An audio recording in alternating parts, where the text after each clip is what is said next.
I am not here to debate with anyone. I have devoted all of my adult life to this subject. I only debate with my equals. All others I teach.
All right then. It's 1:22 a.m. 1:22 a.m. Yeah, I kind of overslept myself. So here we are. What's going on, Queen? Queen Sun Kiss. Here's Pure Butterfly. I meant to put Pure Butterflies.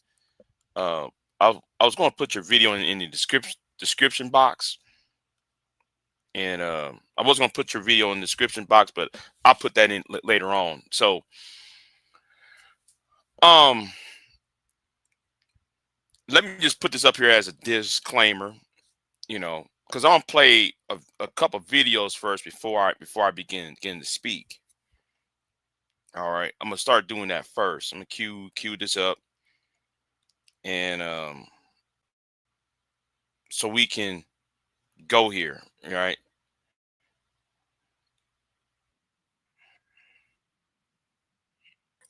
Hi. Hello. Okay, so How old are you? hi, how are you? How old are you? How old am I? I'm 28. All right. Yeah. Line sitting on Chinky. You all right? I've been drinking. Okay. It's been a long day. I decided, let me drink some wine. I didn't know I would end up on here. It's just kind of shocking. I wasn't ready. So Okay. So what do you got for me? okay, so I wasn't even paying attention to your question. So your question is, what do women owe to what? The community. Their communities. What are you referring to when you say that? Like, what do we owe to what community? Your community, your group. I don't feel like we owe anything. Are you married? Oh, as bad as that answer. Are you married? Think we owe anything. I don't think anybody. Listen. You need to listen. Are you married? No, I'm not. Back up a little bit because you're a little bit out of frame. So you don't owe the community anything. All right. Do you live? Okay. So the video is called Kevin Samuels. If women don't owe men, should they be protected? That's the premise of this argument. And then I'm gonna use another video from Dark Brandon, and I find the original video that Dark Brandon was referring to. The link of his video is in the description box too, and I'm gonna talk about that later on. But see who's in the chat room. You know, yeah. Oh my.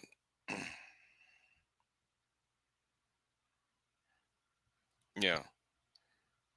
No, that's good content strategy. Yeah. So, right, right. So the title is "Women Don't Owe Men Anything. Should they be protected?" So Kevin, the late Kevin Samuels, is trying to um put out this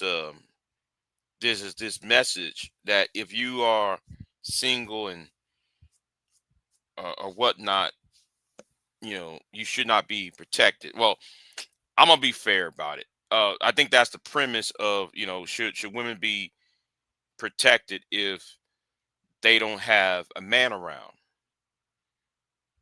and this is going to feed into how it's going to feed into this a premise on how wrong-headed this idea is. That the whole idea that in order for a woman to be protected, in order for a woman to be respected, not just protected, but yet respected, right? She has to have a man with her in order to be respected.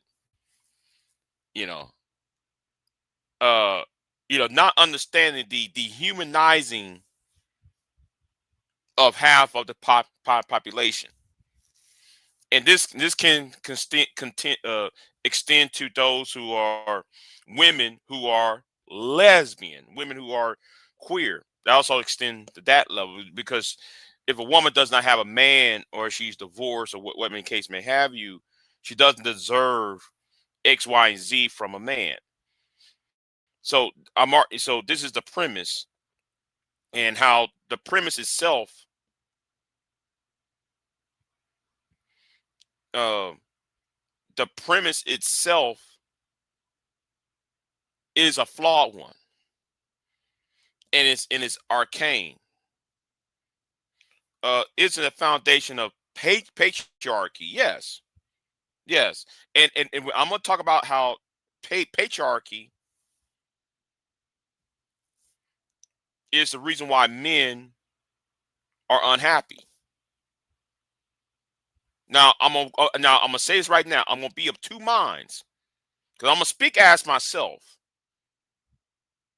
Because I'm gonna be logical, and I'm gonna use emotion. And when I said that I'm using emotion, we gotta understand what emotion is, right? The term should not be emotional. The term should be irrational.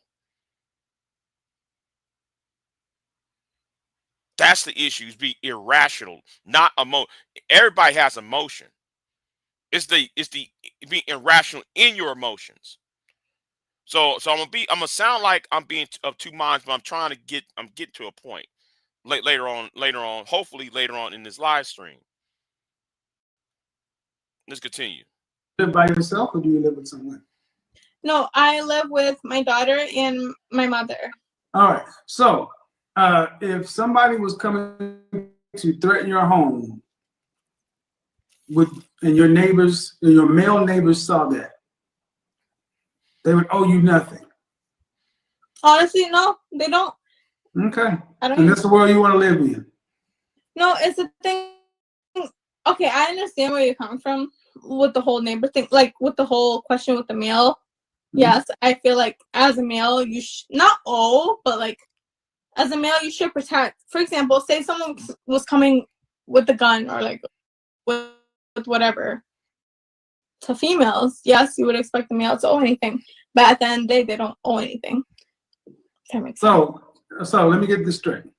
You don't think you owe your neighborhood anything, your people? So who do you owe? Only person I owe anything to is my daughter at this point. Really? Where's her father? I feel like I See, and this is the problem I have, right? Where is the father at? Where is the father at? Now, I thought the argument was about what about the men in your neighborhood. Then, though, when he discovered that she is a single mother, then he wants to go to the place of where is the father at? See, the only value, and this is the disrespect part. Kevin already is disrespecting her as a human being. Kevin only view her as a sexual object. Because when he said, "What about the men in your neighborhood? Should they protect you?" She said, "No, they don't owe me anything." She said herself, "They don't owe me anything." See, well, he thinks that women, the only transaction is sex. See, too many people around here are cardinal minded, right? They don't value another human being. Women are human beings too. So a man is supposed to do X, Y, and Z because of vagina, because of sex. And this is what the patriarchal system have taught men how to perceive things, rather than looking at things from a even egalitarian way of, well, this is a human being, I'm a human being, I'm gonna look at this person from the vantage point of humanity. Kevin already putting out there that this is about, well, I value you, or women should be valued for access of sex, and that's problematic. don't belong in this conversation. I actually accidentally clicked to join. No, it's the same conversation. It's a modern woman thing. Wrong in here. You're asking the wrong It doesn't really matter our community, but this is just a microcosm.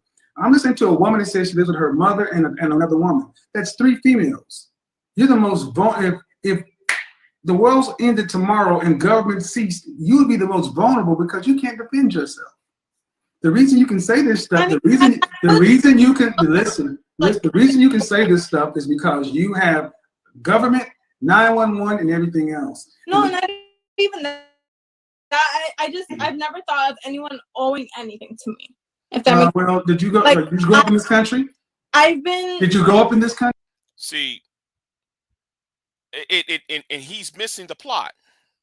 He missed the plot, right? He's missing the plot of what's the problem. And then what's so ironic about it, right? What's so ironic about it? He's asking her about where is the father at, and then now he want to talk about, oh, is my mic on? Now though he want to talk about where is the father at, and then though he's so concerned about the police and all that, and then he asked her, you, your mama, and your daughter. That's 3 females in the household. But nobody has asked Kevin, but Kevin, you have a daughter too. And that daughter is in a different state, living in with your ex-wife. So how can you make this point about, and no, I'm not attacking a dead man. Let me say this again. I'm not attacking dead man, but the argument itself is flawed. You can't ask this woman about why there's 3 women in a household with no man when there's 2 women in his former household that he left. Make that make sense. You know, make that make sense, because it doesn't.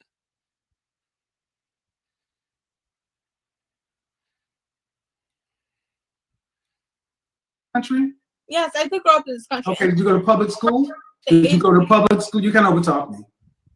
Can't Oh. overtalk me. What were you saying? Did you go to public school? Yes, I did. Yeah. The taxpayers owed you an education. Do you owe them anything back? This is what I mean, gentlemen. Modern women take. They don't think they owe anything. The world exists to benefit them, and when it's their turn to give back, nothing. Oh, but that's Wait. See, this is where Kevin messed up at.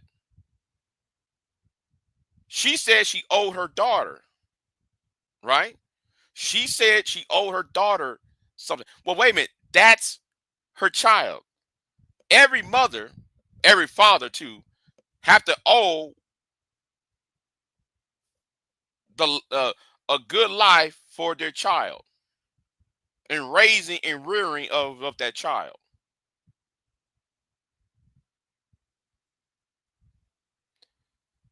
See, Kevin just said talk about modern women this and modern women that. What about your ex-wife? What about the wife, the two women you left behind? Again, I'm not attacking Kevin. I'm really going after Kevin's fan base and how illogical the talking points are. You know, now this is not the main video I'm talking about, but I'm gonna go to the main video in a minute. I'm gonna go to the main video, and I'm really getting tired. I'm gonna say something about some of you women. A lot of you women who go up on Kevin's platform, I got no respect for y'all. I really don't. Any woman that go to a Jay Prince channel, to go to an Obsidian channel, because I said this last night on Taylor's channel. I don't respect no woman supporting Jay Prince, Daryl Long, Tommy Sotomayor, or what's his name, Mr. Fantastic. They don't value you as a human being. Even the women on Anton, I don't respect y'all. These men don't value you as a human being. They see you as a potential hoe. I'm gonna put it like that. They see you as a potential hoe.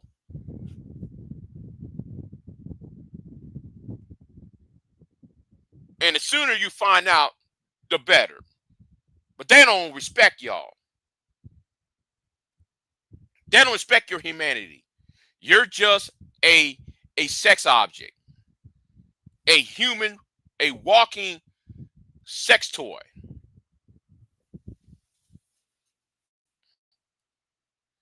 that's the thing. I don't think I owe anything back, but I don't think like I deserve anything either. For example, like I've been working since the age of 14. Yes, I've had the same career / job since the age of 14. I've never had any Career? hands off or anything like that. So it's like I don't feel like I owe anything to anybody, but at the end of the day, I still feel like people owe to me. If that makes any sense. Sorry. Everyone that thinks I'm drunk, yes, I am. I'm not worried about that. But I'm just saying, like, I don't think anybody owes me anything. The same way I don't feel like I owe anybody anything, but at the end of the day. So you want to live in the world. So that's the world you want. Listen. So that's the world you want your daughter to grow up in. You don't owe anybody, and nobody owes you. It's kill or be killed. It's law of the jungle. No, it's do. Seeing Kevin is missing the point. See, Kevin thinks that, oh, it's sex. Oh, wait, hold on. I forgot about something. Y'all. Hold on. I forgot about something. I have to make a phone call. Yeah, I gotta make a phone call though. But anyway, let me talk about. So somebody's trying to scam me, so I have to call the Better Business Bureau. But anyway, going back to what I was saying, right? Whatever you do to benefit yourself, and you get what you get out of it. And let me tell you something, young lady. Listen to the wine. No. See, that's the thing. This is what I mean. Women really believe that this shit works. She really believes that she's on the level of a man. That is how safe women are today. But I never mentioned a man. No, because you don't even understand what you're not. So I'm gonna go ahead and move on because she doesn't get it. Now, I want y'all to think about that. She not mentioned not one thing about a man. She didn't mention not one thing about a man. She was talking about, person to person, human being to human being, right? She didn't mention nothing about no man. Okay, she didn't mention nothing about a man at all. But I gotta put up another video because something just you know something just hit me on side my head, and I had to apologize, y'all. I have to apologize because somebody made a similar video, and he's one of these people that I listen to. He's one of these people that I love to listen to him talk, and I'm going to have to scroll down in my community tab because here we are. I got to scroll down my community tab, and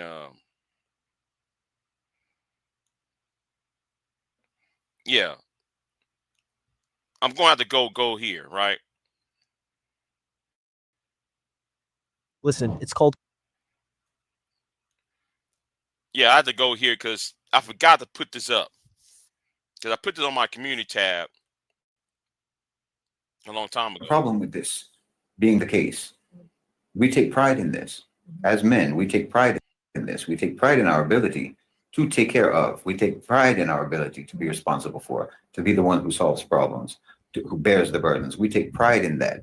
Whereas the red pill movement, they're complains about it, complains about it, and acts like it's unfair and so forth. Stop. Let me go back because he made a point. He made a point. Now I'll listen to this man all the time.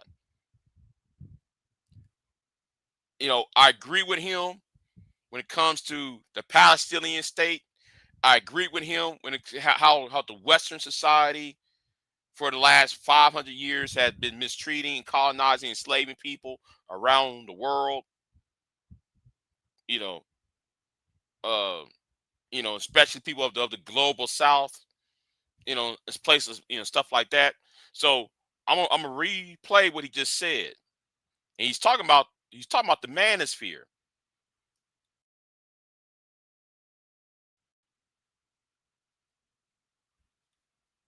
We don't have a problem with this being the case.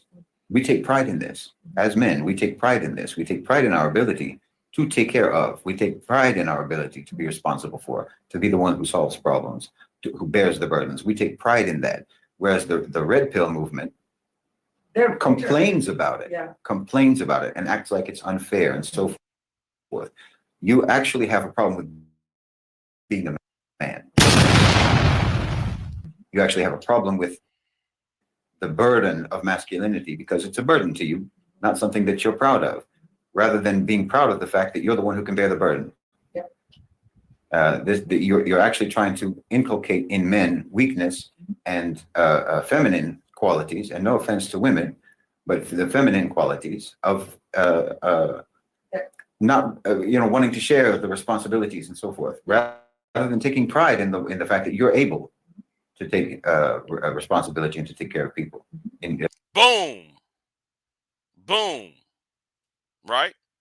Because he's there, right? See, the problem is they want to sit here and just, shame, blame, and explain, right? That's all they want to do. They don't they don't see themselves, because of how they're taught, they think that, oh, I'm doing this because of sex. I'm doing this because, well, if you do things, you're doing it out of sex. You're doing it out of, female validation. No. If you're not a problem solver, or you're not, doing it, then therefore, though, what are you doing? You're just here on YouTube trying to say, well, she won't act right. You got a YouTube channel called Please Act Right. Women, can you please act right? You got a grown 50-year-old man begging women to act right because he wants sex.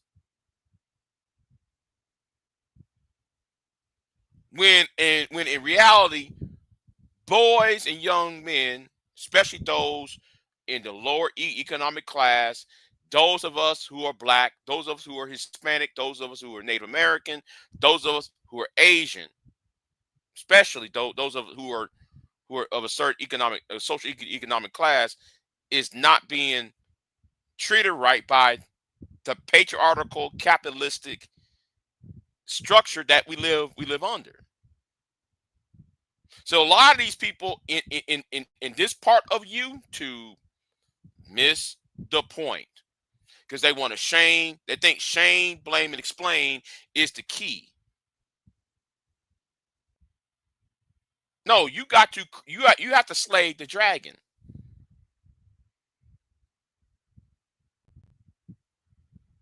See, I'm gonna use the King Arthur story, right? I'm gonna use the legend of King Arthur as and I know somebody gonna say, well, Big J, you know what happened to Guinevere? You know what happened to Guinevere, right? But I'm not talking about what happened between Lancelot and Guinevere. I'm talking about King Arthur's perspective. King Arthur slayed the dragon. And when I say he slayed the dragon, I ain't talking about no real dragon. I'm talking about he slayed the army. He took care of his kingdom. Then Guinevere came out of the woodwork and married King Arthur. Those of us who read the English literature, the British literature about King Arthur. Now there are countless other stories similar to that, but if men really want to be respected in this world, he got to slay the dragon first before he worried about that. Now there is a flip side of that. There is a flip side of that because I do understand I do understand the frustration of the red men who are red pill. I understand it. That's why you got this idiot, this bald-headed, light-skinned nigga who keeps saying Big J is red pill. No, I understand their pain. I understand the red pill frustration. But the problem with the red pill is they going about it the wrong way. And they've been going out of the wrong way since 2010.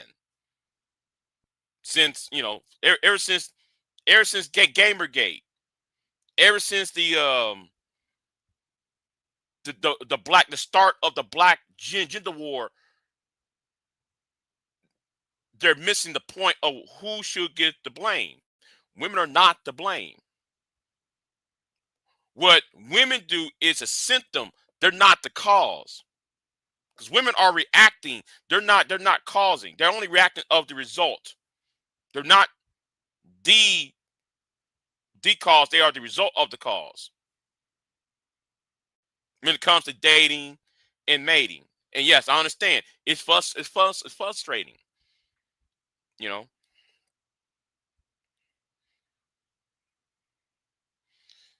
Is the foundation of patriarchy to pretty women and children. Because the women, people critic the children Wait, hold on. I don't understand the last part of what you were saying. Yeah, yeah. You know what? Yeah, you're right. You're right, Queen. Because there is a double-edged sword, right? About patriarchy. Patriarchy is a. I sound hypocritical when I use the King Arthur and Guinevere story, right? The whole land, and that's the other fancy, right? Patriarchy is a pyramid, right? It's a pyramid scheme, and no, is it the foundation? Oh, okay, okay. I'm sorry. I read it wrong. Already, already wrong. Uh, is it the foundation of patriarchy to protect women and children? Yeah, she meant to say protect. Yes, yes. And because of the toxicity of patriarchy, because there's always a duality, right? There's always a duality, and whatever system you have, there's always a duality, right? There's always a positive and a negative side to everything, right? And women are not talking to men. Women are not talking to men because the current structure is not allowing men to grow up. Men have not grown up. Now I'm going to talk about this later on, right? I'm going to talk about this later on because it needs to be, you know, it needs to be, put out in detail why I'm saying what I'm saying. But anyway, let's keep it moving. And let me put this down real quick.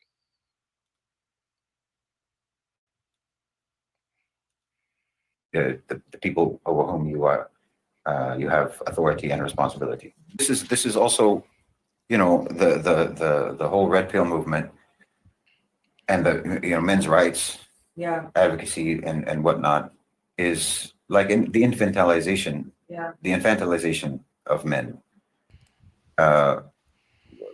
Why are you supposed to care about the material things and you know what I mean? Like they're always, these are the types, right? With their sunglasses and their expensive clothes and their fancy cars and their yachts and their mansions and how to become a millionaire and the high value man and all of this and all of this very, very Western, superficial, Markers. Hoarding. Boom. This is what I've been talking about. When I talk about the Western, now I know this man is very patriarchal, right? Because he's of the Islamic faith. He's of Islamic faith, so he's not on the, so when you mix capitalism and patriarchy together, it creates a pyramid, and he's talking about the infantilization of manhood, right?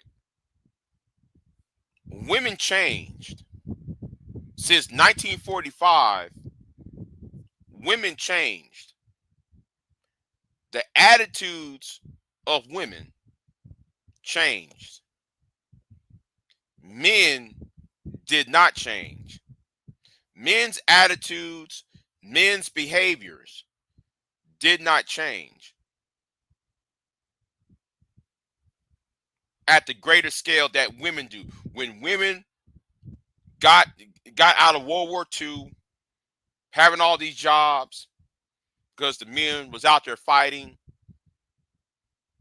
women took their new freedom and ran with it. men did not take their new freedom. The civil rights movement, the worker rights movement, the doors that has been opened, a lot of men did not take it for whatever the reason it was. A lot of men did not take it because they still was operating at the same mindset. They did not grow up. They're actually decrease. And that's where I believe where how men talk today and how men talk back then. I mean, men are worthy of respect, I should say. You know, mentality. This is all weakness. This is very weak. This is not masculinity. This is not historical or traditional masculinity. It certainly isn't masculinity in Islam. Yeah. As I say, you take pride in the one who provides. That's not what I'm not here for the stuff. Yeah. I get the stuff so that I can give it to you. Exactly. And I get the honor and the pleasure out of being able to be the one to do that. Mm-hmm. And now you're complaining about not being able to have the stuff for yourself. Well, this is a womanly quality. This is a womanly quality. It's very petty. Now you want the satin pillows? You know, what is this? If you're doing your job properly as a man, you will know that because you are being taken for granted. That's the sign that you're doing your job properly as a man. See, you know, this, again, because of first of all, the basis of this problem in the West is among red pill people and people who pretend to be pro, I don't know, masculinity, pro man or what have you. The basis of the confusion here is the materialism and the seeking after attention, seeking after praise, seeking after validation, and wanting to get things. And all of these are inferior traits. These are all deficiencies. Everything that the West teaches you should want and teaches you how to be. All of those are deficiencies. Seeking attention, seeking validation, wanting to be appreciated, wanting to be thanked, wanting to be complimented, wanting to get material things, and so on. These are all deficiencies of character. These are not things that you should want as a man. These are not things that you should pine for. Now, the only thing that we really do want from those that we love and those that we take care of is appreciation. We want to be appreciated and we want to be respected. We know we're not going to be understood.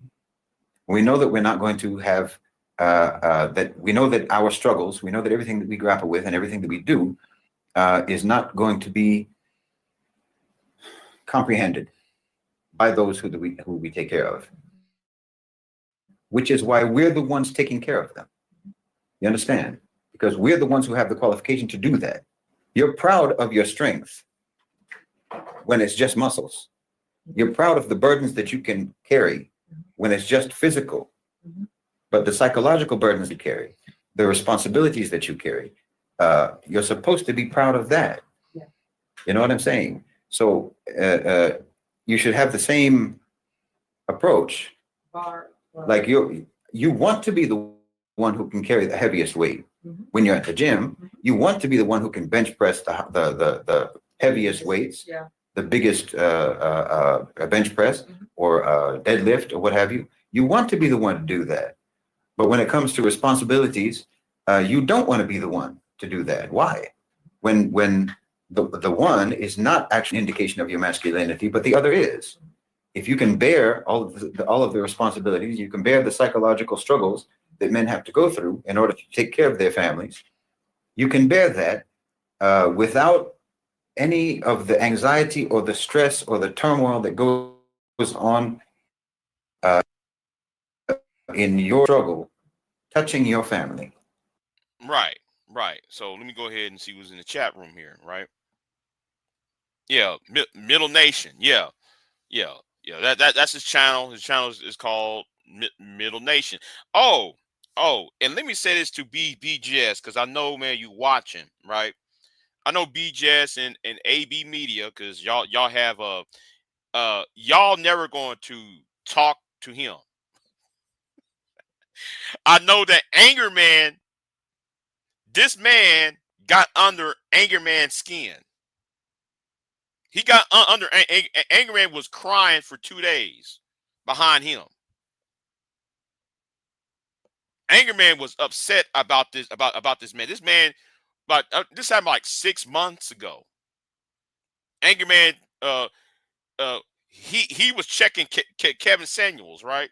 He was talking about Kevin Samuels and talking about the high value man argument and talking about what do you bring to the table.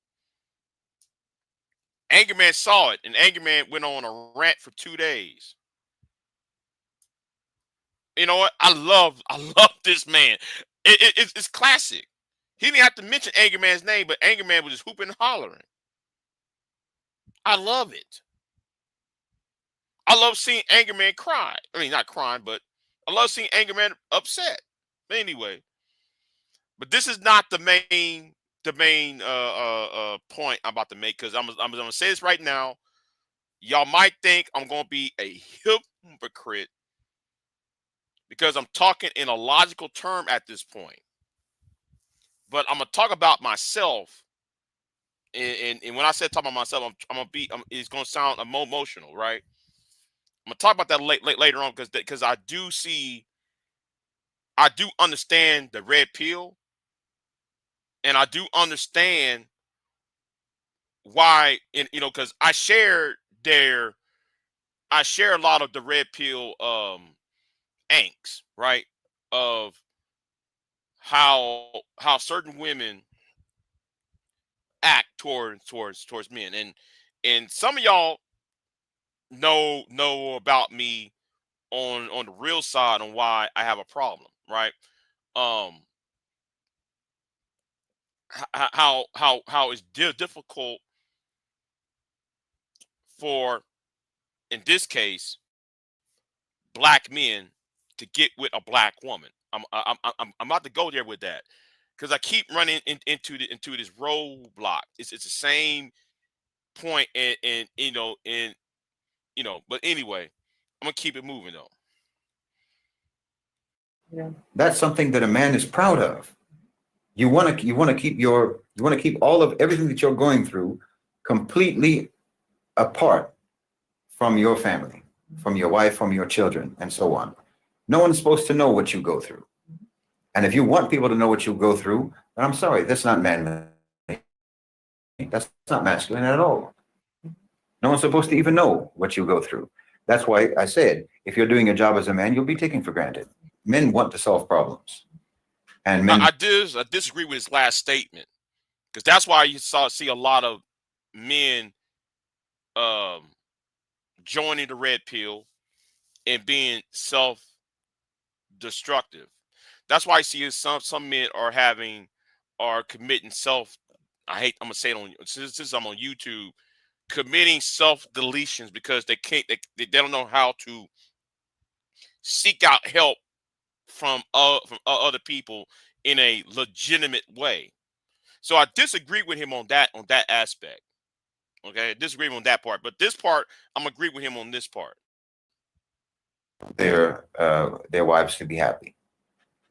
So when a woman comes with her turmoil and her turbulence, well, we want to solve it, and you shouldn't bother, because it's going to be fine. She's going to be fine.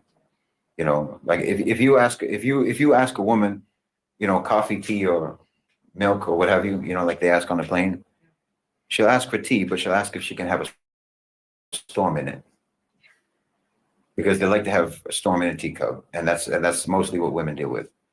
They like, I don't know if they like it, but they're prone to a completely unnecessary drama that usually does not need a reaction. So again, what do you bring to the table? What's the problem with this? Oh yeah, this is the part where Anger Man got so angry he did a 2-day rant about.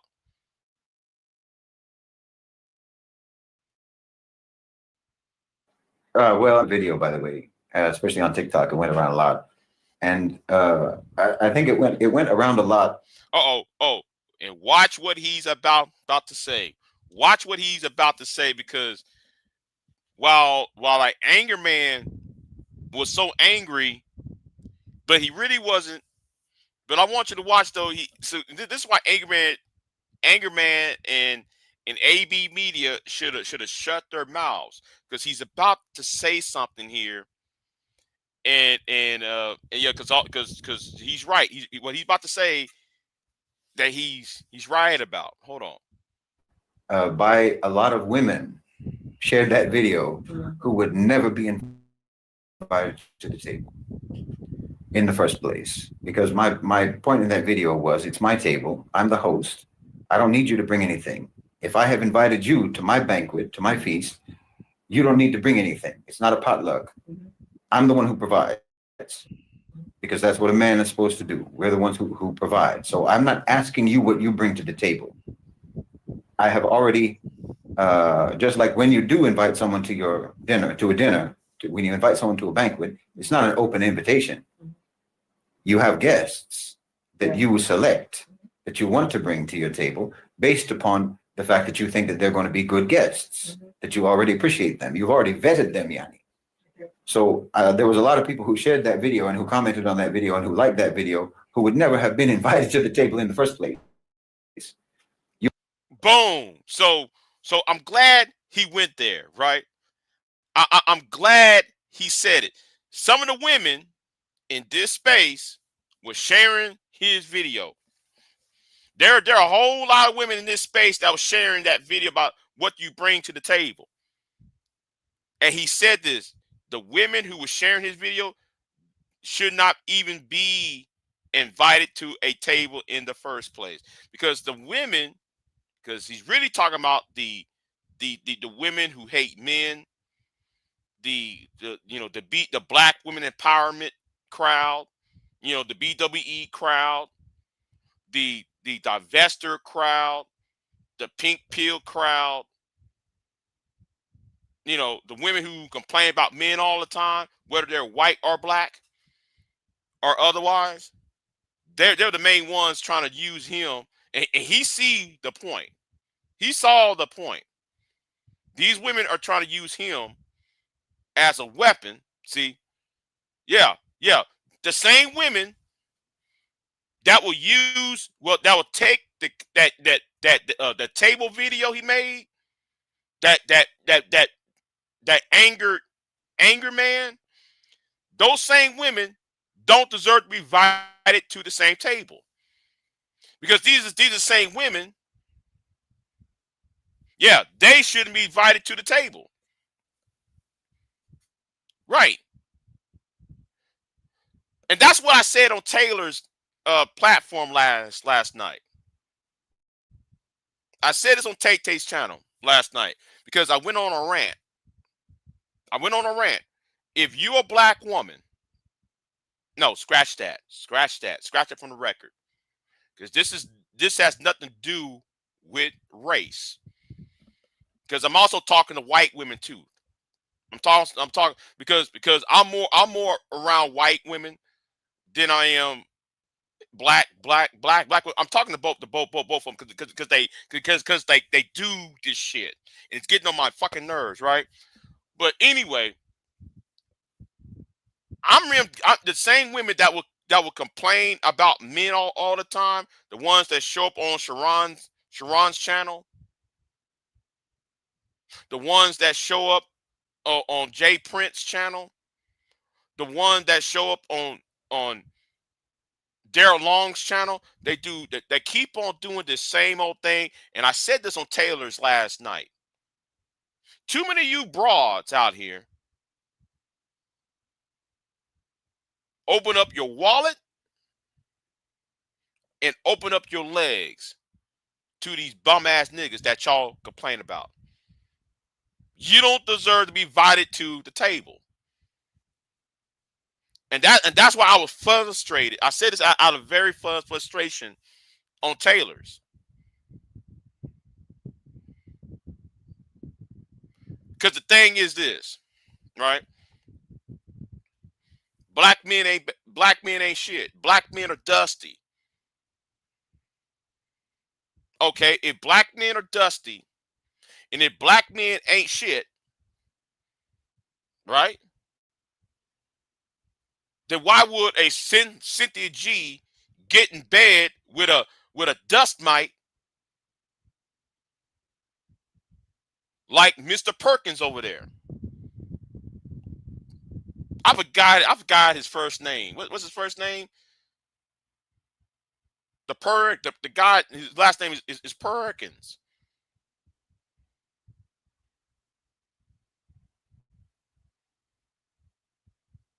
Flora had no business. Yeah, thank you. Cynthia G does not deserve to be invited to the table. The nigga with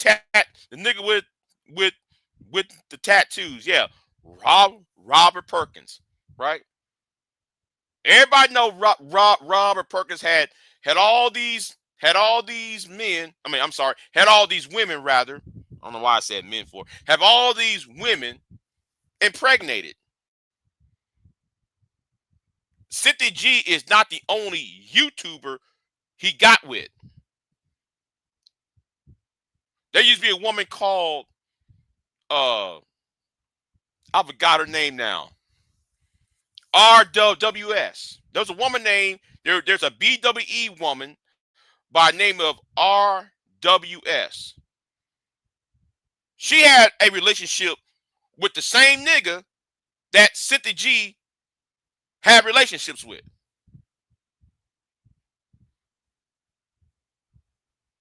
Go to an RWS channel and she'll talk shit about Robert Perkins day in, day out.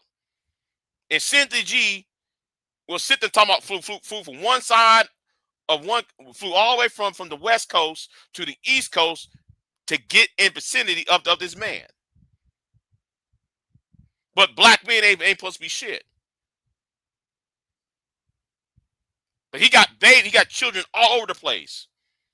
All over the Carolinas, North Carolina, South Carolina. Children on both states. And here is y'all. Here's these two women who claim that black men ain't shit, yet here y'all laying down with this nigga. And you wonder why I said I don't give a flying fuck about some of you women's feelings.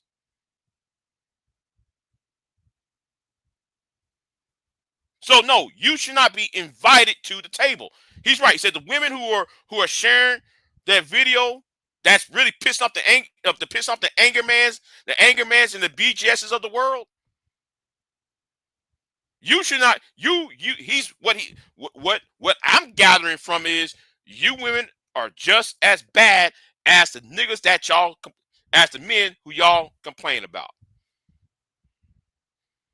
That's why what I said on Taylor. That's why I said about Bomb Cherry. Stop mamming for Jay Prince. Stop mamming for Daryl Long.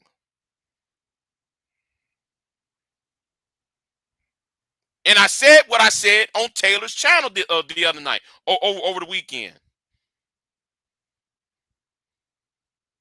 While Bomb Cherry was asking me, how come I don't go on her panels? Well, you keep mamming the people that you complain about. But then I said something to Brownsville, oh, it's a problem. I say something to Sherrod, oh, it's a problem. I know. I'm being emotional, but I'm not being irrational. Because what I said can be backed up, though. That's why I said what I said.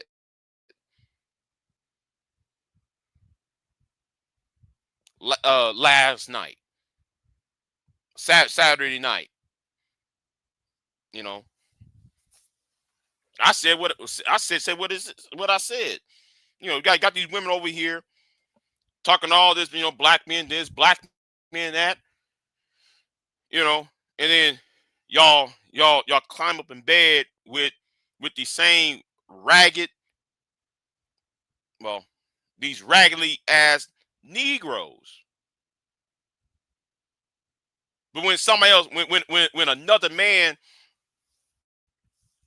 says something, y'all be the first ones to say, "Oh, you're jealous," or "You envy this person's sexual prowess."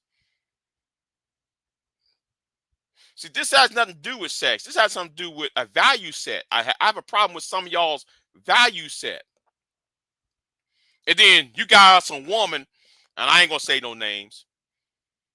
You got some woman out here passing out titty pics for validation. You got some of these women giving out nude. Listen, I'm sorry. You can't talk about how awful black men are when you go to these same black men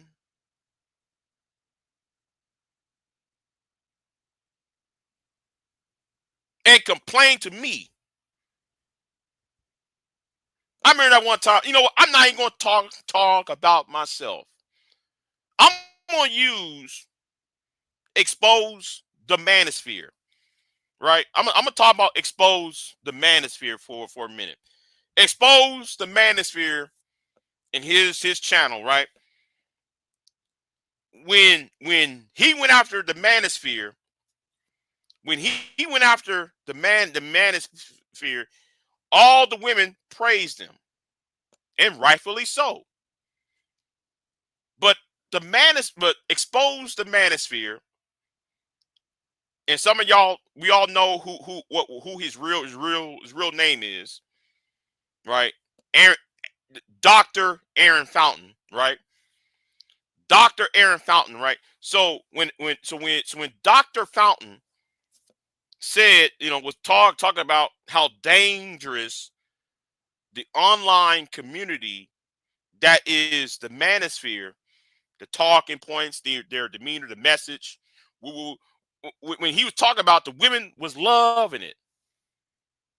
But soon as they found out about his, found out what he looked like, soon as they found out that who he was dating at the time, soon as they found out of him not being this muscular Derek Jackson type, he was kind of boring, quote unquote, in their eyes was boring.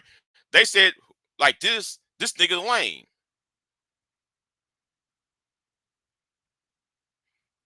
I remember when the BWE women was attacking, exposed the manosphere. Oh, he's a lame.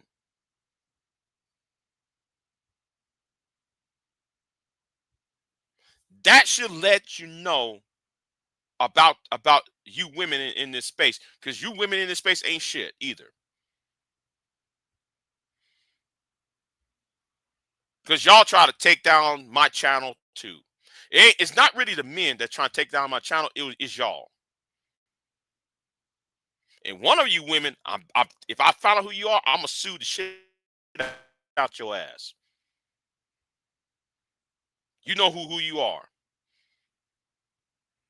But anyway, let's go back to the point. I got get that off my chest, because I'm still pissed off about that. What happened last year, though. But anyway, let's keep it moving. You already don't qualify. Yeah. And then there were people who complained, saying, "Oh, he said guests." Yeah. First of all, they were angry because I used plural. Mhm. Well, I'm a Muslim. Mm-hmm. I can have more than one guest at my table. As a husband, I can have more than one wife. I can have 4. So I said guests. I used plural. Mhm. That is not going to apply to you people who haven't come to your senses yet and come to Islam. But then the other thing was, oh, he said guest. He didn't say, like, we're not partners. It's like, I'm a guest, and it's his table, his rules. Yes, correct. Yes, that's correct. Because you're not my sister. We're not related by blood. You are in a relationship with me as long as we both consent to that. As long as we both agree that this is, in Islam, this is a contractual agreement between the two of us. And that contract can be nulled. We can agree to part ways. The table in this scenario, or in that analogy, the table is my life. It's everything that I've built. It's everything that I am. It's everything that I have. So yes, you're a guest in my life because you're not my kin. We're not related by blood. Yeah. You're here because I invited you here. You accepted that invitation. And as long as you behave well and as long as I behave well, we'll stay together. You understand? As long as she behaves well, and as soon as he behaves well, things will be all right. See, that's the point. That's the main point. As long as he and she behaves well, everything will be all right. That's the point. See, but none of y'all are behaving well among yourselves, and yet y'all expect somebody to be up. Y'all expect these women to put you up on panels, on a pedestal. You women expect these men to put you up on a pedestal. Y'all expect to put each other on a pedestal. How's that supposed to happen when y'all don't act right, don't do right, don't talk right, and all of that? But then get back to, and here's, enough of that. Here is the main. I'm gonna go to here.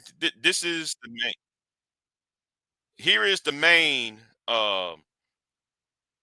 You know, this is your feature presentation right here. Right here's where, and I'm gonna shout out to Pure Butterfly. Shout out to Dark Brandon. Right here is where, this is the real reason I'm doing this video. Right, and the links in that is in the description box. And this is the reason why I have a problem. This is the reason why I said there is a pipeline between the red pill, the MGTOW,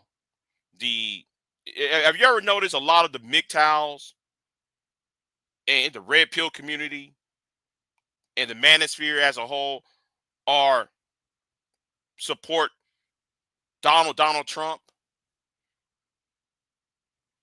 Do y'all realize that people like Tommy Robinson in the United Kingdom support Nigel Farage?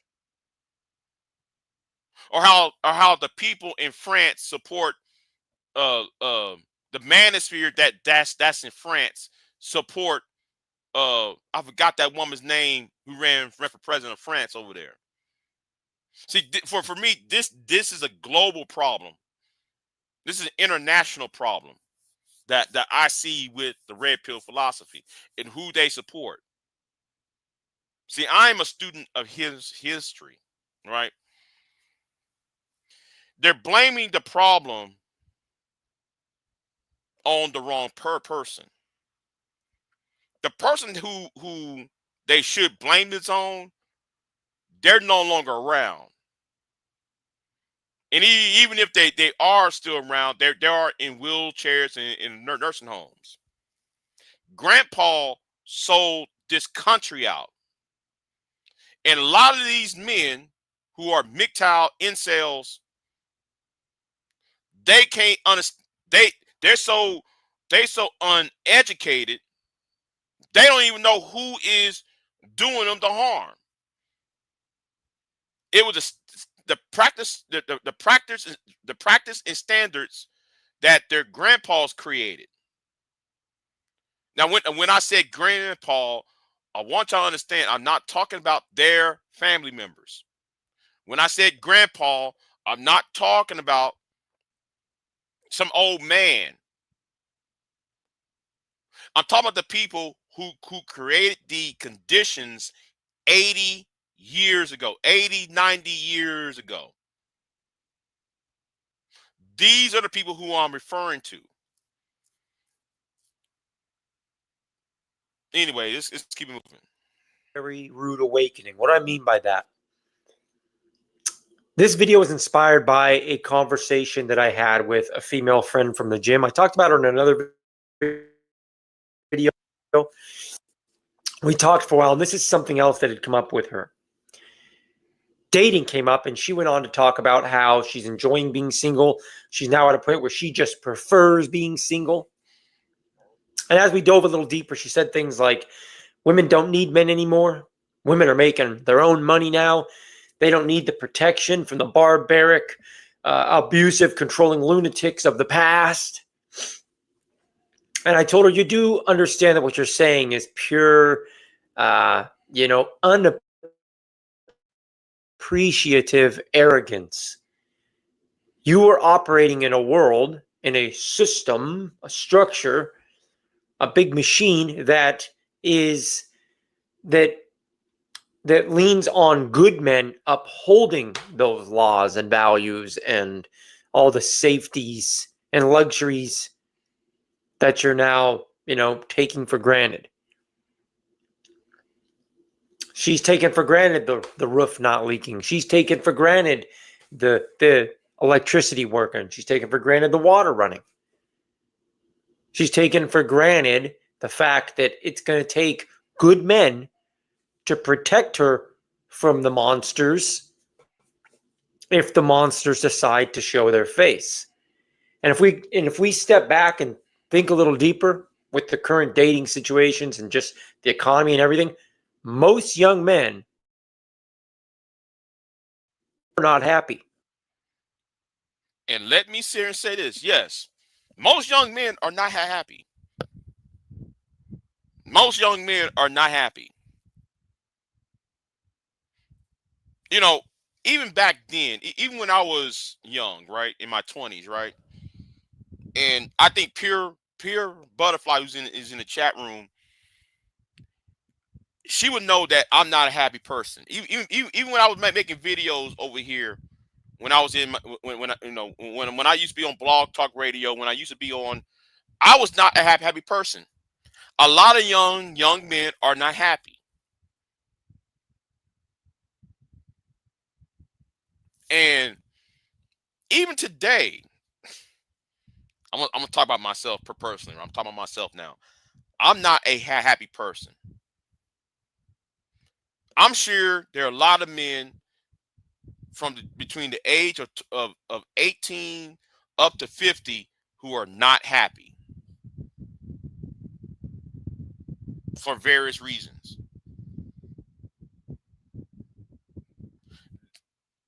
But unlike the rest of these unhappy men, right? And he's going to talk about it later on, right? Unlike the rest of them, I understand what's going on, right? This is bigger than just dating. This is bigger than sex. The reason why a lot of men are not happy is because of the economic positions of today. The economics since 9/11. My generation, the millennials, right? Those of us who turned 20 around the year 2000, right? Those are the people who are called millennials. People born after 1979 are millennials, right? 1980 to 1995, or 1996 rather, between 1980 and 1996, these people are called millennials. So when we became adults, we had recession after recession after recession after recession. From 9/11 up till today, we had multiple recessions.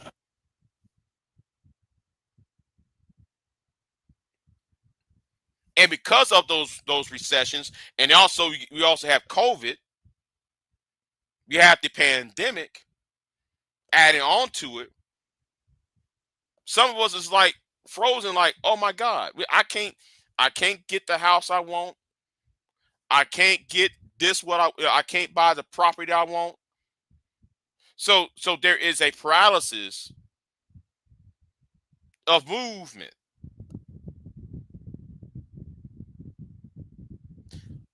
I understand what's going on, right? Because I tend to go beyond what people are saying, because some of the talking points from the red pill only stops at women, or the sexual attitudes of women.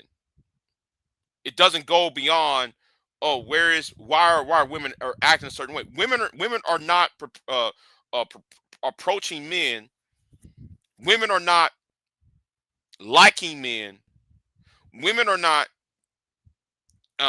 trying to date men because they see a danger, because they sense the unhappiness. They know something is afoot. They may not put their finger on it, may not have their finger on it, but they sense there is a problem. So when those women kept acting a certain way, I had to I myself peeled back the onion. And that led me to the idea of Grandpa sold this country out. Grandpa sold Western civilization out. Whatever promises Grandpa made, he destroyed it before his grandchildren got born. But I'm gonna talk about that later on.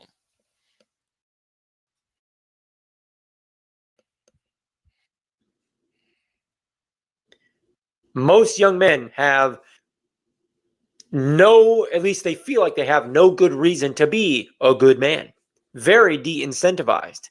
That should scare women. I'm not saying that to be mean. I'm saying that from a realistic point of view. When good, decent men are, spit on, for lack of a better term, by all the women around them, they can turn into the monsters really, really fast. And let me talk about that. See, and spoiler alert, Femi understood. Femi understood her assignment, y'all. She understood. See, when I said Grandpa, right? When I said Grandpa sold this country out, Femi put out one of the names. Femi pulled out one of the names of who I refer to as Grandpa. Grandpa, like I said, Grandpa is not a person that's in your family. He's not the daddy of one of your parents. That's not the grandpa I'm talking about. I'm talking about that man who Femi just said in that who said in that chat room. That's who I'm referring to.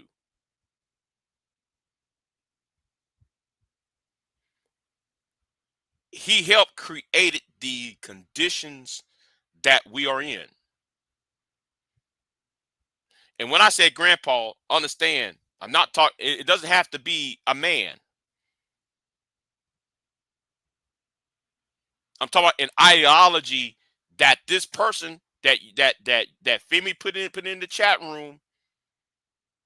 His ideology is the grandpa I'm talking about.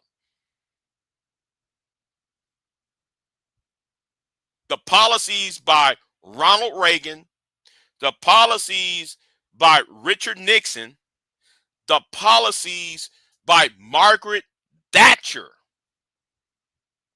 helped create the conditions we have today.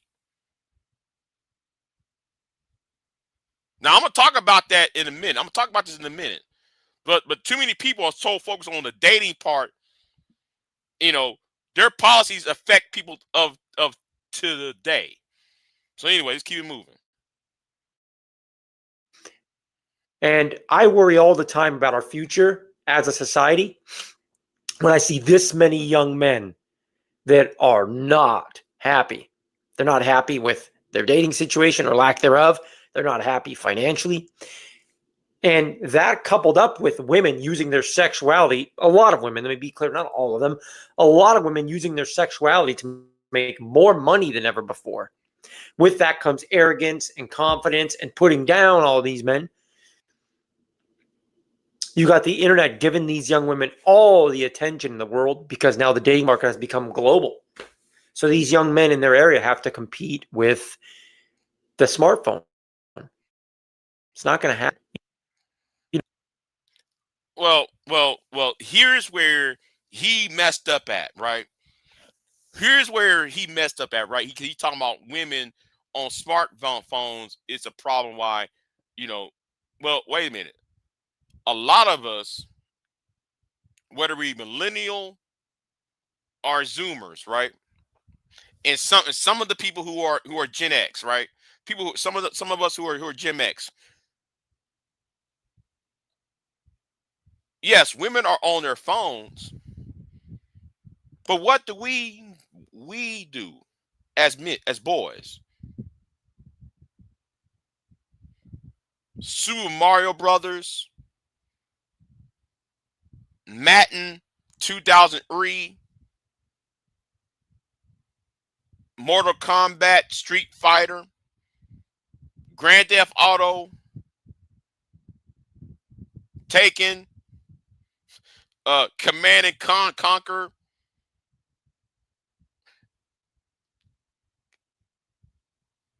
We are in video games. So you can't sit there and say that women are on their phones all the time, and then at the same time you're not counting that boys is on these video games. So your argument is a flawed one right there. His argument is flawed. I'm just saying. You don't, as a young man, you don't have, two nickels to rub together. You're not competing with all these men across the world that she has access to now. We have a society full of very de-incentivized, broken, angry young men. Yes, we do. And this is the reason why I see a problem. Now listen, I read books, right? I know my history.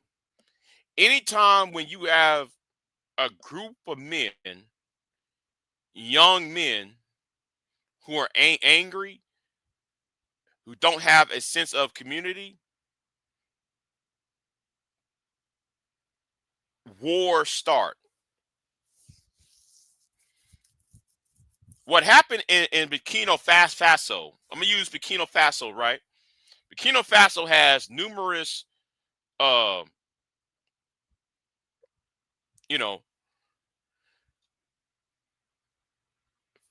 Faso has what you call it, coups. For the last 30 years, Burkina Faso and Chad and all those countries surrounding it had a lot of coups. Why?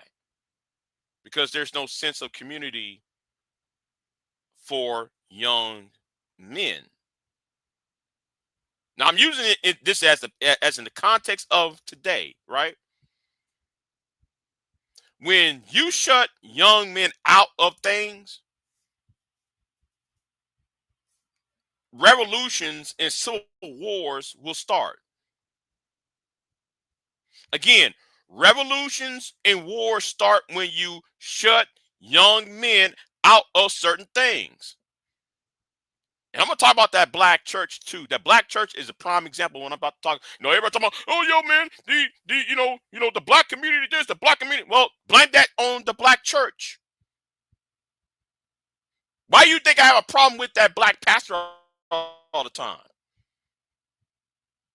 Why do you think I have a searing hatred of the black church? Because they do that. They're not talking to young men and try to tell young men to do X, Y, and Z. Young men are being told that they're scum just because the church has mostly female populations inside of it. They'll try to tell young women, watch out for this, that, and the third.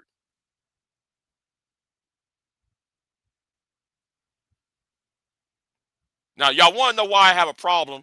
And I'm not the only man who talked about the black church, right? I mean, people like even the late great David Carroll. online when he was alive. He talked about the black church. It's the same because I see the same thing. The same Negroes that was on Charlie Kirk's dick for the past 2 weeks. I got a problem with these black pastors though.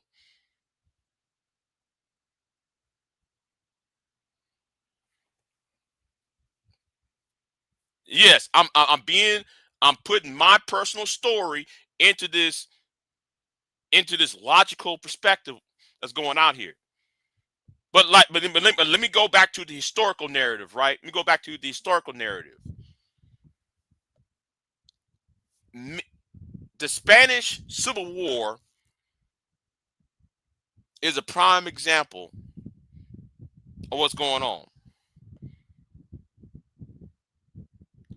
The Mexican Revolution, the revolution that when all of the Latin America split from Spain, it was the same concept. Because the Catholic Church in Latin America done exactly the same thing that the black church is doing, the American black church is doing to black men.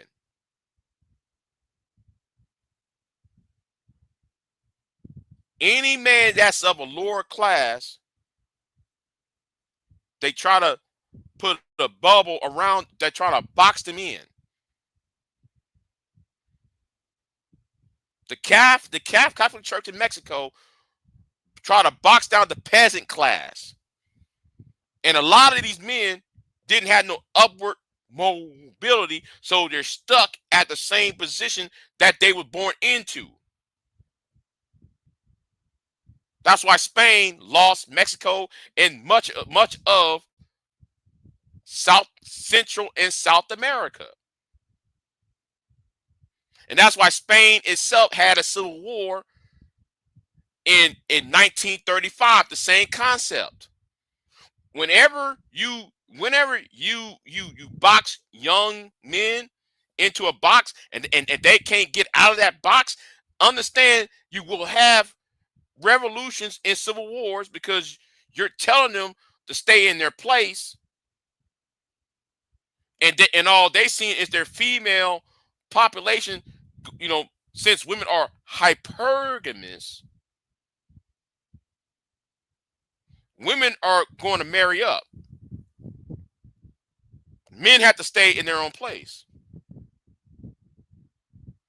So for all these red pill idiots that's online, these red pill managers, MGTOW fools who think Donald Trump is going to save them, Donald Trump ain't going to save y'all. Donald Trump wants y'all to be in that same predicament.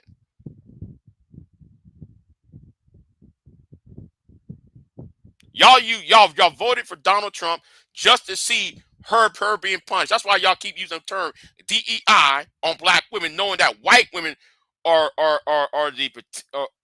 takes more from DEI than they do.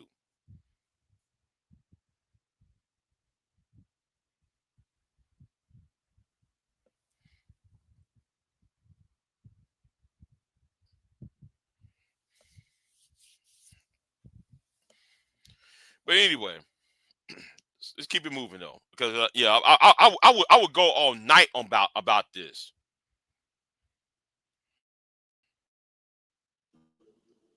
And I think when I heard her discuss this stuff and she didn't like the things I was saying, like I'm saying now, she's really taken for granted the fact that good men are upholding the structure that she takes for granted. In fact, she kind of puts it down, talks bad about how bad it is. And this, you're living in the greatest country in the world. And that's not meant to be controversial to you guys. I mean, you can argue that all you want, but she's got it a lot better as a woman than the vast majority of women around the world.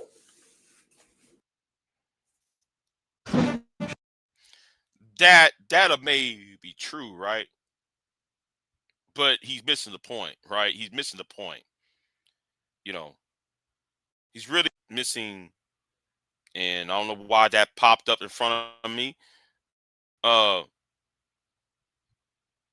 There know, was he's missing the point. zero appreciation for the men that built this and maintain it today. There was zero appreciation for the safety that she takes for granted. Zero appreciation for the men that are respectful, even if she's not so nice to them. That arrogance that a lot of women are showing today, and a lot of women are displaying today, and a lot of women are just feeling today, that arrogance could quickly be changed. And I hope this isn't the case and whatnot, but all of these angry young men, these broken young men, men that have no hope, they feel beaten, they feel down, they feel robbed, they feel scammed.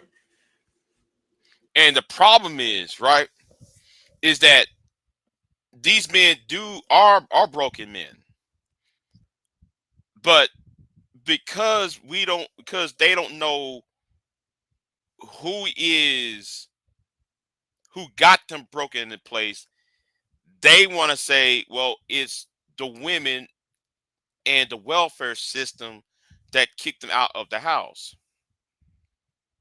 That's why you keep hearing, well, the black woman kicked men out the household. How? She got the government to kick the man out the household. How?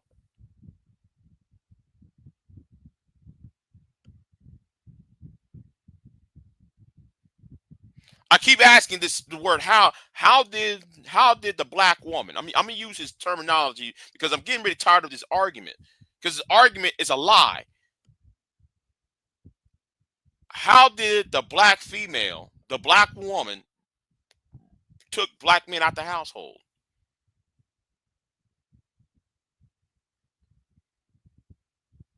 Now, again, I'm talking about Black America, but I'm also talking about white America too. But because of the talking points that's being said ad nauseum, it's getting really annoying hearing it because it's not true. A lot of what Charlie Kirk said is not really true. A lot of what is being parroted is not really true. It's deeper than that. And there's been people who've been saying it's not welfare to kick men out the household. Welfare did not kick men out the household. There was something else that did. But nobody don't want to talk about it because they're too scared to challenge who's the real cause. And that is rich men at the top. Those who hold the power at the top, it's easy to punch down rather than punching up. That's why that's why the MGTOW idiots can't grasp on who's really doing the harm.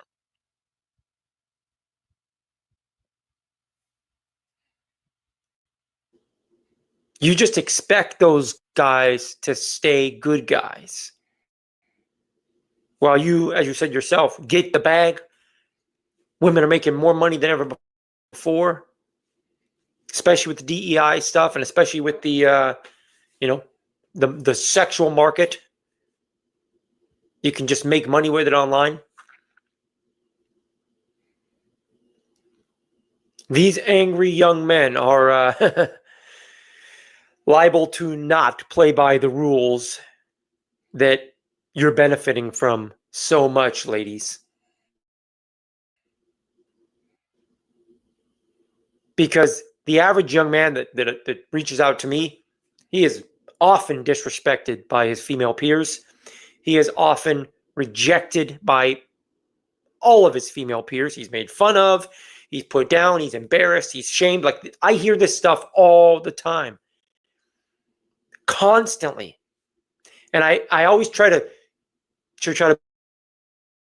be an ear for these guys to confide in, but I think to myself, man, this guy, like the last guy and the last guy and the last guy, is on the verge of becoming a bad guy, becoming a villain. They're on the verge of that because they're looking around at this world where, and let's be clear, they're doing the heavy lifting. These men are doing the heavy lifting. And, you know, he has a point. He has a point. He has a point. Some men are becoming villains. Hell, in some of y'all's eyes, I am a villain. Some of y'all think I'm a villain too in this space. Some people think I'm the villain in this space based on what I said earlier. Because earlier I went on a rant about how dumb some of you women are.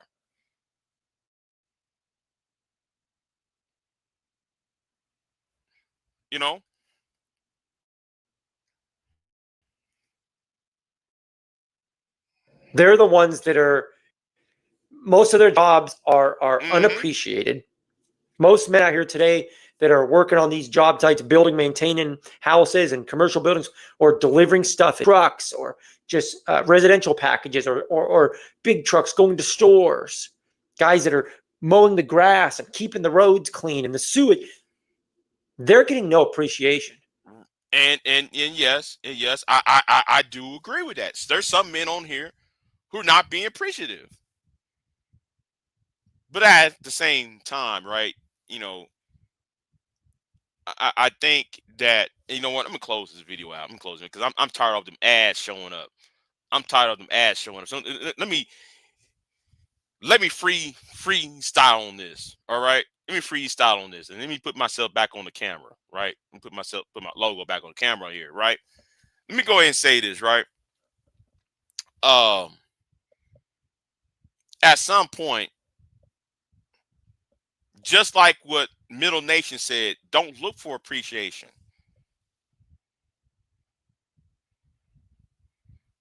You should not be entitled to be appreciated.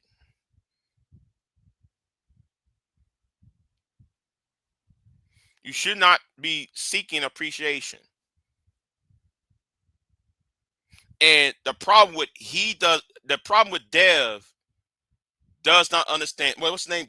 I forgot his name now. What's his name again? His name is Dapper Dev, right? Dapper Dev does not understand what duty is. A lot of the people in the red pill community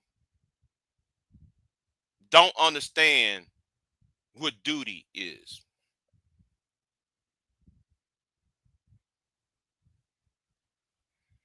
And they need to take pride in duty.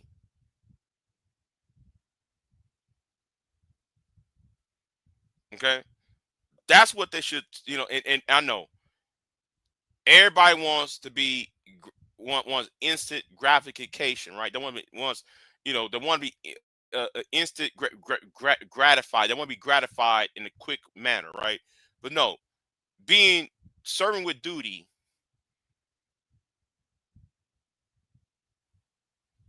is not always happiness. And going back to the point where I said that I'm not a happy person, I meant that. Because for me, it's more about duty.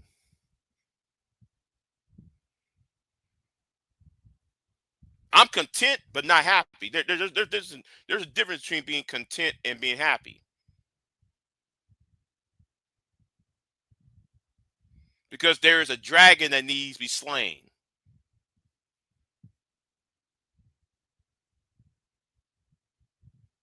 And that dragon has not been slain yet.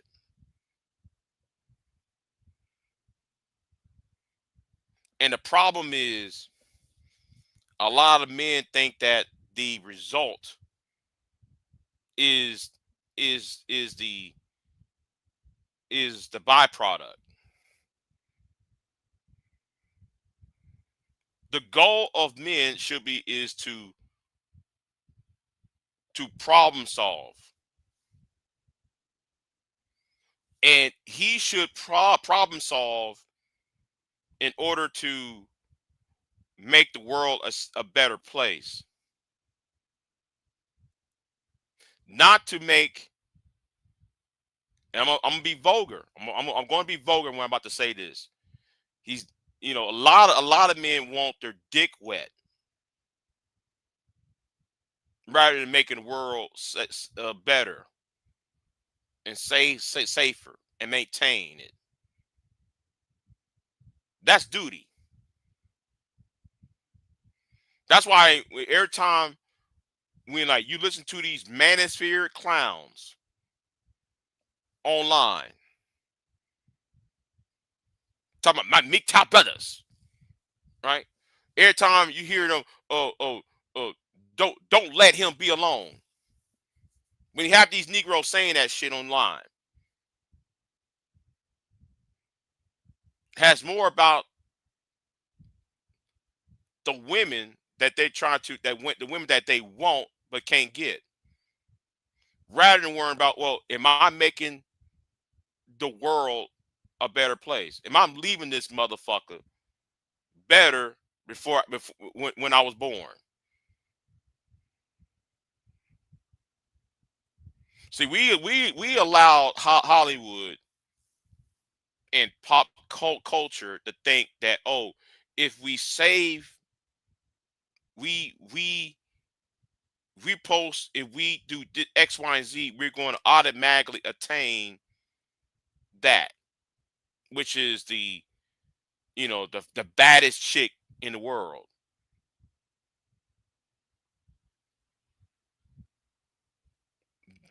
She's the result. No, she's the byproduct, not the result. Whatever woman you get, she's the byproduct. She's not the result. She's not the result. Should be the better world. That's why I said, though, months ago, I said, you got to terraform the environment. Stop trying to terraform Keisha and terraform the environment. Y'all out here trying to terraform something that's impossible. But if you terraform the environment, the attitude and the demeanor would change. See, the woman operate out of fear of violent men. Men see women. I'm talking about women. Women see angry men, and she also see men whose morals are that of an alley cat. And I'm talking about the women who are worth the damn. So when I'm saying women, I'm talking about the women who are worth the damn, right? She's not going to sit there and put herself out there, knowing that the danger of whatever danger of abuse, neglect, the danger of abandonment, all of that. She don't want to be. She trying to guard herself. That's why some women have these, or how some men think women got these bad attitudes, because they see it. I said some women, not all. I said some. Don't get it twisted when I'm saying, because a lot of y'all, a lot of you niggas who watch my channel and try to critique me, y'all got bad comprehension skills, and that's also a problem too. A lot of y'all got bad comprehension skills. You think that women are going to listen to y'all when y'all listen to a guy who raped a 12-year-old girl in this part of YouTube? You think these women are going to be on panels? I'm talking about the good women. You think these good women is going to be on panels when y'all support a man who got with a 12-year-old girl?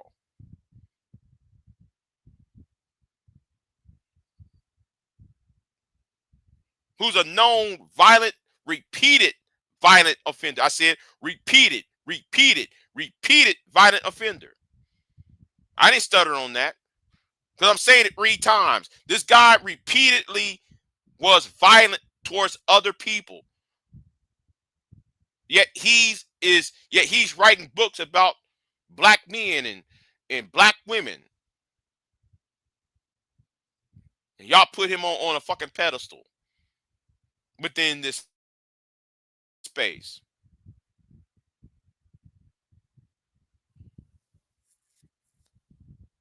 While he's trying to roast some damn body.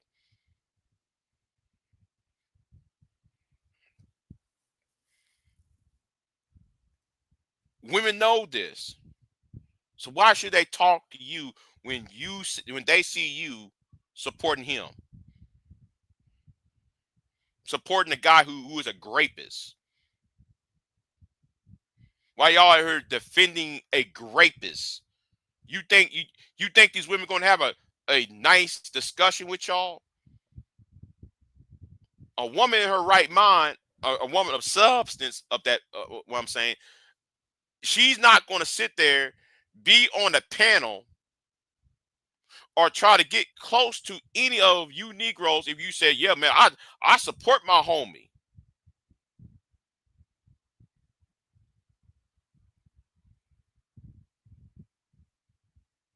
She gonna have an attitude if you try to approach her.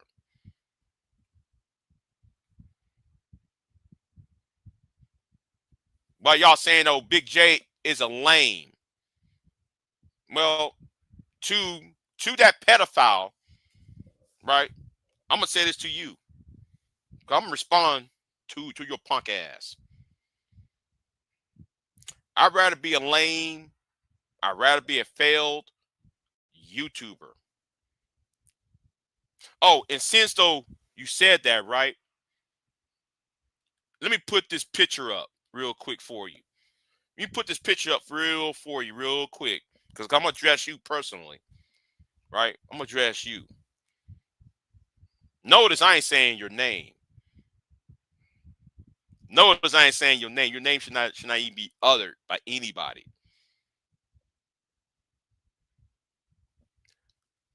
You're right. I am a failed YouTuber. Yes, this channel been up since 2006, and I barely have 2,000 subs. Right? I have 2,140 subs as of today. 2,140 subs as of today. This channel been around here since 2006. I've been making videos since 2013. Or January of, January 2014 rather. So if I am a loser, I am a failed YouTuber in your eyes, right? And I'm a lame. I'd rather be that.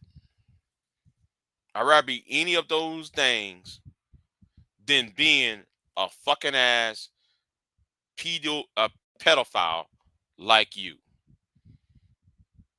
See, you went to prison. Not once, not twice. You went to prison 3 times.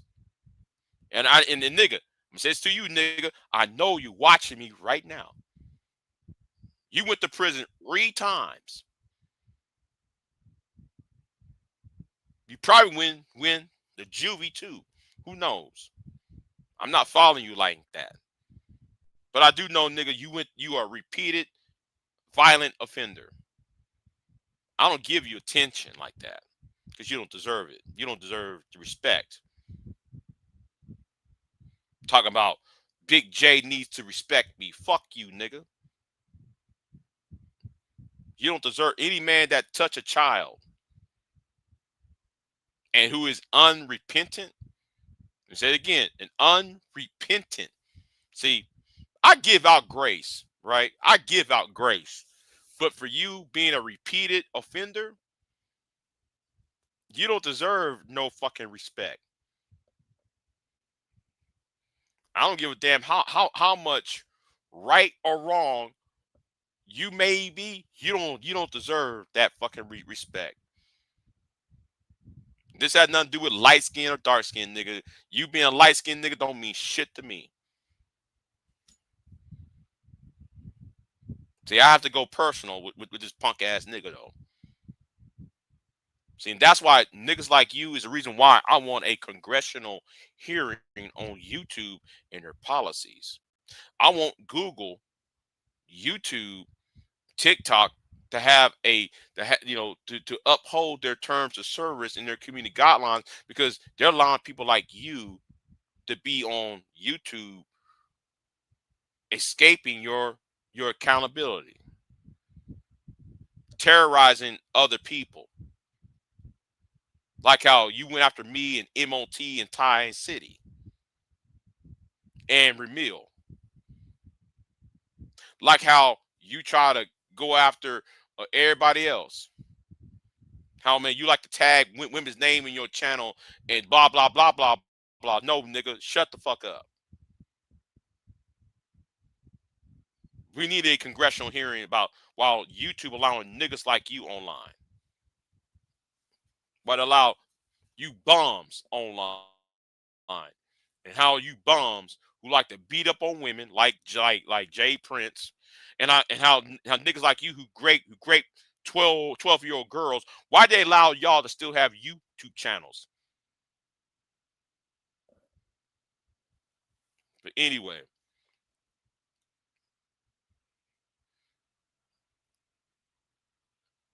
that's why y'all need to be stopped. But let me see. I'm gonna do this real quick. I'll be right back. Let me see if let me see who is off, and I'm gonna wait for five minutes, and after these 5 minutes, and nobody don't show up in five minutes, I'll end this live stream. I'll be right back. Hold on.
All right, y'all. I'm back. I thought somebody going to hit the panel, but nobody hitting the panel. So let me go ahead and continue. Who's grandpa? Right? Let me talk about grandpa. See, everybody is blaming the wrong person, the wrong person here. Grandpa is the problem. Now, Grandpa is no longer around. Grandpa created the conditions we have today. Big J, what are you talking about? When you mention Grandpa, Big J, what are you talking about? And I mentioned Ronald Reagan, and I mentioned Richard Nixon. I mentioned these two men, even though it's more than them, right? It's more than that, right? But let me just talk about Richard Nixon and Ronald Reagan. Nixon have done more to kick black men out the household than what welfare and the Great Society have done. The only thing that the Great Society have done was to give women, I'm using this in quotation terms, money and government assistance. Even though men can't get those same government assistance too, right? But this whole idea of they kick the man out the household, that can be debunked by the Supreme Court case King v. Smith, a court case in 1968. But what really happened? What really happened on how men got kicked out the household? It's something what Richard Nixon did in 1970 and 1971, rather. There was a thing called the Gold Shock of 1971.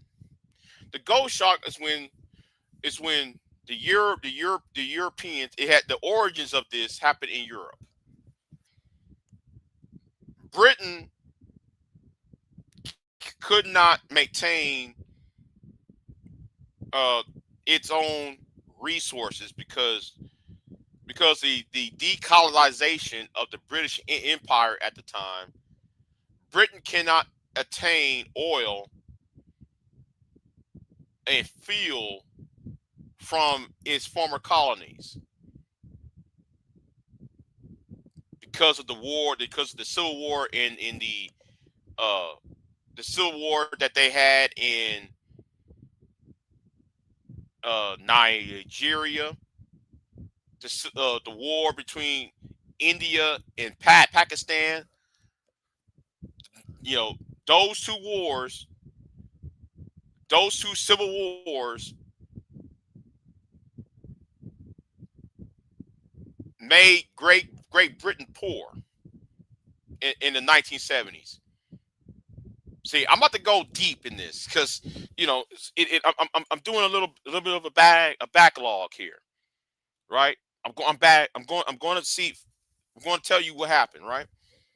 But because Britain and France could not feed itself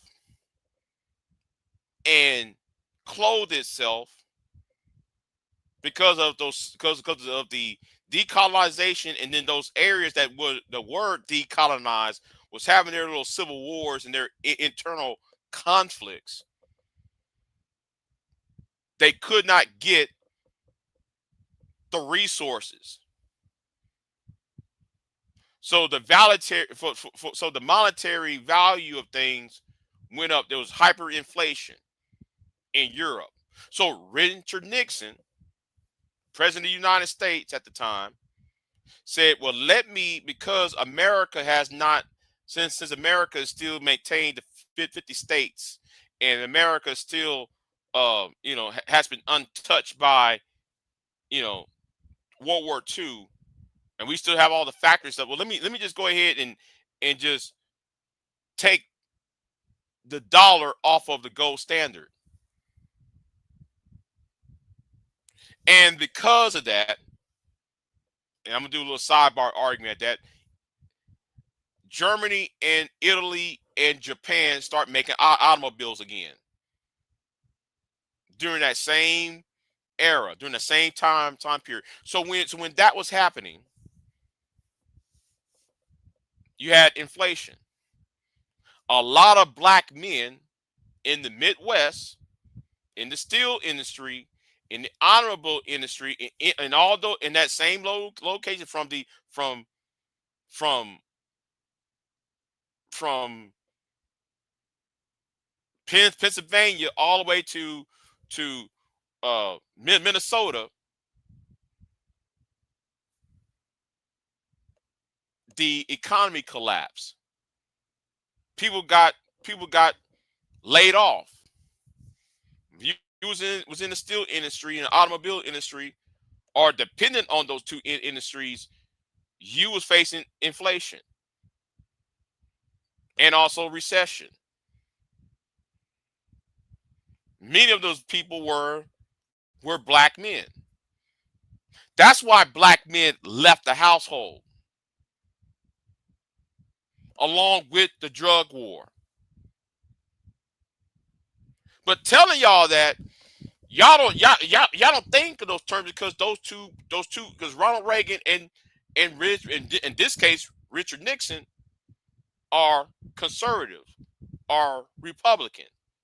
So it's unpopular for y'all to thinking that it's really a monetary policy on why you got kicked out the household rather than welfare programs, because you think it's so easy for you to punch down on women. The Great Society program was just the New Deal for black people, or for non-whites in some cases. Now what Ronald Reagan did on his end, is that, because he's part of Grandpa, and he sold this country out. Ronald Reagan has been hailed as the man who ended the Cold War. We won the Cold War against the Soviets. In 1986, we was a lender. By the time Bush came in office, the first Bush came in office, we became a debtor country. And now we're facing $1 trillion of debt now. About $21 trillion in debt now. Which is the reason why there are houses. That's the reason why young men can't get houses. The reason why men can't get jobs. Why there's the value of education. Because when you cut down the Department of Education, which Reagan was doing, when you also sit there and borrow money from the Chinese in order to defeat the Soviets, why you think the Cold War? They said the Cold War ended when China is still communistic. China did not collapse. China gained more power than the Soviets that we claim that we won. We're supposed to win against communism around the world, but then how come Soviets broke up apart, but yet China did not collapse? That's a lie. This whole damn thing about we won the Cold War is a lie. It's an illusion. That was just political point. That's right-wing political points to make America look bad. No, I'm sorry. Not look bad. Look good in international relations.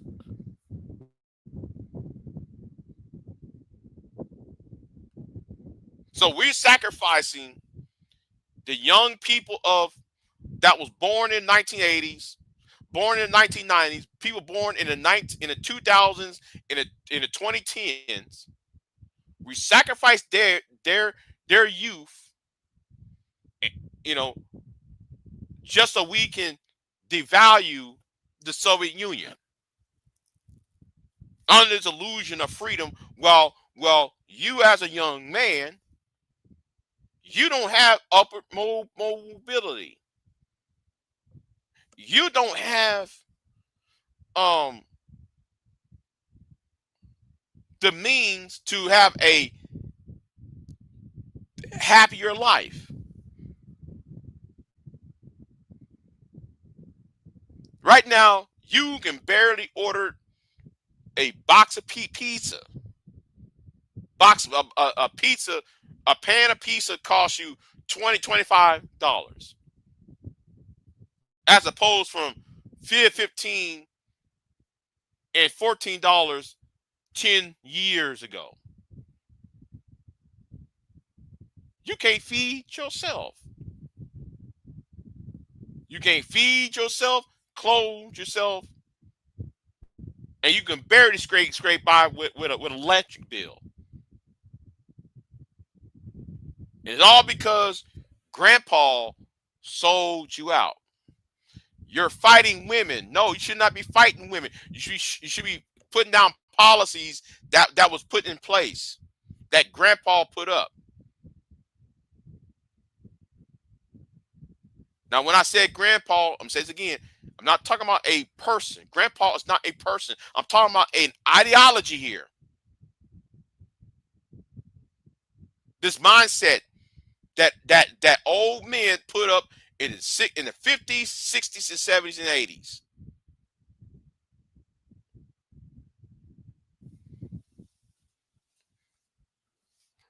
No, it became gender specific, Queen.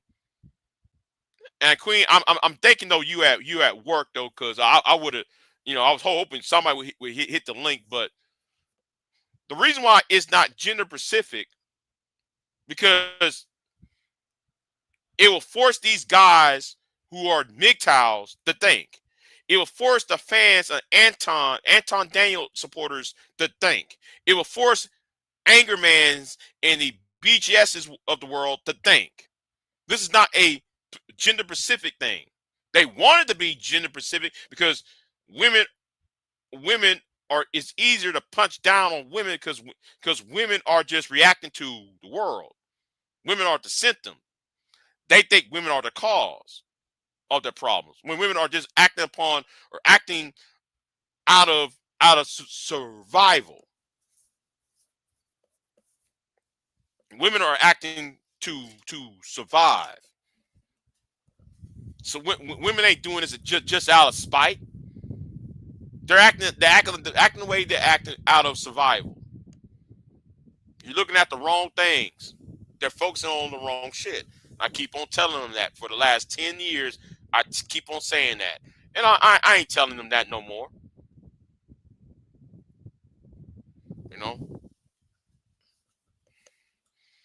I can come up in 8 minutes. Okay, well, I'll tell you what I'll go ahead and hang on for a minute. I'll hang on.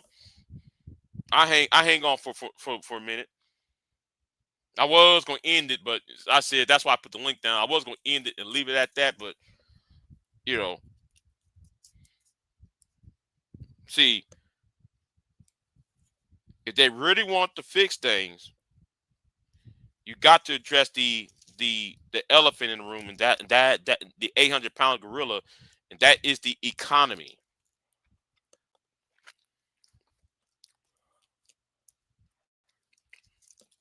It's the economy, stupid.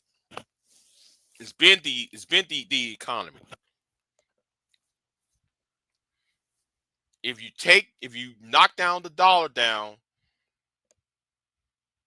and young men who makes their money off of manual labor. A lot of us are blue collar workers, so a lot of us do manual work, right? Not me, no, I don't do manual work like that anymore. But when I did, I'm more of a blue collar, from the blue collar area. But I'm smart enough. And because though I hang around with white collar people all the time, it's kind of odd being a blue collar person hanging around with white collar people. And no, you know what? I'll put that up. No, let me add this in too. I'm usually the black guy that hangs around with white boys all the time. So that also put in my perspective what was going on, right? Because I follow things that other people don't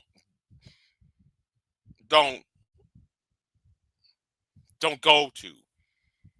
Okay, it opened my eyes about a whole other world. On both. Whether it's the blue collar thing or it's me being more around in white society, or dominant society, whatever you how you phrase it.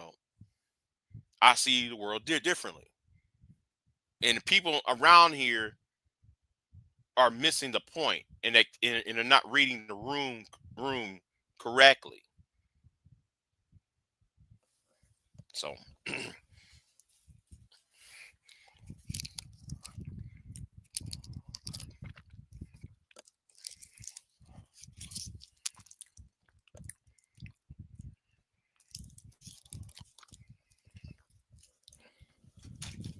so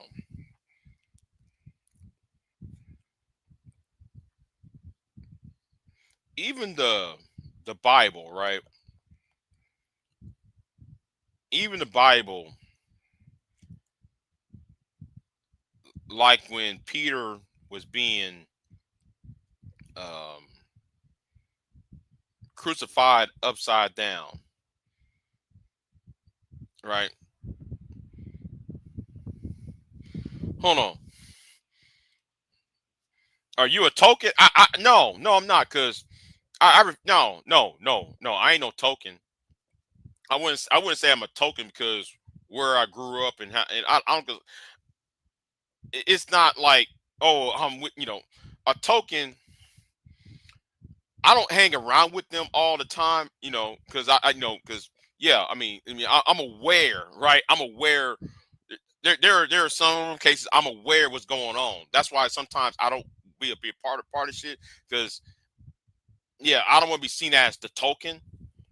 But yeah, but every time when there is awards or um, every time I'm doing something, it's with them. I keep finding myself with them.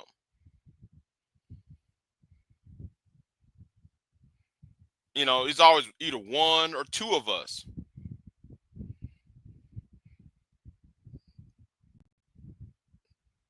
If it's not me, is what's his name? It's either the both of us or the three of us, and the rest of them is just you know.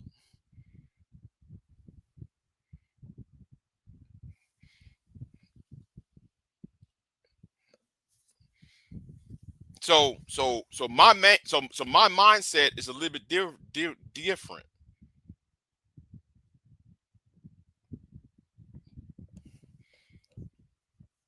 But I'll wait till Queen get. I'll wait for you to get up here, Queen. So,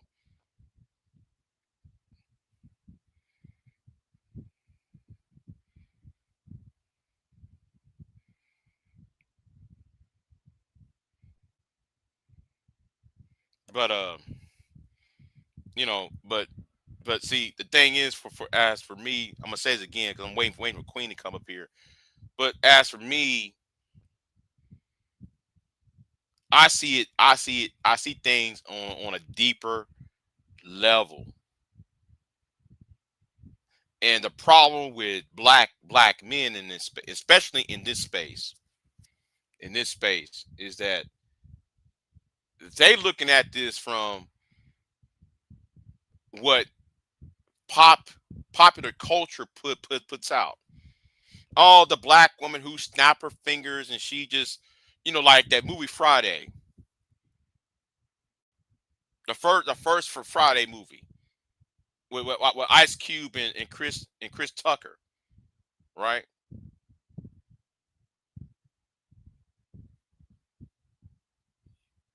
Have we had to put up with the Felicias? Yes.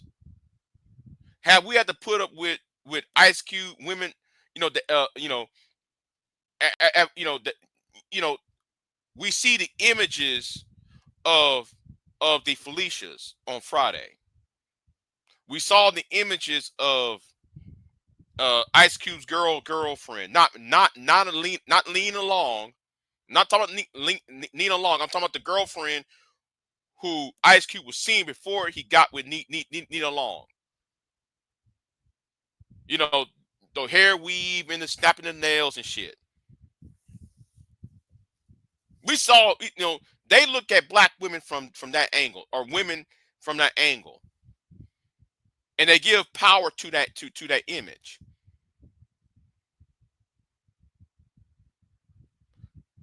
And they see her as the enemy rather than looking at what created her.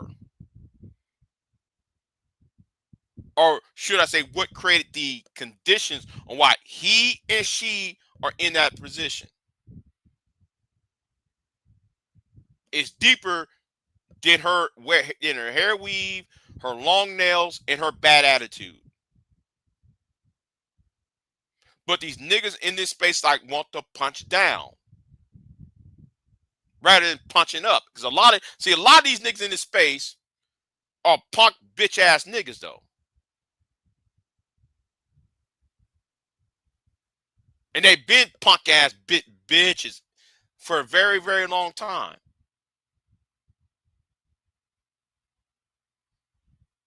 They can't grasp the concept.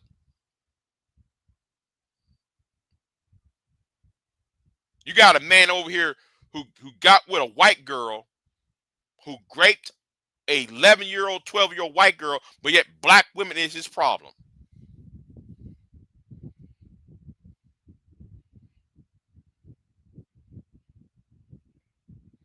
Black woman is his problem, yet he raped an 11-year-old white girl. And yet he's the star in this space. He the one getting all, don't let that brother be alone, having ass nigga.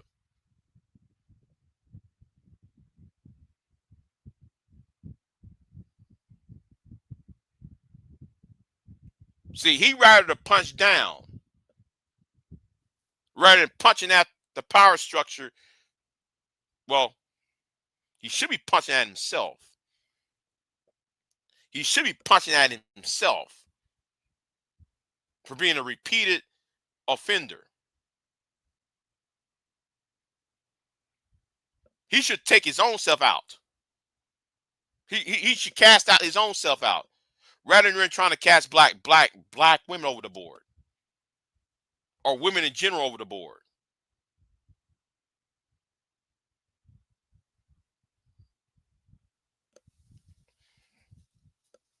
You don't terraform Keisha, you got to terraform the environment.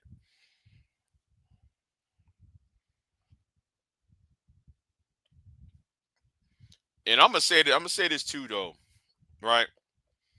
And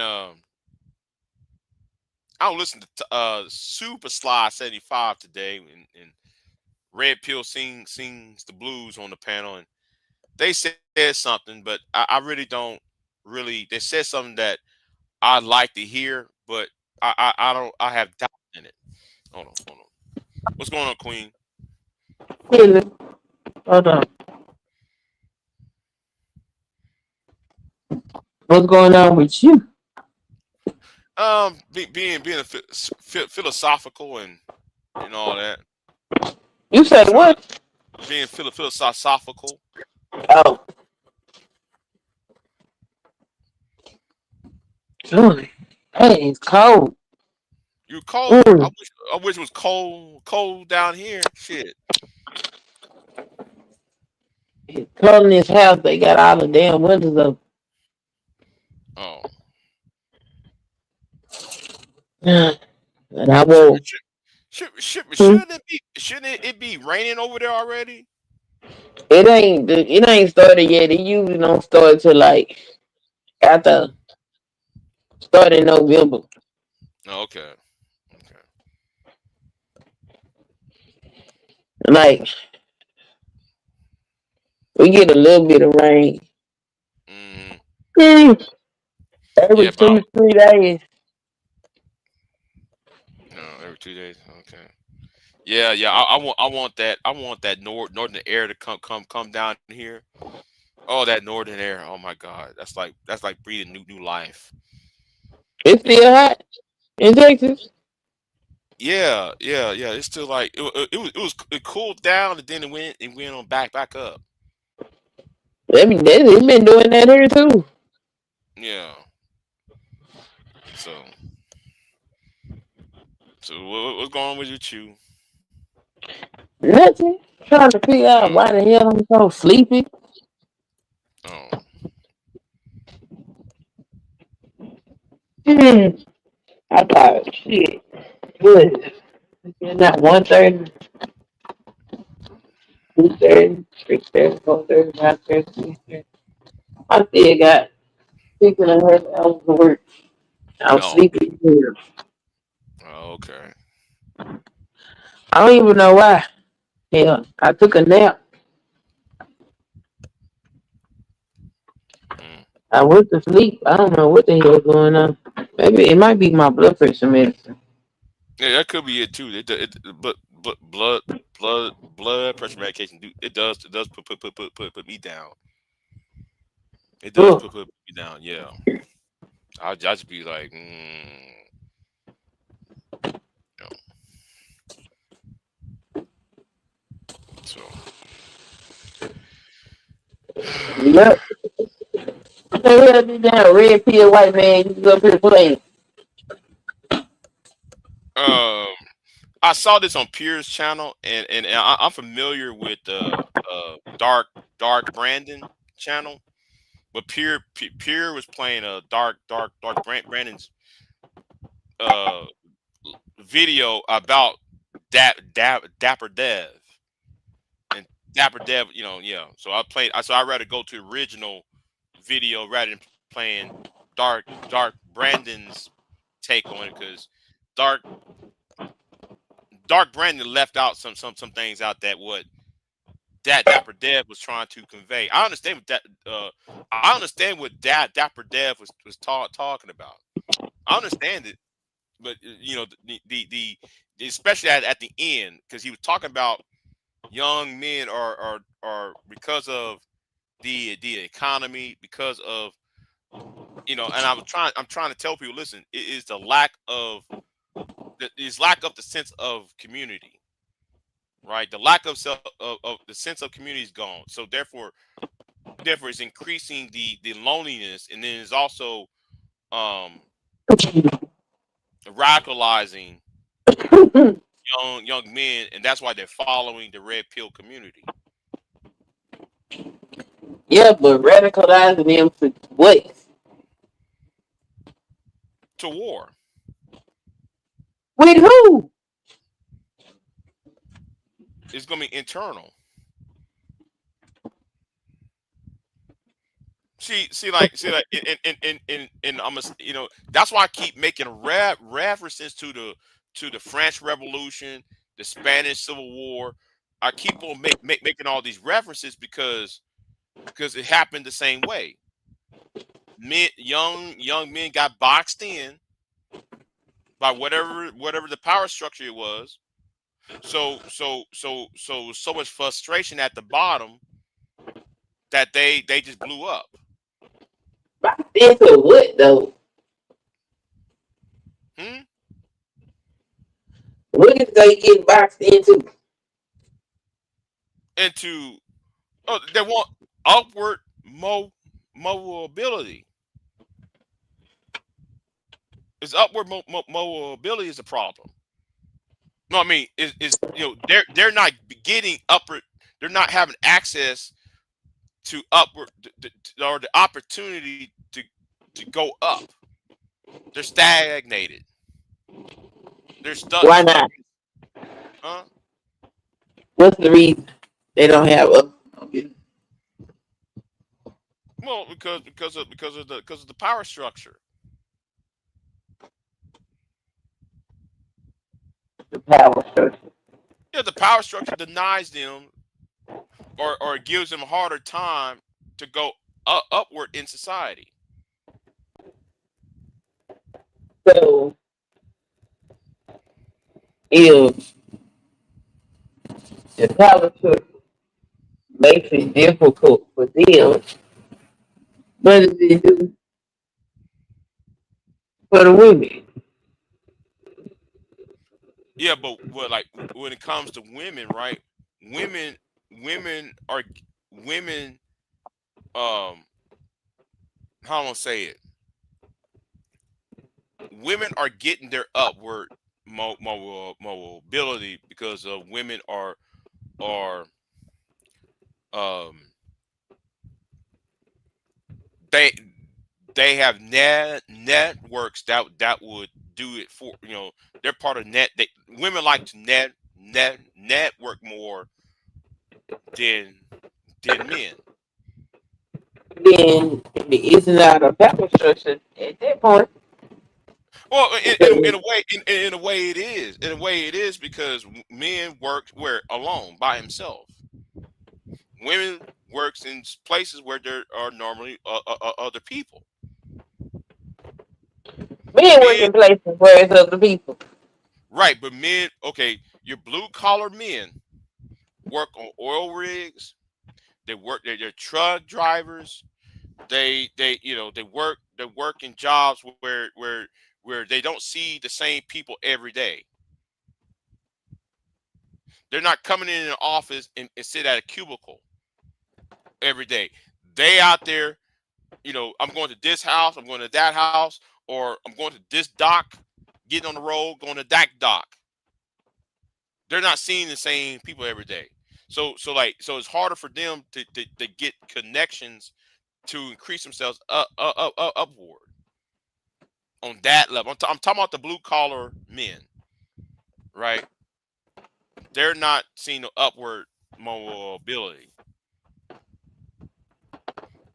And and I don't know how to describe it. I just Yeah, because I don't understand it. I don't get this focus on men because the economy don't just affect men. I It know affects that. Yeah, women too. we all, right. We all know that, but men are told to do X, Y, and Z. Right? We're told to do X, Y, and Z, but we're not getting the capital to buy a home or maintain a house. For future family development. If we can't get a house, therefore, though, we can't get wives. We can't create children. But that ain't the why that men can't get wives and Yes, it get is. house. Yeah, yes, No, it it's is. not. Yes, it No, it's is. not. Women Oh are my. in the workforce now. Women contribute financially to households. So that's not something a man necessarily have to carry on his own. Men. Average Okay. cost of a house in the United States right now is $400,000. Hell, women can't afford it either. So this focus that society is so hard for men, it sounds like men just want somebody to rub their ass because this is No. not just affecting No. men. No. And that's why. That's why I brought up the black church. That's why I brought the black church because the black church always keep on shaming men, shaming the young men X, Y, and Z, rather than trying to see. I have to agree with David Carroll. Black churches don't build hospitals. Black churches do not build schools. Black churches do build schools. The No, schools attached to the church. no, no, no. The church I grew up in got a school. Yeah, the church you might grew up in it, but if you go to some of these black churches, they don't have shit. You know, all it is every Sunday is a group of women inside, and they trying to tell you, well, get your tithes and offerings for the building fund, and we already know though the locks on the door and the doorknobs are fucked up. But yet you want men to come up in here when you're not, when you yourself is trying to shame them. Using I'm the for Boaz what? story. using the Boab story, using the what's the other story of the lonely woman issue. Now I know people say, Big J, you about to go red pill on this shit. No, I'm telling y'all, both can be true at the same time. Is what I'm saying. Now as for the whole issue about, you know, men are suspected, you know, why you know about the housing art issue, and that's my problem with older black men. Older black men has been chastising us, and and there's about 2 old niggas in this space I have a problem with, because they keep saying this shit too. You got older black men trying to shame. Yeah, huh? Say what? No, I'm listening. You got older black men will try to shame you. Say, well, how come you didn't have that house yet? How come though you ain't getting data yet? Well, in my day, we got this, but by the time I was 23. Now we have to deal with that bullshit, and that's why I have a problem with them two niggas in this space who are old as fuck. Now you know who I'm talking about. It's them 2 niggas that hang around with women all the fucking time. Well, you should have a house by now. You should have this by now. You should have that by now. Now I'm looking at the dollar, the worth of the dollar. The strength of the dollar decrease. The value is value. The dollar devalue itself. So a man can't buy no house for $10,000. When a car costs the same, almost a truck can cost almost the same. What happened? I'll wait for her and get it back. Okay. So Can you hear me? I hear you now. Go ahead, because you got. Oh, I ain't saying nothing. Oh. Yeah, I don't know this. I was trying to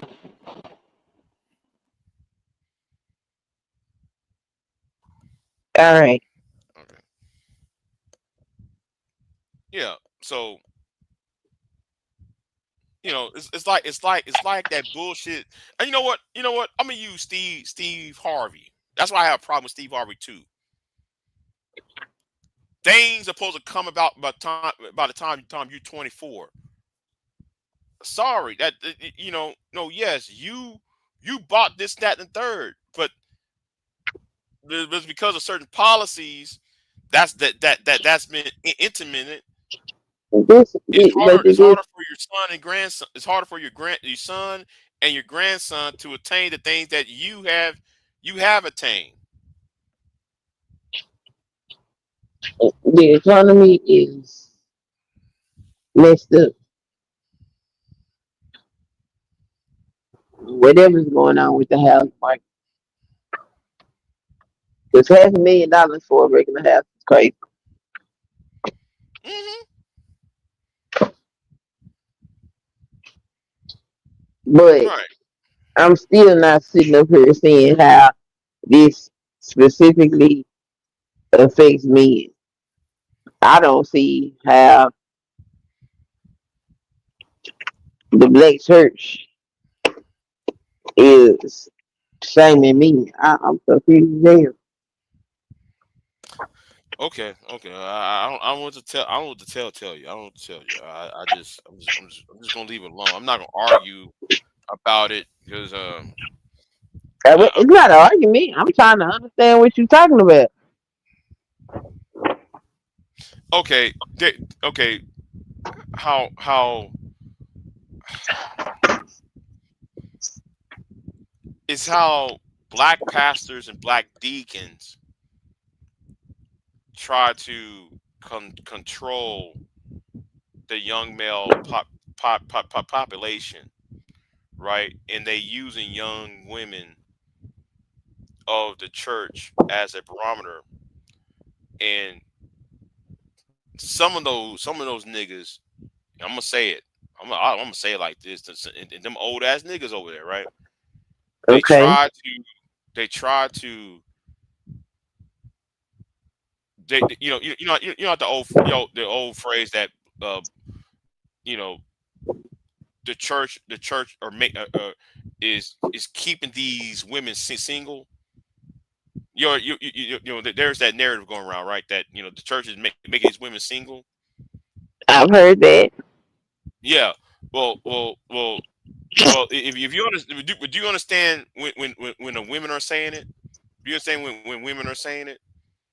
I ain't never heard no woman say. Okay.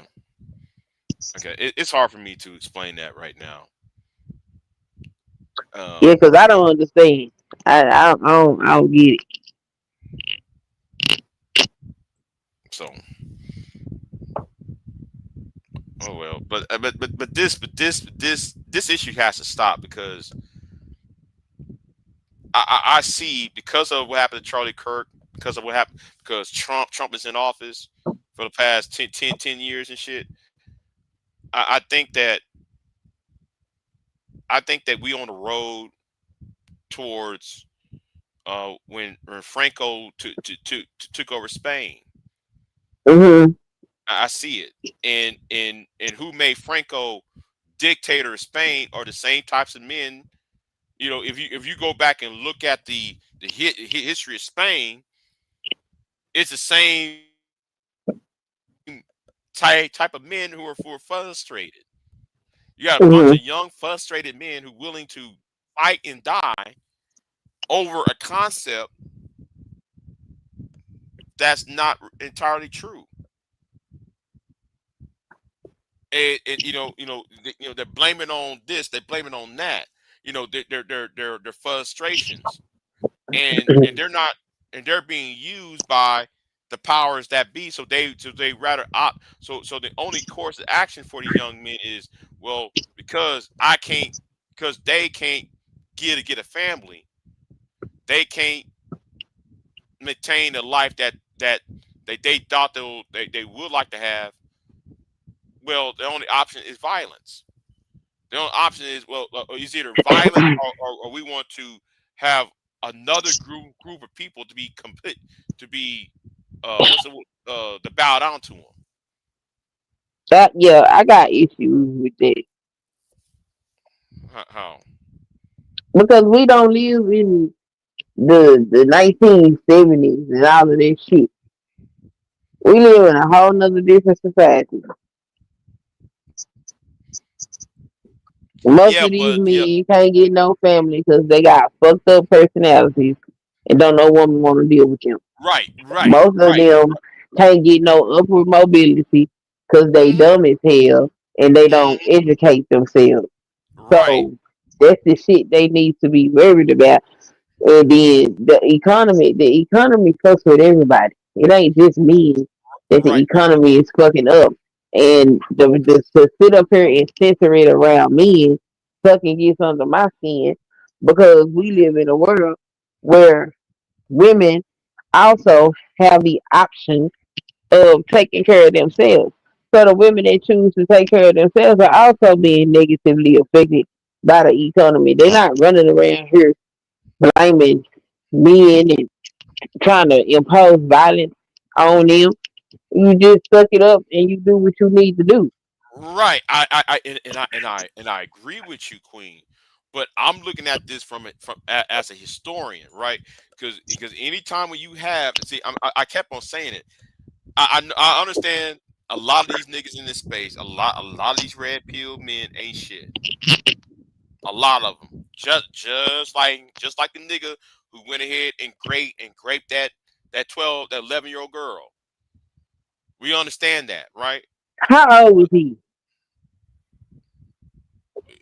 Old enough to know better. Okay. Around 17, 18 years old.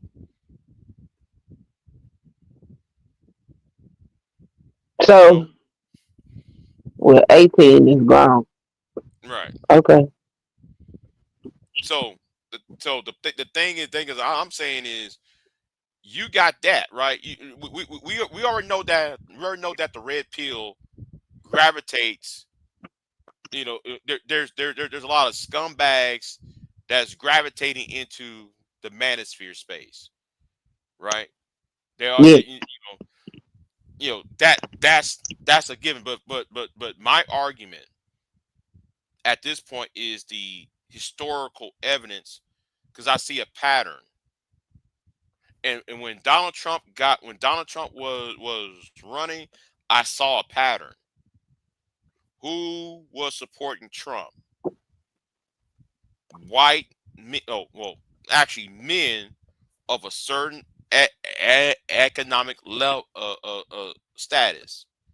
Men who are frustrated by them not being upward in society. That's their fault. It's not always their fault. If you ain't got no goddamn education, that's your fault. If you don't know how to talk to a woman, that's your fault. Most of these people that do that right. complaining and shit, that be the things that be. Yeah, but I be telling them, right? And this is the part though you're missing. It's not her, it's them. It's the system you have to be worried about. That is your enemy. Not the girl who rejected you. She's not the problem. Now, yes. We got a bunch of these idiots online who are manosphere, who are scumbag, and most of them are scumbags. But there are some men who have a legitimate argument. See, and they're the ones being drowned out by the anger mans of the world. You know, And they're what being is their drowned out. legitimate argument? Like, okay, Queen. You remember the conversation me and you had about women will fuck over men about not seeing their kids, about Yeah. seeing the kids and shit.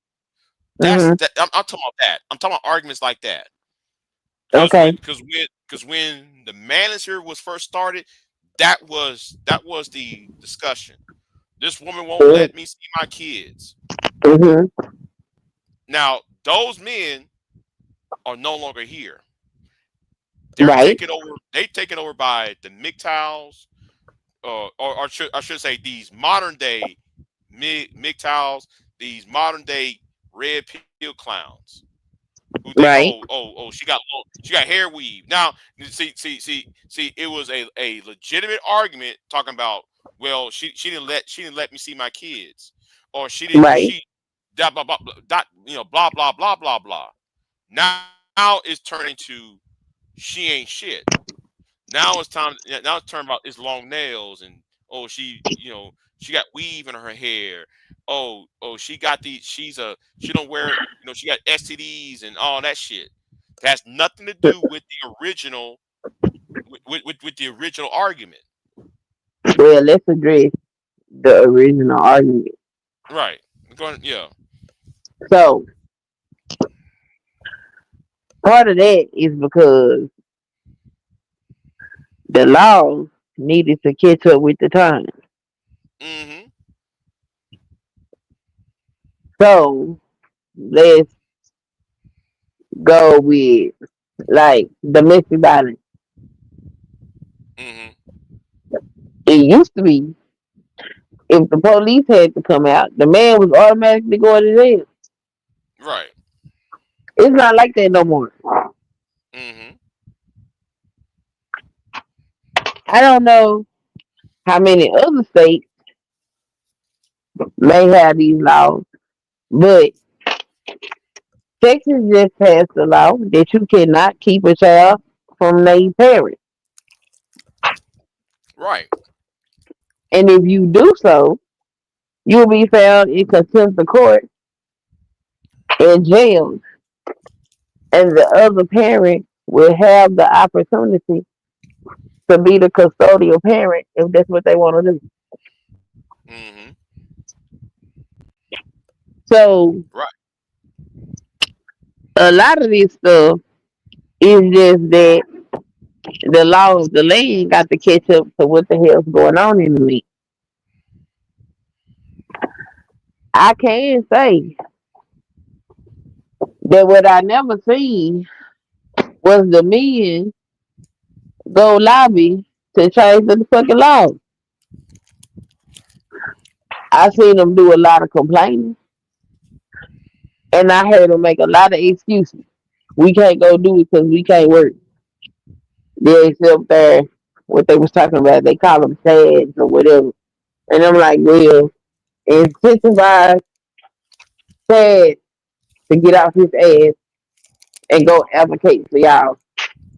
They had an excuse for why they couldn't do that. So, like, if men not gonna help themselves, how the hell they gonna sit up here and complain about what the hell society is doing? Hmm. Meanwhile, you just showing society. These people that shooting up these churches, these schools, and all of this shit, ain't nobody did shit to them. Most of them manifestos talking about they can't get no goddamn woman. You's a fucking weirdo. That's why.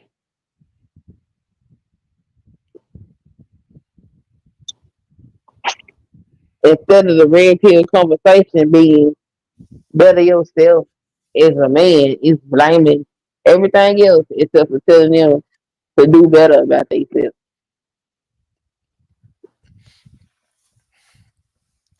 And that's why, and that's why, uh our mutual how much I'm gonna say our mutual acquaintance. That's why Mutual she does. acquaintance. Yeah, our mutual acquaintance, right? She can't understand why in the red pill community is the way it is today. Why MOT, myself, and Ty City and Ramil, even though we don't like one another, we're being surrounded by, we're being drowned out um by the Obsidians and the BGSs of the world, the Angermans. Um, because the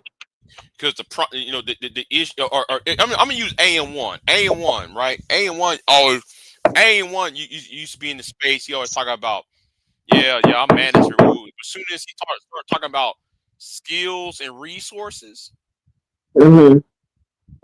they toss him to the side. As soon as they talk about skills and resources, or how to get the bag, or how to lobby, woo woo woo woo, they will sit there and buckle and say, well, fuck you, you're a simp, you're sipping, you're a doormat for these black bitches. I hear that shit, right? That's that. That's not my words. That's how they'll talk when I say Mm-hmm. black bitches.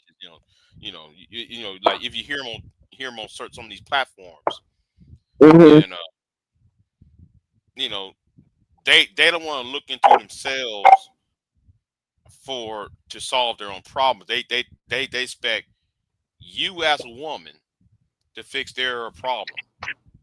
That's not nobody's job. That's an individual. If a Right. woman, how many of them men gonna go get some destitute woman and, and, and give her life? None. They not gonna do that. Like she got to be doing something for herself. So what the hell is they talking about? Why would a woman who has historically been deemed the fairer of the sexes go get some man that ain't got shit going on for himself? For Right. what? Hmm. And that's why I said, though, they need to slay the dragon. Right. Rather than focusing on the princess, you need to slay the dragon. they refuse to do that. That'd be my whole issue. I be like, what the hell is y'all sitting up here talking about? The economy fucked up for everybody. Okay. I know you're saying it's fucked up everybody, but who has most of the jobs though, Queen? Who has most of the jobs? Yeah, who has most of the jobs? Hell, I don't know.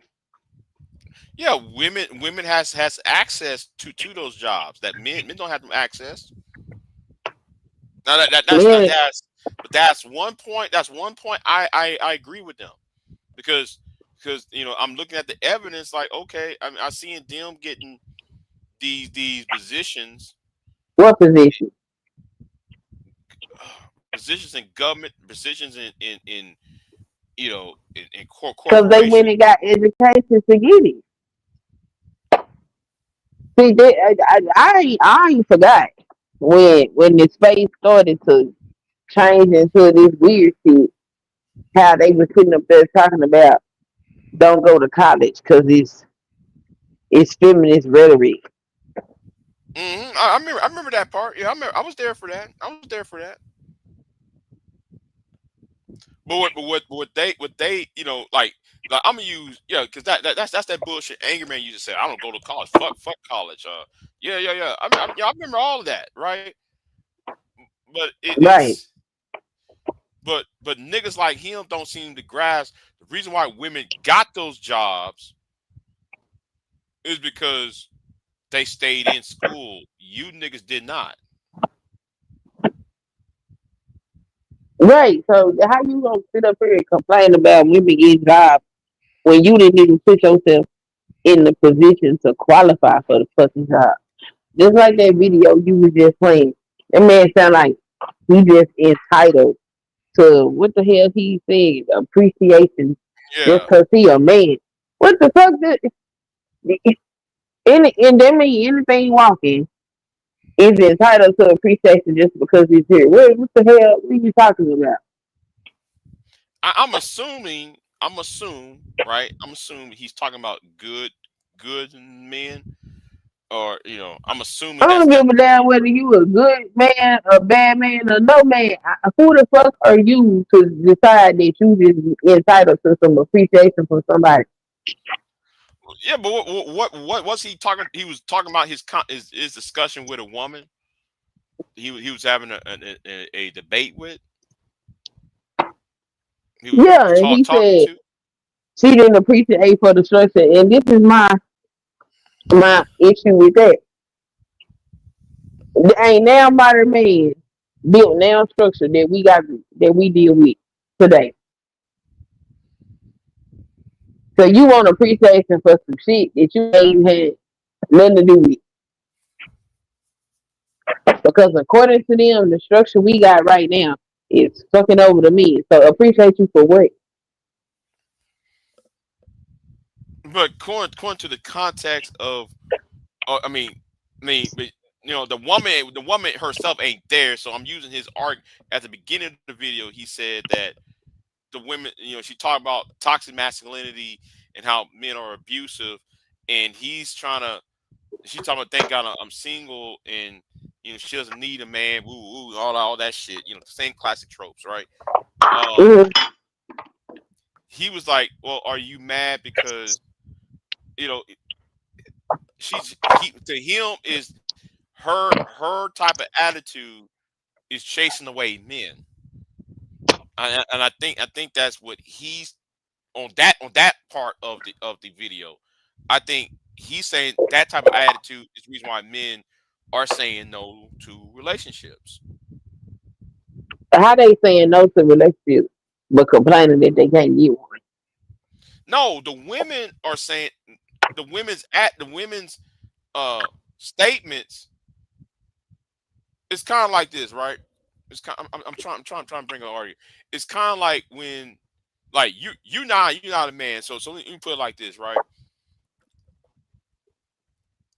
If you come up to a woman and she put out a behavior that is very abrasive, and he keeps on seeing that, right? Mm-hmm.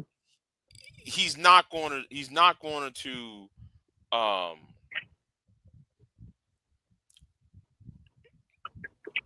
he's not going to welcome the idea of being in a relationship. He's not going to less likely he's going to be in a relationship based upon the abrasiveness of the women that he is either pursuing or he's around. So he's not going to get that, so he's scared of that, right? It scared men off. So he's, I don't I know you you're not going to understand that part, and I'm not No, expecting you to I understand understand. We don't care. that. Okay. If you are being received negatively by most women that you approach, perhaps you need to figure out what the hell is wrong with your approach.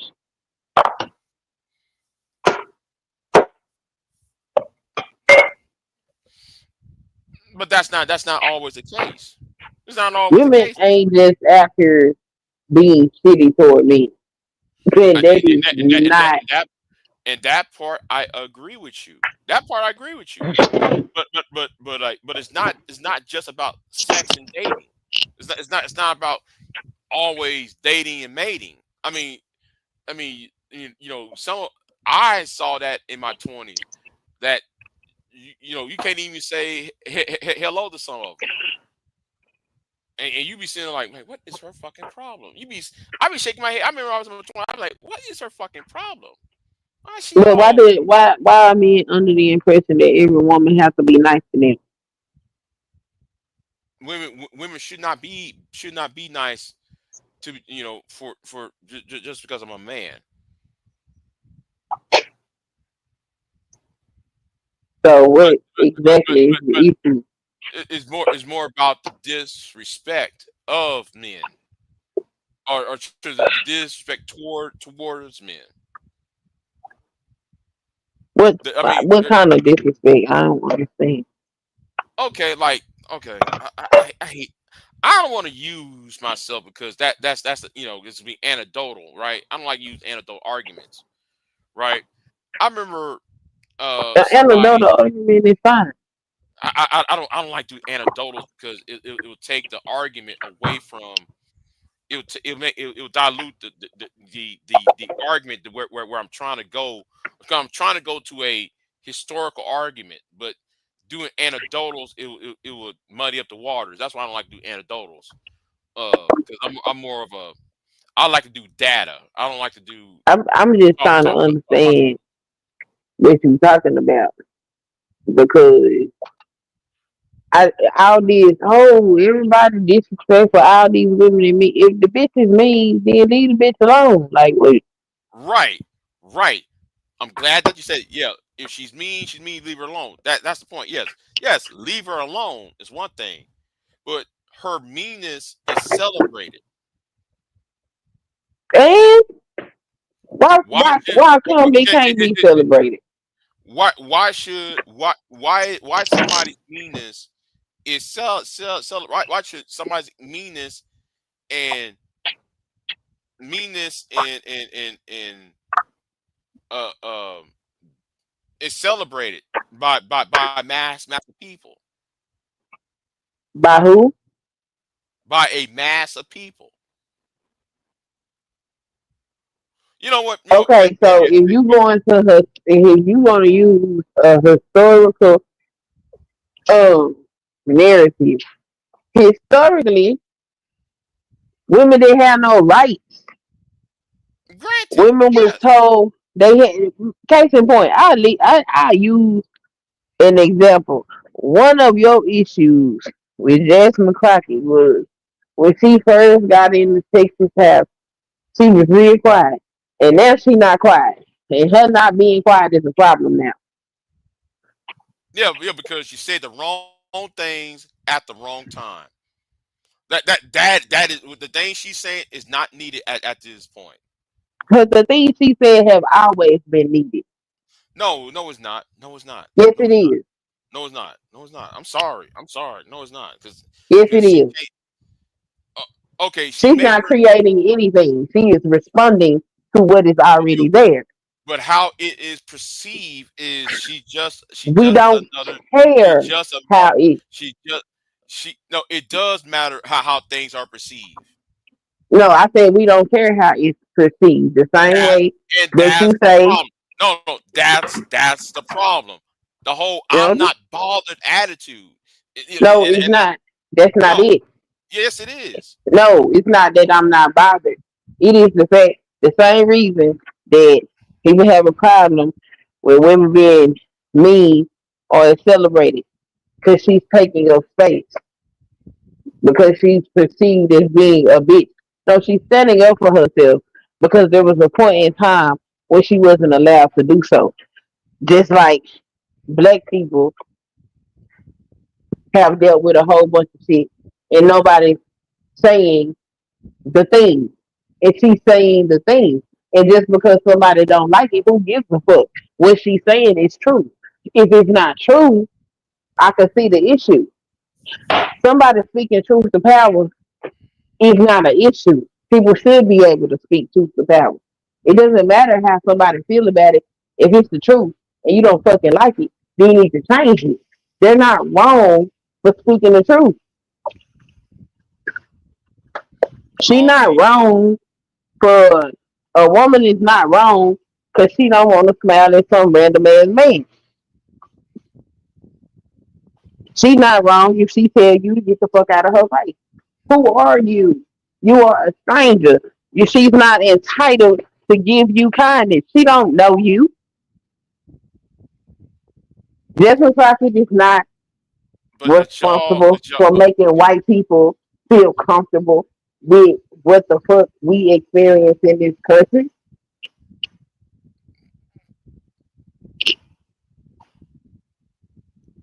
Some people don't like that Queen Boss act. It don't matter what the hell they like. The fact of the matter is the fact do or you the want fact. to win? Do you want to win in 28 or not? Okay, I said this at the county meeting. Do y'all want to win or not? I'm gonna tell you what. I'm not voting. I'm not voting. You got to have a messaging. You have to message things right. You can't sit there and do the boss girl act. That shit is off-putting. No, it's not. I appreciate every fucking word she's ever spoken. No, because it's true. Because it needs. No, it's not. It's only off-putting to people that want her to sit over there and be mealy mouth. I'm not voting for nobody that's gonna sit their ass over there and play nice in the time where there are no nice. It's not about playing nice. It's not about playing nice. It's not. I'm not voting. Playing nice. No, if you can't get your ass up there and tell the actor, have the audacity to tell the truth, it's about the messaging, Queen. It's how the messaging. We just had a whole racist go to colleges and spew hate amongst the youth. The messaging is people need to stand up and tell the truth to people that are doing the same thing that she's doing on the opposite side. And she's speaking a message of equality while they speaking a message of hate. I'm not voting for nobody that can't get up there and speak truth to power. I'm not voting for nobody that want to play. I want to make you feel good because making you feel good does not protect our fucking rights, as we can currently see.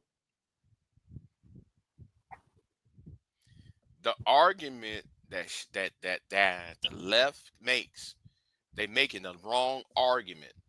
Do not use the Jimmy Kimmel argument. Oh, Jimmy Kimmel got fucking ass fired from ABC. Don't even use Jimmy Kimmel. Y'all should have used when old boy Ted Nugent told Obama to suck on his gun. I would see the messaging. You play that right back to their faces. See, the left always makes the wrong argument. Who's And, likely to say that? huh? Who sitting in Congress is likely to make such a statement?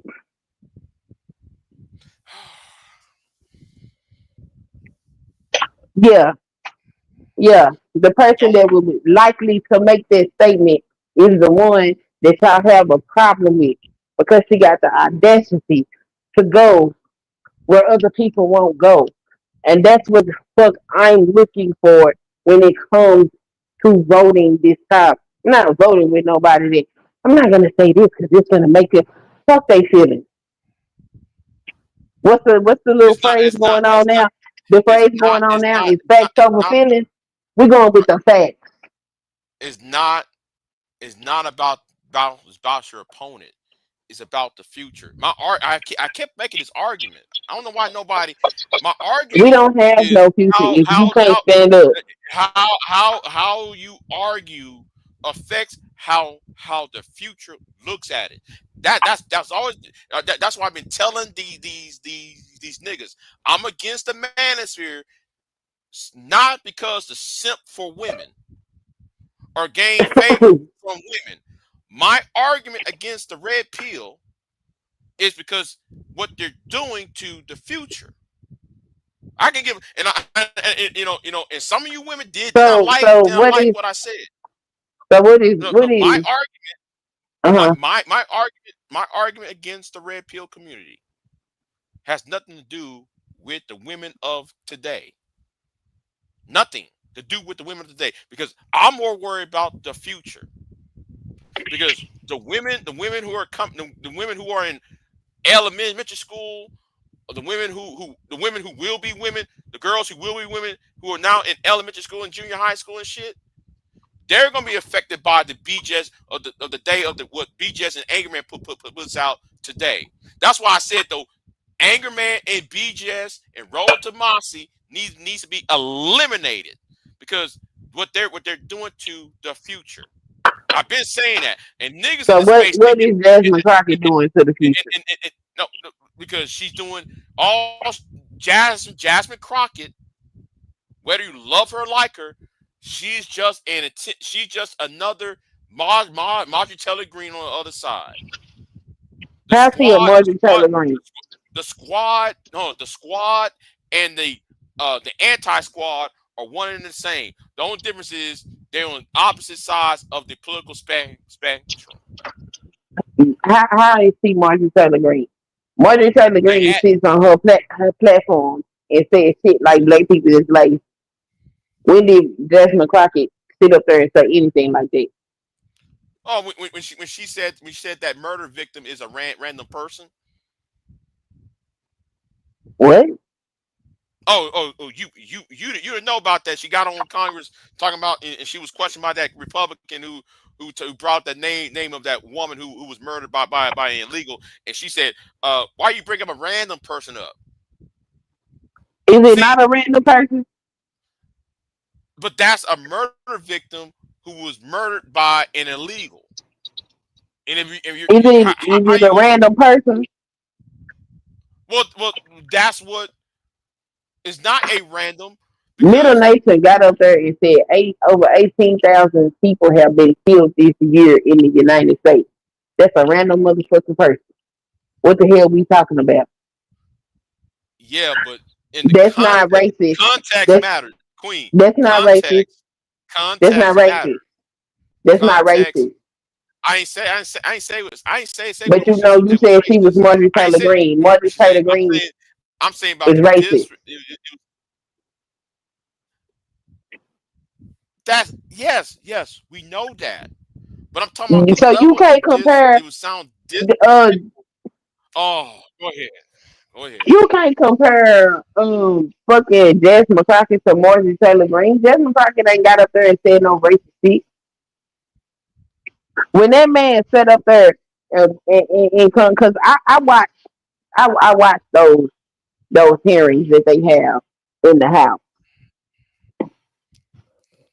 and every time they say something, she corrects them, especially when they got something to do with black folks.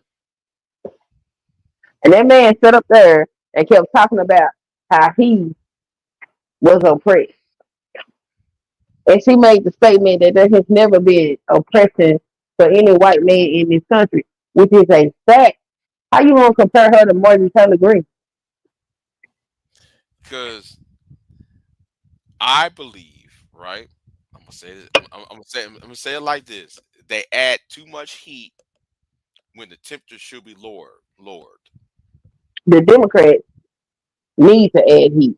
That's why people didn't No, go out no, and vote no. The because they didn't Democrats. have no heat. No, the Democrats. Okay, it's kind of like this, Queen. Okay, what type of war you want to fight? Or do you want to fight an unending war, or do you want to get a nuclear bomb and blow them up and then win the war, or end the world quickly?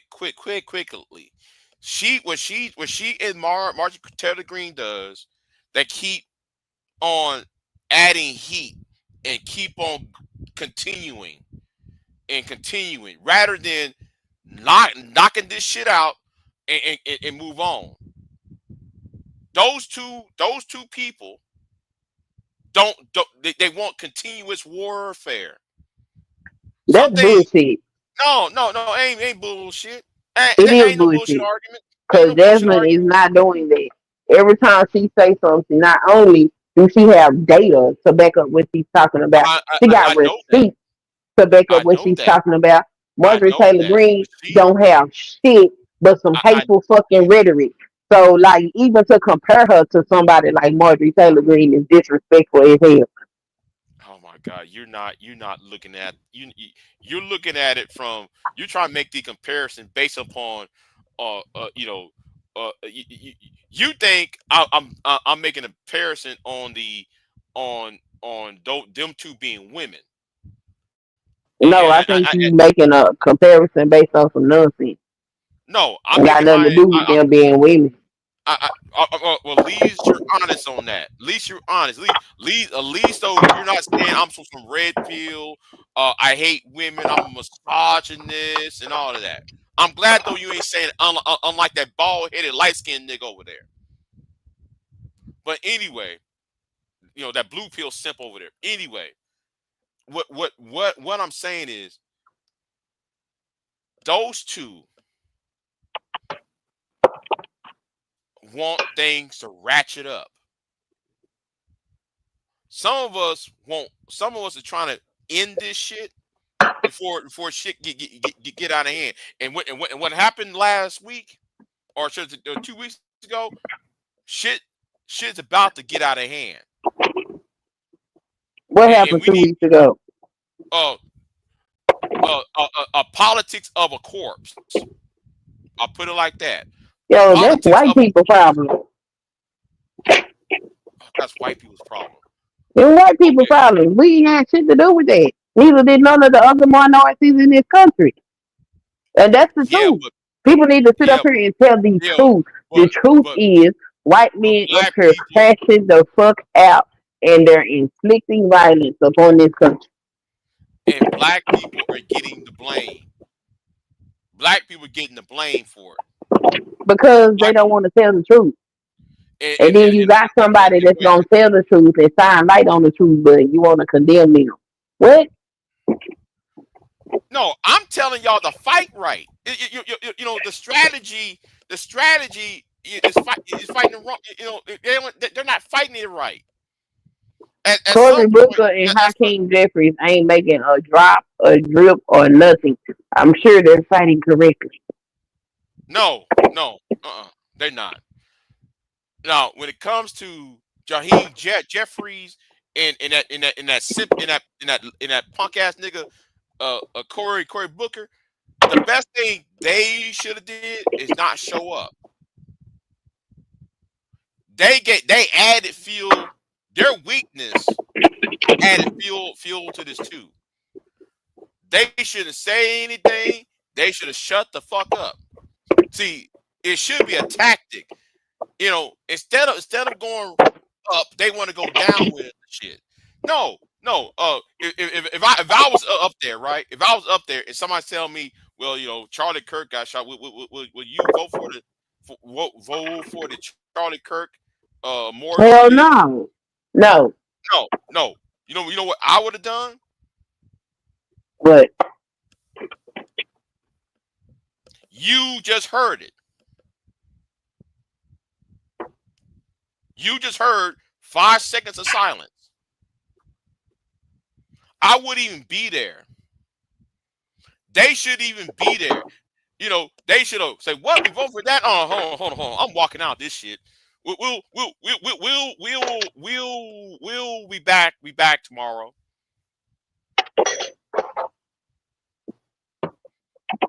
I wouldn't give them the opportunity for that shit. I wouldn't vote no, yes, or yay or nay on that shit. You wouldn't see me there. mm-hmm.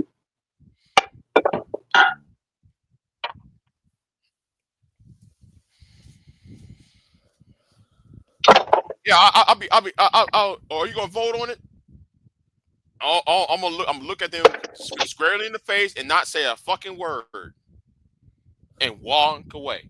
That's the best thing that they should have done. Instead of trying to kowtow to those coon ass niggas, to the black conservatives and Turning Point USA. Wouldn't say a word because I know what they're trying to do. They're trying to sit there. Akeem Jeffries and Corey did with Corey Jeffrey. No, I mean not Corey. Corey Booker and Akeem Jeffries did is they capitulated to say, oh, we got these black men to heal, to bend down or put them on bended knee to Christian nationalism. Now, what I would have done if I was up there, and nobody's gonna like what I do because I'm not thinking about today. I keep on saying this to people. I'm not talking about what is informing for today. I'm talking about I'm looking at things from the long game. I always think of it in long term perspectives. The point is, if you say yes, you are a loser. If you say no, you are a loser. If you didn't say nothing, because either way it's a trap. They want you to play the yes and no game, and that was a trap. That was a political trap. Why play it? The best way to win is do nothing and walk away from it. I'm not voting. No, it's time for us to vote on that. You wouldn't see me on the House floor. You wouldn't see me on the Senate floor voting. You know what I would be? Back home in Texas, back home in Alabama, back home in Detroit. Well, Senator so-and-so, well, hey, yo, what happened, man? Hey, man, I called in sick. I have a sick mother. I have I have to go to my cat.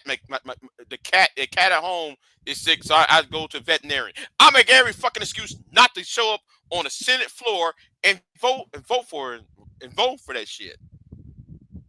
That would have been the best tactic to use.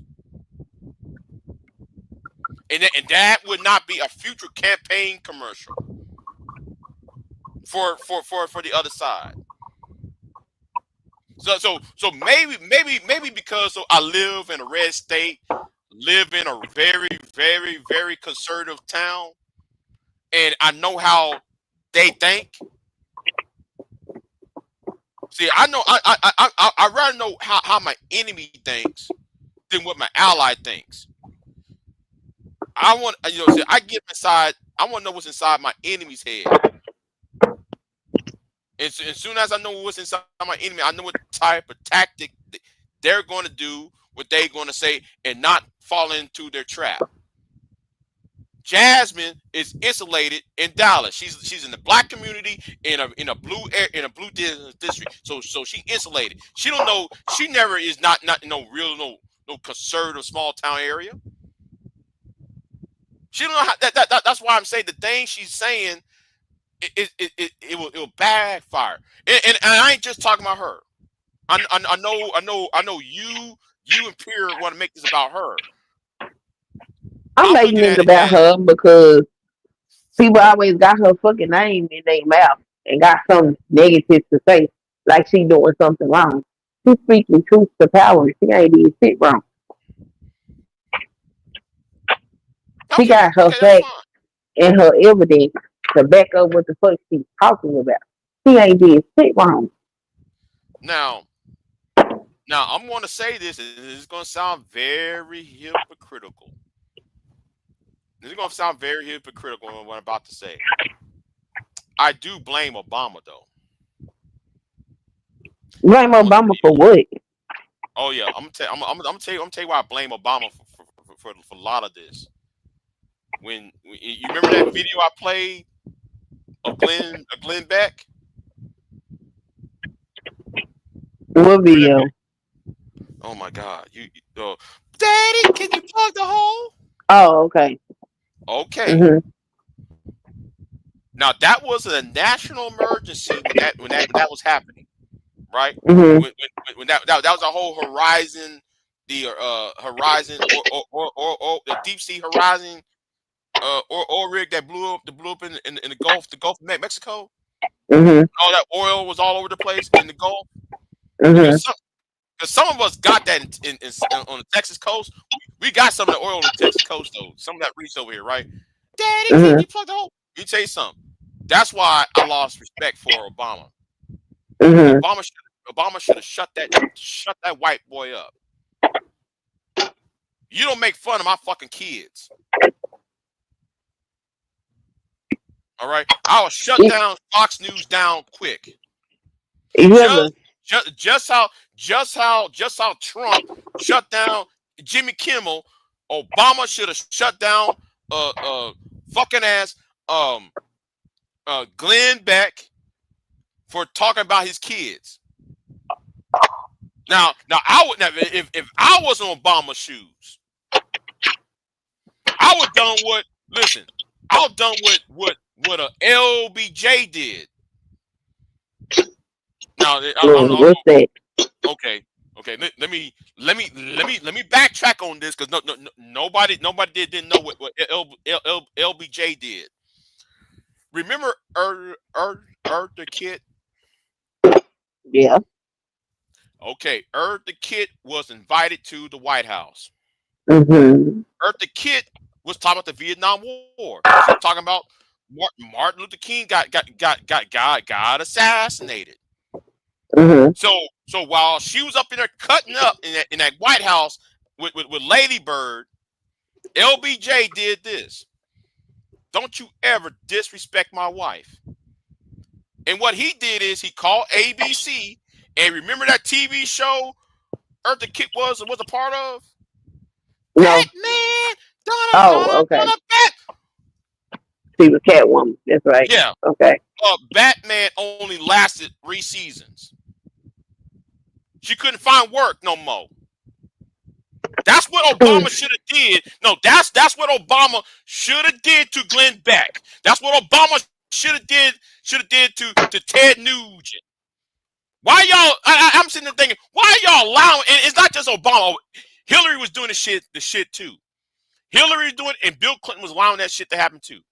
Why y'all allowing Ted Nugent to say all that bullshit in your home state?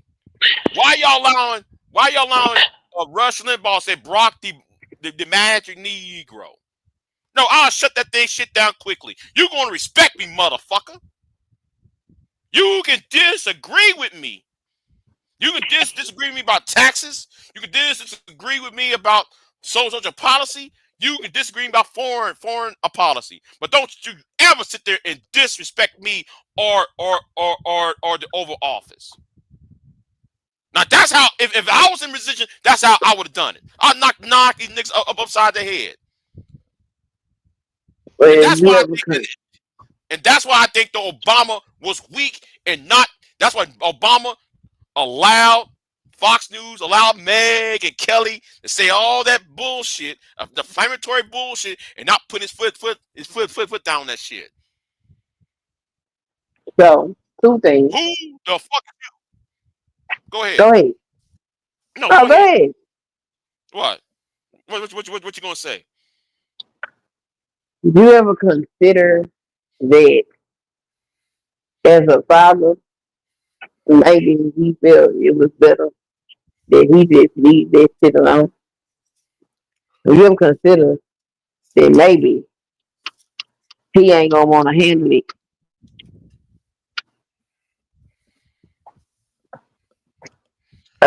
with the pen? You ever consider that? Cause He never used the pen. exactly, That's the point. Yeah, cause he never maybe he used. wanted to do something other than the pen, and maybe it was best for him to leave it alone than to engage with it at all. I'm the type of nigga. I'm gonna say it like this. I'm the type of nigga that I like to destroy my enemies. If I had the power to do it, and I wish I had the power to do it, because Angry Man would be on YouTube. I'll tell you that right now. That bitch nigga would be on YouTube. But anyway, the point is, I would have got rid of my enemies. Yeah, but ain't that what Donald Trump doing with Jimmy Kimmel, and then he getting ready to infringe on First Amendment rights, and even he flirting with controlling the press?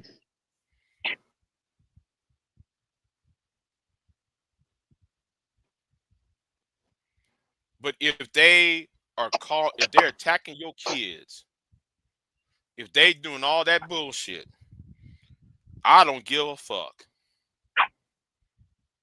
Yeah, that's not I know, how I a know, I know, democracy works. I know, I know how you feel. But me as a man, right? I'll put men are supposed to be problem solvers. If there's a problem happening, it needs to be solved quickly. So We're not going to keep allowing this shit to keep on continuing for another 10, 15 years. No, you start this shit. Let's end it today. who's to say that the reason why Glenn Beck don't have his fucking shit down is because when Obama got out of his presidency, he did whatever he could do to get his ass out of there. See, I don't think that if you're sitting in the seat of POTUS, you should sit up here and play certain fucking games. You have to defend the Constitution. No. If I was there, the fairness doctrine would have returned. That's one thing. One thing I have a problem with President Obama. He should have implemented the fairness doctrine. That would prevent Glenn Beck and Sean Hannity to get away with that shit. Okay. Y'all saying all this shit. Okay, well, guess what? We gonna go back to this 1940 law that Ronald Reagan took down. I'll say, okay, we're gonna have fair and equal debates. Did Sean Hannity lose his shit too? No, Sean Hannity still here. Sean Hannity's still here. I know he's still doing something, but didn't his situation change? No. Okay. No. I'm trying to think about somebody else. No, the only person who lost their shit was Bill O'Reilly. The only person who lost their show and lost everything was Bill O'Reilly. Glenn Beck got tired and he went back to radio. You know, he ended his show and he went back. He's on radio full time, right? Mm-hmm. But see, if I was there, right, the fairness doctrine would have been back in focus. calling Trayvon Martin a criminal. That shit wouldn't be allowed. We don't, putting opinions out there that opinions. People want to do opinions and not news. No, we want to know what the facts, not what you're. That's why I keep telling people, fuck you. Fuck your opinions. I want the facts. The opinions don't give a fine fuck. I don't give fuck your opinions. I want the facts. I've been saying that a very long time because people think their opinions matters more than the facts. Facts matter to me, not your opinion. None of that makes sense to me. Because if facts matter to you, how the hell you sit up here and got a problem with Jasmine Crockett and she don't spit nothing but It's how. I'm arguing from if I was in power. You're looking at the politicking. I'm looking at the governing. How you govern and how you politicking are two different things. Meaning what? It's one thing to run on something, and it's one thing to govern on something. And that's why a lot of people got it wrong. That's why AOC. I'm gonna use her as a prime example because that's why people like AOC and Akeem Jeffries are caught into the bind. They thought what they said on the campaign trail was going to automatically be reality, but it's not. Because once you get them into Congress, you have to talk to the other side. You can't sit there and beat your chest and talk about whoa. That's my problem with her. She bringing her politics into governing. She should have governed in the position that she's elected to. You're no longer on the campaign trail. You have to govern. Meaning what? And what she and people on the left are doing are not governing right. They're doing it from the position of weakness. Case in point, right? I'm gonna use the governor of Illinois. Not I'm talking about the governor of Illinois 10 years ago. What's his name? Quinn. Oh, we got violence in Chicago, right? Mm-hmm. If you are the governor of Illinois and Chicago is all violent and shit, why would you do a rally in Chicago being arm in arm with those black pastors marching through the south side of Chicago talking about no violence? That's politicking. That's not governing. You are already the governor. Now, if there's so much crime in Chicago, and if there's so much people being shot and killed in Chicago, the National Guard will be there in 2 days. Okay. Now, if I was in office, the National Guard would be there. If I was the governor of Illinois, and I'm seeing a city with ranked them in crime, I'm gonna call the mayor and say, "Hey, Mayor, hey, listen, bruh, let me tell you something. Do you want me to solve this problem, or are you going to solve this problem? Because I can send them people down there where you at. Do you need some help?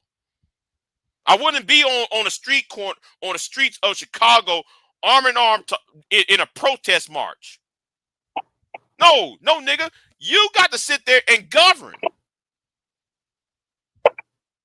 And that's how I see the Democrats as weak. And I actually did a video on that years ago, showing that footage.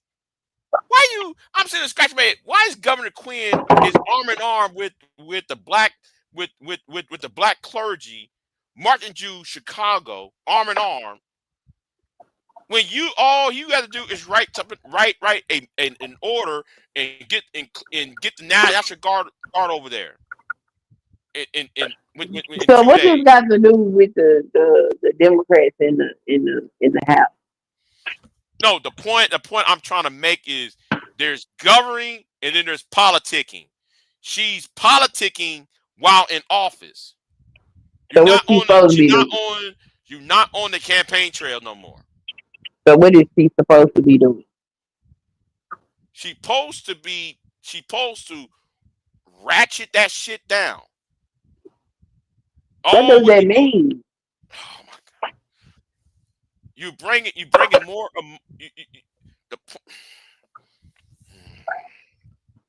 You saying words that don't make no sense. You saying she's supposed to be. It makes sense. You supposed to lower the temperature down in order to get things done. What she's doing is, and I'm not just saying her, right? I'm not just saying her. Lower the temperature down. What does that mean? What is they supposed to be doing? Get that shit done and over with quickly. Get what done over with quickly?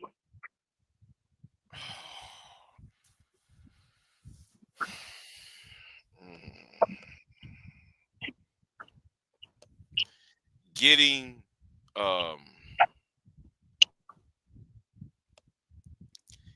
what you are fighting for, you have to do a job that will serve the people, and using rhetoric that would inflame the situation that doesn't need to be inflamed any further. It sounds to me like you saying that they need to sit up around there and be mealy mouth around them goddamn Republicans. Oh my God. That's what it sound like. Yeah. That's what it sound like. Yeah. I know. And that doesn't work. And just you just said that, right?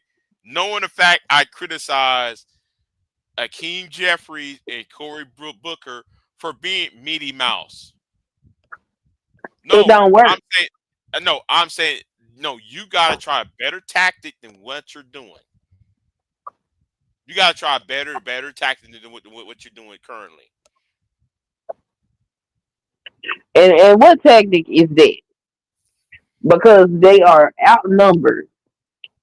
Nothing that they try to do is going to pass. No, they don't have to pass. No way. No, all you got to do. Republicans don't do a whole lot of bipartisan any fucking thing. I know that. All you got to do is tack on amendments to certain bills to slow it down. Okay. See, now that makes sense. That's something I can understand. Right. Just as I'm gonna use this too right here. Just as the Democrats talking about we need to get rid of the Senate filibuster. You jackasses. You want to get rid of the filibuster when you in the minority. That's why the filibuster exists, so that the minority have a say before the bill's being passed. No, you better filibuster and filibuster and filibuster up and down the son of a bitch. It's only 50. It's only what 48 to 51. That's not 60% of the Senate. So since the Senate is evenly divided, filibuster every goddamn thing. Yes, you're gonna lose, but guess what? The more you filibuster, they gonna sit there and say, okay, let's make a deal. Okay, we'll add this in and we'll add this part in. Well, by the time they add shit in what you want into their bill, you won. That's the point. You got to know some legislative procedures.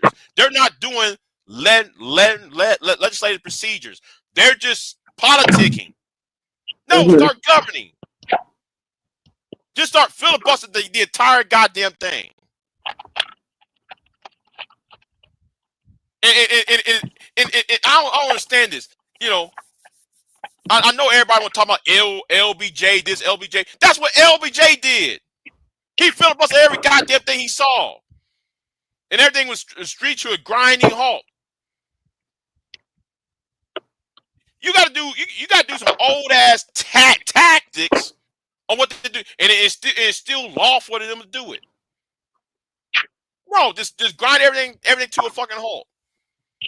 And they should have never left Texas. I'm talking about the people who left Texas. They should have just quit. Now though they passed every goddamn thing. Soon as they came back to Texas and came back to return to their position, they passed. Greg Abbott passed every goddamn thing in the world.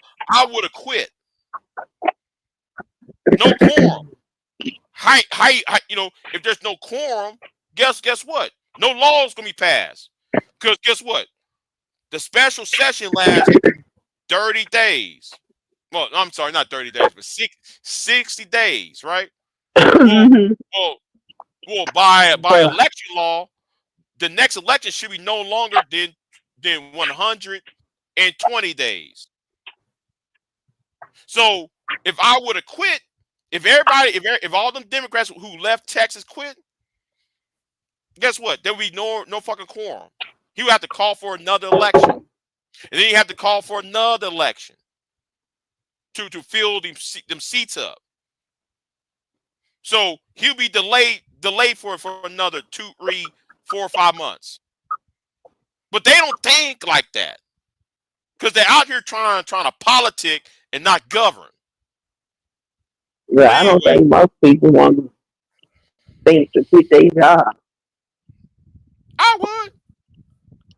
If I'm being, I'm talking about the Texas House and Texas Senate when they left, right?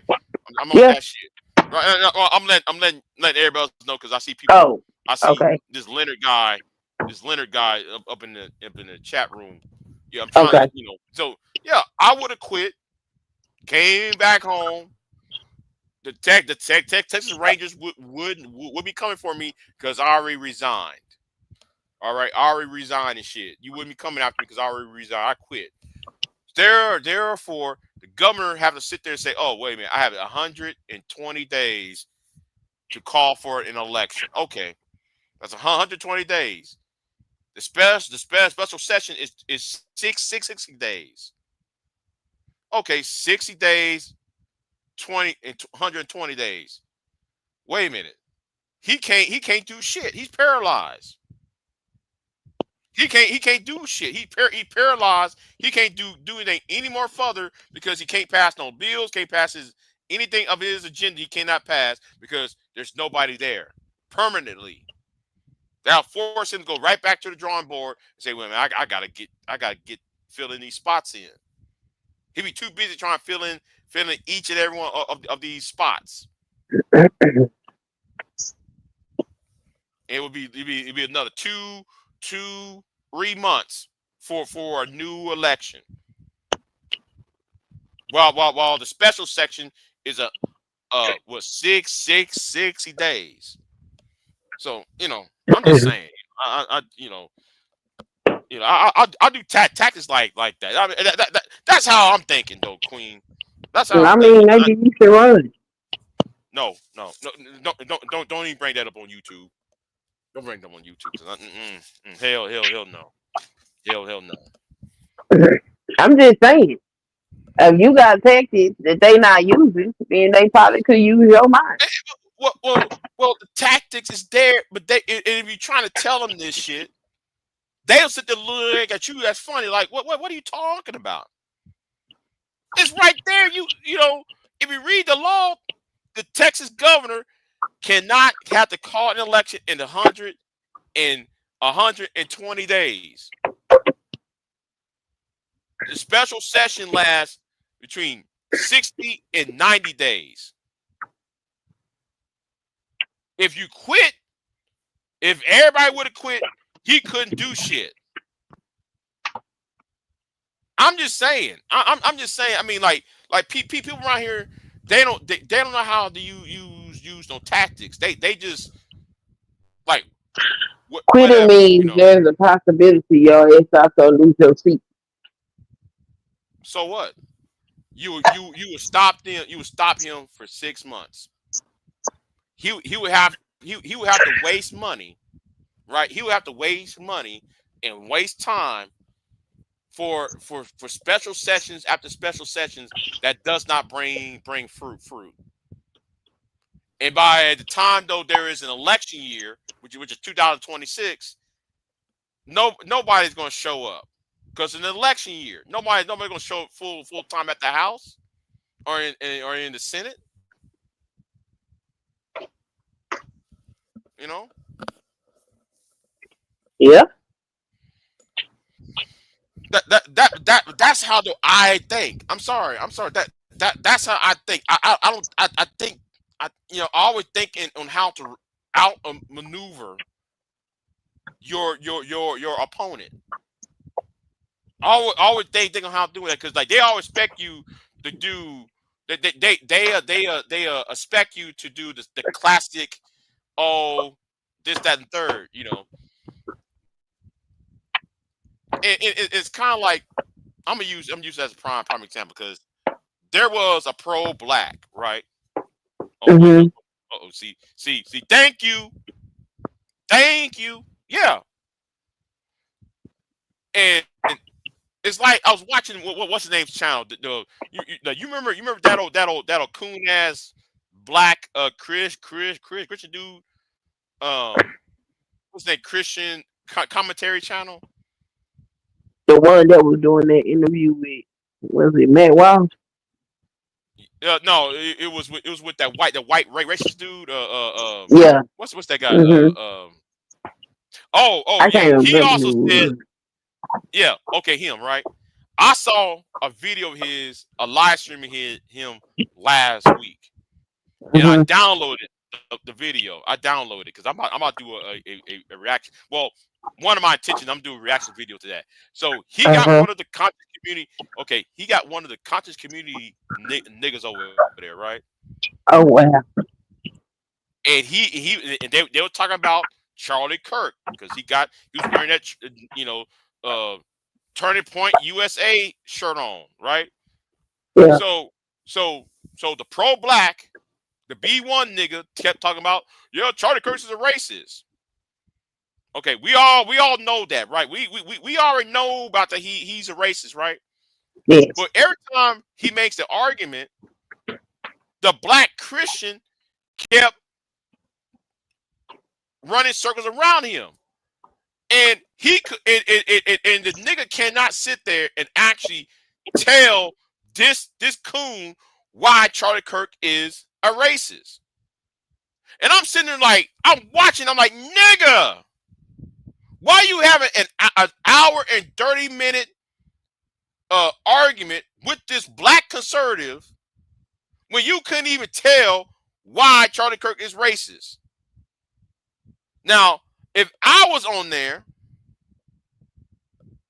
because the classic narrative is, well, the Democrats, y'all never got anything from the Democrats. Y'all never got anything because the Democrats never gave y'all better schools, and they never gave y'all better education. They never gave y'all blah blah blah. The same old tactic line, right? And the pro-black B1 nigga kept on doing this shit. He kept on making the same old argument. Now, if I was on there, right, here's how I would rebuke. Yes, I'm gonna use that word, rebuke. I would have said, okay, how come in the southern states they spend more in locking people up than in education? How come in the southern states, these red states, have more of a prison population than those of blue states? That's would be my argument. And I'm really getting tired of black men trying to debate and don't know what the fuck they're talking about. That's why I get frustrated, Queen. You might sit there and make your position might be good, but your argument is bad. It is frustrating. Whoop these niggas' ass. If you're going to get on the debate, you better know what the fuck you better know what the fuck you're talking about, and when you are debating, bury them. Because what that coon is doing over there, that coon ass nigga, what he's doing is, well, you know, and then I'm gonna tell you what he also did. He has another channel, right? He has another channel. And I saw this other channel talk about racism. Can you be a Christian and be racist? What? Right. Hold on. Right. Because I downloaded that video too. He better not put that video down. I downloaded it because I'm about to go in on his ass. He got on his other channel, referencing that conscious community ass nigga on his other channel. Right? Talking about, can you be racist and be Christian at the same time? He said yes. Okay. And I'm sitting there like, wait a minute. Hold on. You saying it's okay for a Christian to be racist, and then he tried to cook, or in this case, he tried to rebuke the pro-black. But when that white boy showed up and said a lot of racist shit about black people, he was Minnie Mouse. Say, oh yes, I downloaded his video. I downloaded 3 of his live streams. I'm gonna cook the shit out of that nigga. I hope I have time. To cut and edit all those points he made. Because that's a certifiable coon. Using the cross to coon. I'm getting tired. Yeah, using that cross to coon. That white man he got live to last week talking about you know, I like black people. Why I wish I had that video. Hold on. No, you know what? I'd rather show you. Hold on. Let me type this up. Joe Welton. Hold on. That's his name. Joe Welton. Hold on. I gotta show you it then. Right? I gotta show you this shit.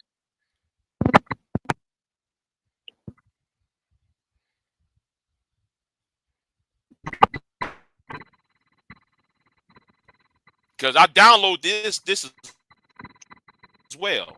Hold on, let me show you this. Hold on. Let me try to show you.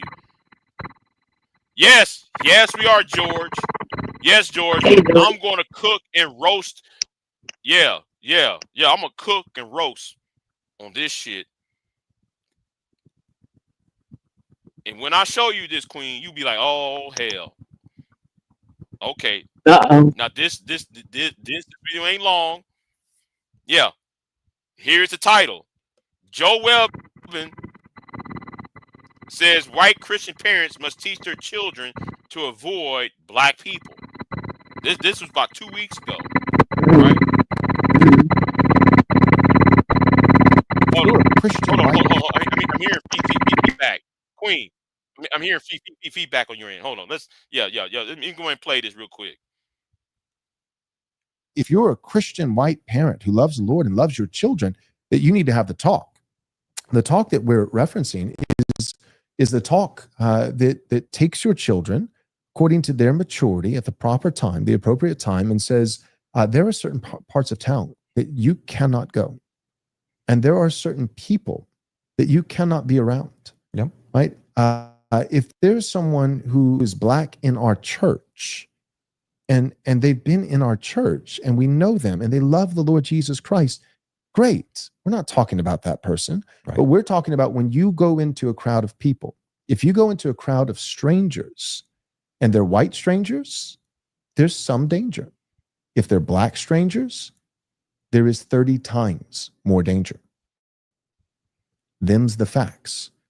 And it is actually a failure of your parental duty. White parents, please hear me. If you teach your children growing up, if you lie to them and say, all people and all races of people in our country are the same, they are not. You are actually depriving your child of factual, truthful information that could save their life. Now,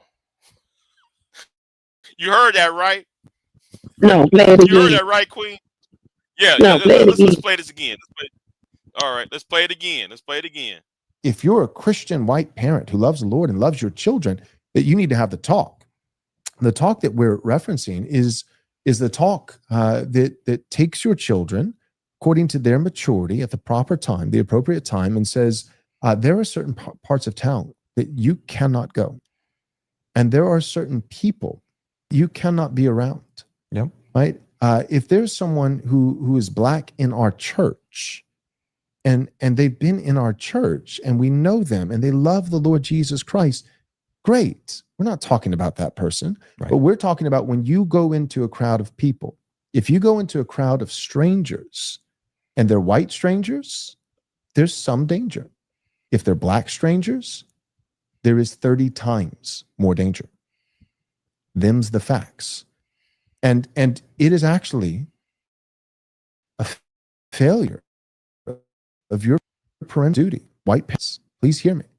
If you teach your children growing up, if you lie to them and say all people and all races of people in our country are the same, they are not.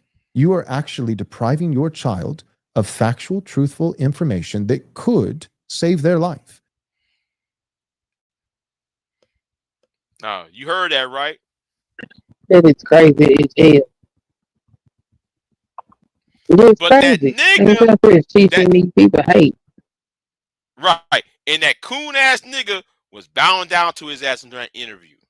That's why I was hooping hot. I don't know me. You saw me in that chat room. George must have saw me in that chat room last year on what's his name's channel when he was on there. I was hooping hard and talking and calling the nigga a hypocrite because you mad at Kamala Harris, but when Donald Trump said all this bullshit, oh no, and then when Joe what's his name was over there, you was being, oh yeah, this confoonery. No, I'm sorry, this coonery. I'm gonna call it like that. Pecoonery got to stop. It got to stop. Yeah, great. Yeah, we're not talking about the same person. However, you still can't marry him. Right. He also said that too. George. Yes, he said that too. Yeah, we're not talking about the same. Okay, we're not talking about the same person, but yeah. Black MAGA better work. Man, they ain't gonna wake up. It's too late. It's too late now for them. It's too late. It's too late for Black conservatives as a whole. It's too late for them. All what they're gonna do is make excuses and Queen. You remember that live stream on Mo's channel? Yeah. That me and you was on? It's Yeah. on Rumble. I don't know if I tell you that. It's on Rumble. Do you? Well, I wish I had time. I wish I was off today, but I like to do a live stream on that because like he's putting his live streams on Rumble. Oh, okay. Cool bean. Yeah. That's what he's doing. I'm like, why are you putting this shit on members only? I'm about to go in on them two niggas. But anyway, he put that shit on Rumble. So anyway, yeah, he should have told that to that fool in New Hampshire. And you know what? Though? I would have said something about, okay, what about Dylan Roof? Black people accept Dylan Roof in their church. Everybody was singing Amazing Grace, how sweet the sound. The gunshots.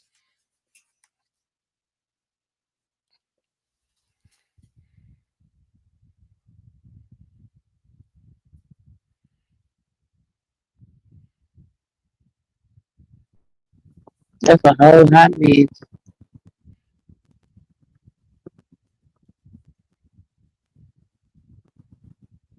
You there? Yeah, I'm here. So somebody sent me a text. Somebody sent me a text. But anyway, yeah. You know, they trying to parallel black folks, and it's very weird. Just like we give a talk to our children about the police and how to behave. Now they got to give their kids a talk about black folks. Like, what the hell they talking? And then Charlie Kirk is their version of MLK. These motherfuckers are crazy. I'm still pissed. Hold on, and then hype, and I want you to notice the logic here, because George Golden, I told George this the other day. There's another video I'm about to do. Charlie Kirk says something that was so inflammatory. Nobody ain't talking about it yet, and I'm surprised people want to keep bringing up those two boring ass videos up. No, you really want to talk about Charlie Kirk? You gotta go dig into the archives. Everybody want to bring up things that he said 2 years ago. No, you gotta dig deep. You gotta go deeper than that. Me and George huh? Go ahead. No, go ahead. No, you go ahead and tell me. Go ahead and tell me. Did you see the video of him calling it black gay student a liar? I'm trying to find that video. Oh, I'll send it to you. Okay, yeah. There was a lot of things Charlie Kirk said. And he was talking to that man. You know how they shame women for, you know, coming out about being sexually assaulted. mm-hmm. That's how he was talking to that man. He was talking to that man like they would talk to a woman that said she was sexually assaulted. Right. Yeah. Oh, hold on. George said his accusation against MLK. Oh yeah, that's crazy. No. It's worse than that. It's worse. George actually saw the video. He was on somebody else's platform, right? He was on this nigga's platform. I forgot his name now. There are some niggas up in Dallas. I don't know why these two niggas up in Dallas. They're trying to search the name of MLK, right? They saying MLK allowed. Huh? It's a population of black folks that got an issue with MLK. I don't know, niggas is weird. Yeah. So this one nigga said MLK destroyed the black family by allowing welfare queens and shit. What? I'm going, yeah, girl. MLK ain't had shit to do with that. Wait a minute, hold on. Queen. I gotta do this. Hold on, no. I gotta find it now, cause you. Wait a minute, cause me and George was typing together about this shit. Hold on. Let me go on my community tab. On my community tab, cause I said something on my community tab to George, and that's crazy. I gotta find it now. If you would have saw it, you'd be like, what the hell? Oh shit! Hold on, V-Dub put this out. V-Dub put this out. I gotta share this. I gotta share this shit. I saw this on V-Dub. I was like, oh no. The fuck is this? Oh yeah, and they've been floating a whole bunch of that type of shit. Right, and niggas out there believing that shit. This is Believing what? They believing in this shit. Oh, Charlie Kirk, he's shaking hands with Malcolm X in heaven. Like, what the fuck? Ain't no sense. Shout out to Cat Smith for saying that right there. Shout to Cat Smith. Why I'm trying to find this video. I highly doubt Malcolm X will be taking Charlie Kirk's hand with the bullshit that he done said on this. Right. Exactly. See, and this shit Mo put out. Silence was speaking at you. What the fuck? You see, it's shit like that. And finally, she said something. Finally, she supported a black man. Finally, Joe Lowell finally said something in support of a black man. Finally, but I need to find that shit. I need to find that video. I'm not saying I support Charlie Kirk. Yeah, whatever, Mo, whatever. You try to find that shit. That shit. I saw it and I said, "Uh-oh, yeah." And fuck that nigga named Science Guy. I see you on that bitch ass nigga channel. Where is that at? Where is it? Here we go, right here. And I told George, right? George told me right here on my community tab. Please do. Some people are being fooled by the fools claiming Christianity. Let's talk about this right here. Let's talk about this shine by name of Vince Ellison. Yeah, the body scanner reveals the brutal truth. Listen to what is not doing well today. Talk about the damage of the welfare state and how MLK's narrative and political activism led to the modern welfare state. See that? You see, this nigga right here about to say some bullshit. Now I do have a pre-recorded video on his ass. I'm about to light his ass up, though. If I have time, I'm going to light his ass move the fuck up. Oh, yes. Listen. Somebody put the bat signal and said, Bishop Wooden. George. Bishop Wooden about to get it. I can't stand Bishop Patrick Wooden. Everything been said, but what about the Epstein files? You know what? I'm gonna tag him too in this shit. I'm gonna tag him. I'm gonna keep on tagging him. I'm gonna go on the Twitter account. I'm gonna tag the church. What about the Epstein files? Now, Queen, you see that you heard this, right?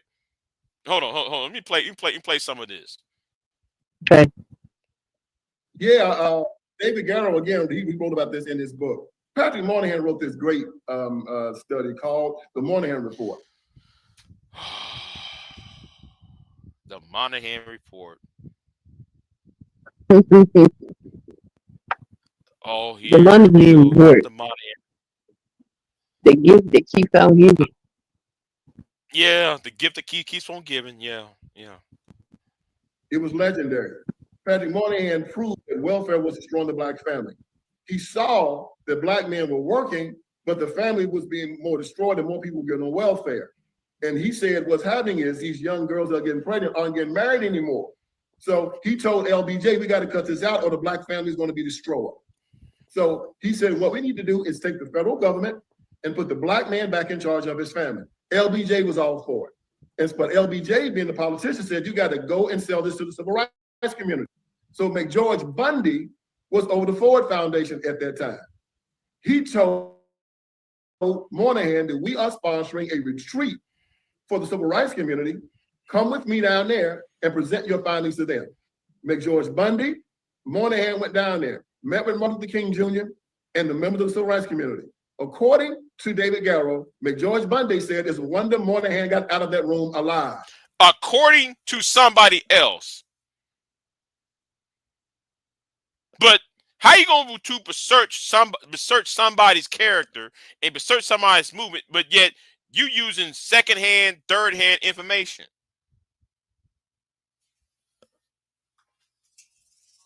Make that make sense. How you going to disperse somebody when using secondhand information?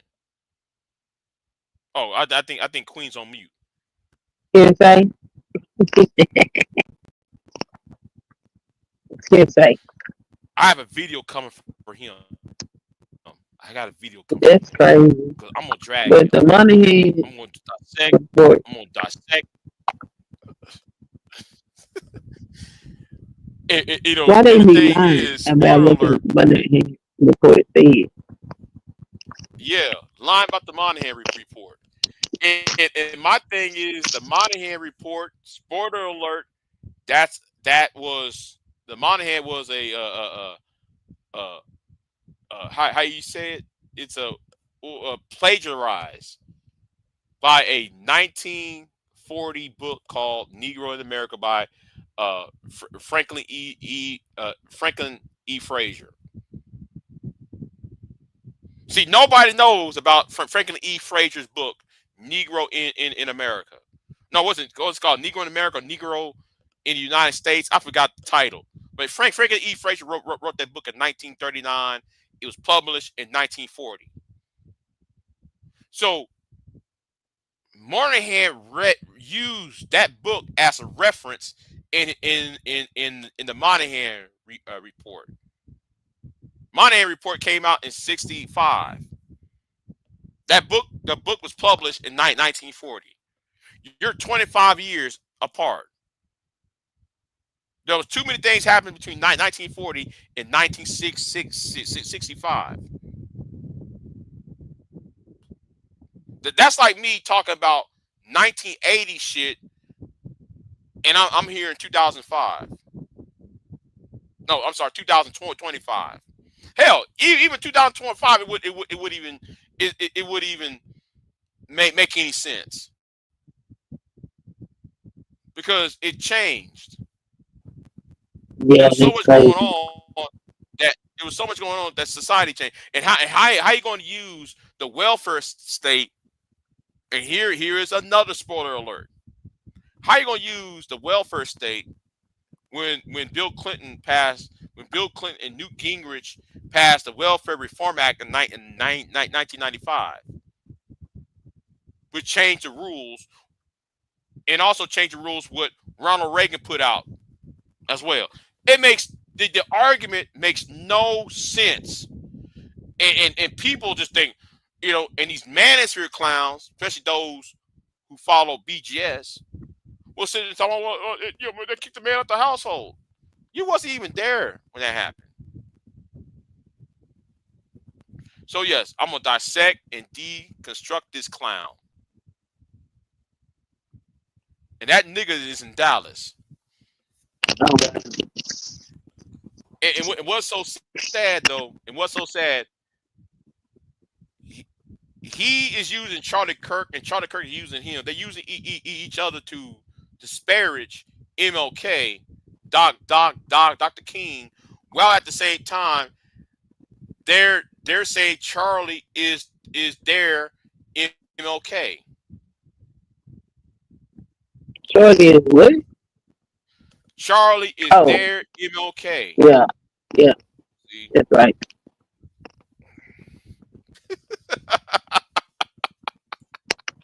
Yeah, man, I gotta go in on him. I gotta do it. I gotta start doing some pre-recorded videos because it's too much being said, and too many people are getting away with. They're getting away with shit, and it's really pissing me off. You get to say all that shit, ain't no blowback, and the only people, and I'm glad somebody else said it. The only reason why Charlie Kirk and Myron Gaines, the only reason why they go to colleges because they pick weak opponents. They're not picking weak opponents. Every time when Charlie Kirk goes to a person who is at his age, he loses. Anytime, I mean, it was a young boy that was on his ass. I forgot his name. He was turning Charlie Kirk ass up. Yeah, and there is a black man in UK, part of the Oxford. Yeah, he be turning his ass up too. Yeah, be tearing his ass up. See, but they're trying to get rid of his ass. They're after him. They're after the guy in Britain though. They want him gone. They're calling for him to be fired. They're calling for him to be removed as president of the president elect because president of the Oxford the Debate Society. See, I always watch the Oxford debates though. I love it. I watch the old ones between what's the name what's that author's name in the 60s? Malcolm X was on there too. Malcolm X was on there. What's that black man? What's that brother's name in the 60s? He was over there too. What you talking about? What's that author's name? What did he offer? God, I forgot his name now. Can't name him nothing he wrote. Hold on. Hold on. Let me go ahead and find it. Let me find it real quick. Okay. Let me find it real quick. Oxford Debate 1960. See, I watch old shit like this, right?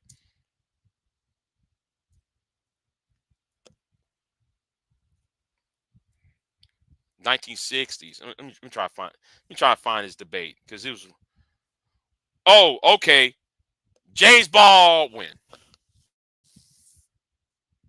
James Baldwin. Okay. You want referring to? Yeah. Baldwin. Yeah. James Baldwin was there. Yeah. Those were some classic debates back then. James Baldwin, Malcolm X was there. At that time too. Yeah. I used to watch those old ones. The old debates. The Oxford Union channel. Okay.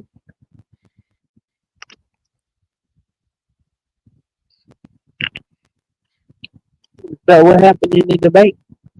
Here's one. Oh yeah. Here's one. Here's one. I'm gonna show you this then. Let me show you this one. Yeah,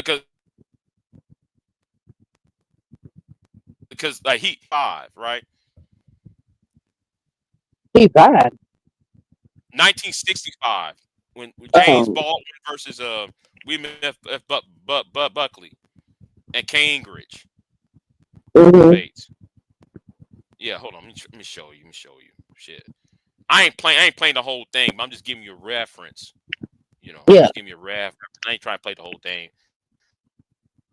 Damn thing. Yeah. You see, I watch shit like this, you know, on my spare time. His jokes.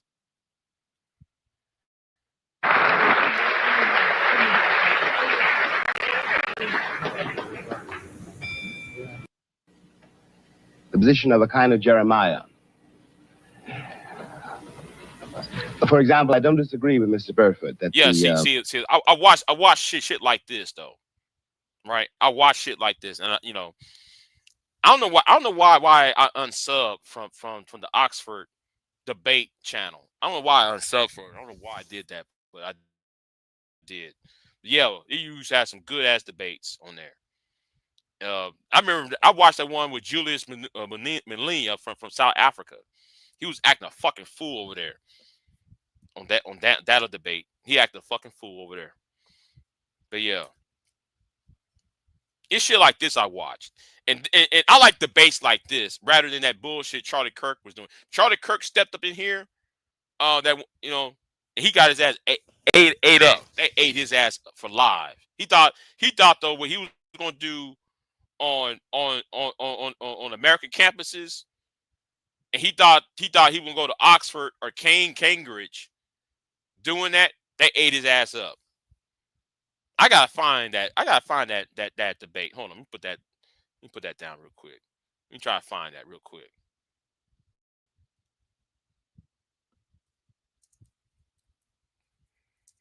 I gotta find that video.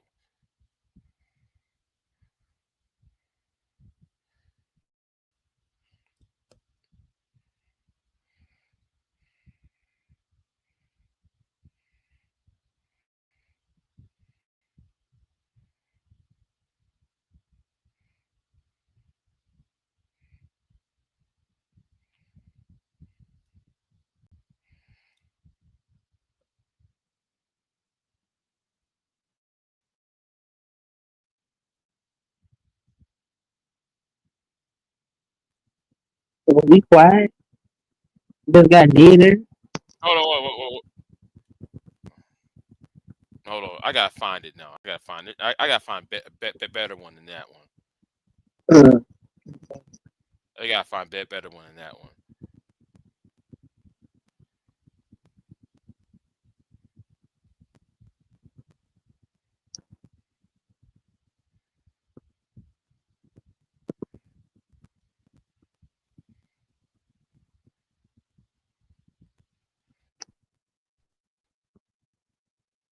Yeah, here it is. Here it is. Family. Yeah, here it is. Hold on. I got it. Hold on. Let me find it.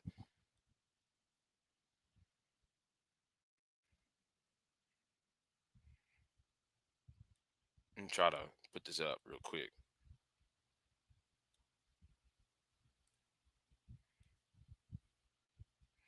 Yeah, let's skip all that. This guy right here with all the dreads and shit and wearing them street clothes. Yeah. You know what? I got this. Nigga, you know what? You know what? Let me leave that alone. I saw somebody in life. But anyway, I'm being petty. Anyway, he whooped Charlie Kirk's ass right there. All right. Oppresses women. And I'm not saying that toxic femininity is a good thing, but I'm saying it's a much more understood and valid reaction to a system of oppression versus toxic masculinity, which oppresses. Okay. So even if I grant you that, What's happening, everybody? Welcome back to Right Collapse. You are not going to want to miss this one. Tonight, we've got Charlie Kirk trying his best to lecture a room full of Oxford students on toxic masculinity. And let me tell you, it does not go well for him. He launches into one of his typical long-winded rants, desperately trying to sound intellectual, but ends up getting completely outmaneuvered by a sharp Oxford student. And the best part? The entire crowd can't stop laughing at his expense.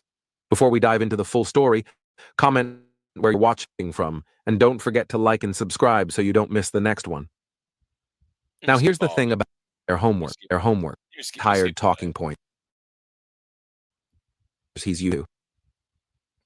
You know, there is an active attack on masculinity that men's rights need to be, that men are being oppressed in a way and that men's rights need to be advocated for.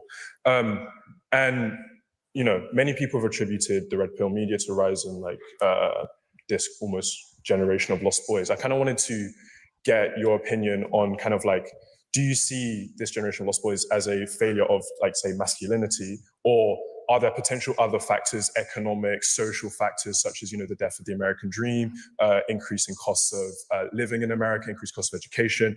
Are there any other reasons as to why this generation of lost boys might exist, or do you basically attribute it to I acknowledge all of that, of course. I mean, one of them, it's a very good faith question, and thank you. In America, we made a stupid decision in the 1970s, 80s, and 90s to shut down our factories in the middle part of the country and basically disenfranchise Indian, industrialize tens of millions of working class men and tell them to go move to the cities and learn to code. Wait a minute. That's completely you know what? We need that alone. You keep on going. Uh-oh. Said this in the previous Q&A, but I can again, which is that a family used to be able to be supported on a single income of 35 weeks of labor a year. Now it takes upwards of 60 weeks of labor a year. However, given all the economic and social and all those factors, the largest of all of them is the cultural and the educational that has infantilized men and hyper-feminized them in the messaging, in the outreach, and in the treatment. And so I can give you specific examples. In what way has the education system infantilized men? I mean, every possible way, from the hypermedication of young men, from in the core curriculum in America, we learn about toxic masculinity from ages 8 in public schools in California and in New York. We never talk about toxic femininity. Do you agree that there's toxic femininity as well? I mean, I think it's an unfair double standard. Why? Well, how can femininity not be toxic if masculinity can? I'm not saying they can't be. Do we teach kids about toxic femininity in our schools? No, tell me yes or no. I mean, I think that they come from two very different places. I think toxic masculinity comes from a level of misogyny, where I think toxic femininity often comes from a reaction to a misogynistic system, which fundamentally oppresses and systematically oppresses women. And I'm not saying that toxic femininity is a good thing, but I'm saying it's a much more understood and valid reaction to a system of oppression versus toxic masculinity, which oppresses. Okay. So even if I grant you that, are they teaching toxic? Is that term ever been used in a school that you know of? What term? Toxic femininity? No, it's not. Oh, that's weird. So only one sex gets criticized and called toxic. Maybe that creates a backlash. Well, because one is creating a system of Oh, oppression. no, that's the your other is a reaction to interpretation. it. No, you can make every excuse under the book that you'd like, but only one chromosome set gets criticized, called that they're terrible and awful, and that women basically need to be like go into the corporate world with no reservation. And young men see this pattern in the West and in our country from the authors, from the curriculum, from the music, from the movies, and we see, and of course, again, in the educational system proper, we have seen the infantilization of the young male. And so again, we know the data, you did agree to it, that young men are checking out completely, but we're actually living under a hyper-feminist West that is toxic. What does that mean? Speech police, feelings first, emotion over reason, community over individualism. We're seeing this, and by the way, is it working? Is the West strong as it's become more feminine in the last 30 years? No. In fact, our morale is weaker. We're more suicidal. Our fertility rates are down. We have lost the balance. We've lost the yin and the yang between the male and the female. We lost what worked, and we have hyper-platformed. Your own prime minister, Boris Johnson, when he was talking at a summit, said we need to actually make things more feminine. Could you imagine if he said we need to make things more masculine? How does that sound to a dock worker in Brighton or someone in Essex? We need to make things more feminine? No. Instead, we need to restore the balance that God created man and women. And right now, and by the way, you want an example? Adolescence. How does that movie Adolescence not broadly generalize a theme that, first of all, doesn't exist? Secondly, is like a slow motion, like humiliation ritual for the young boys of Britain. Could you imagine if there was a similar movie criticizing young women that are like how they are the ones that are driving men away, about how catty they are, about how they don't want to be. No, it's fine. I'll just complete the point. I could give you data point after data point, and I would ask you the question: has the West grown stronger the more effeminate has become? Okay.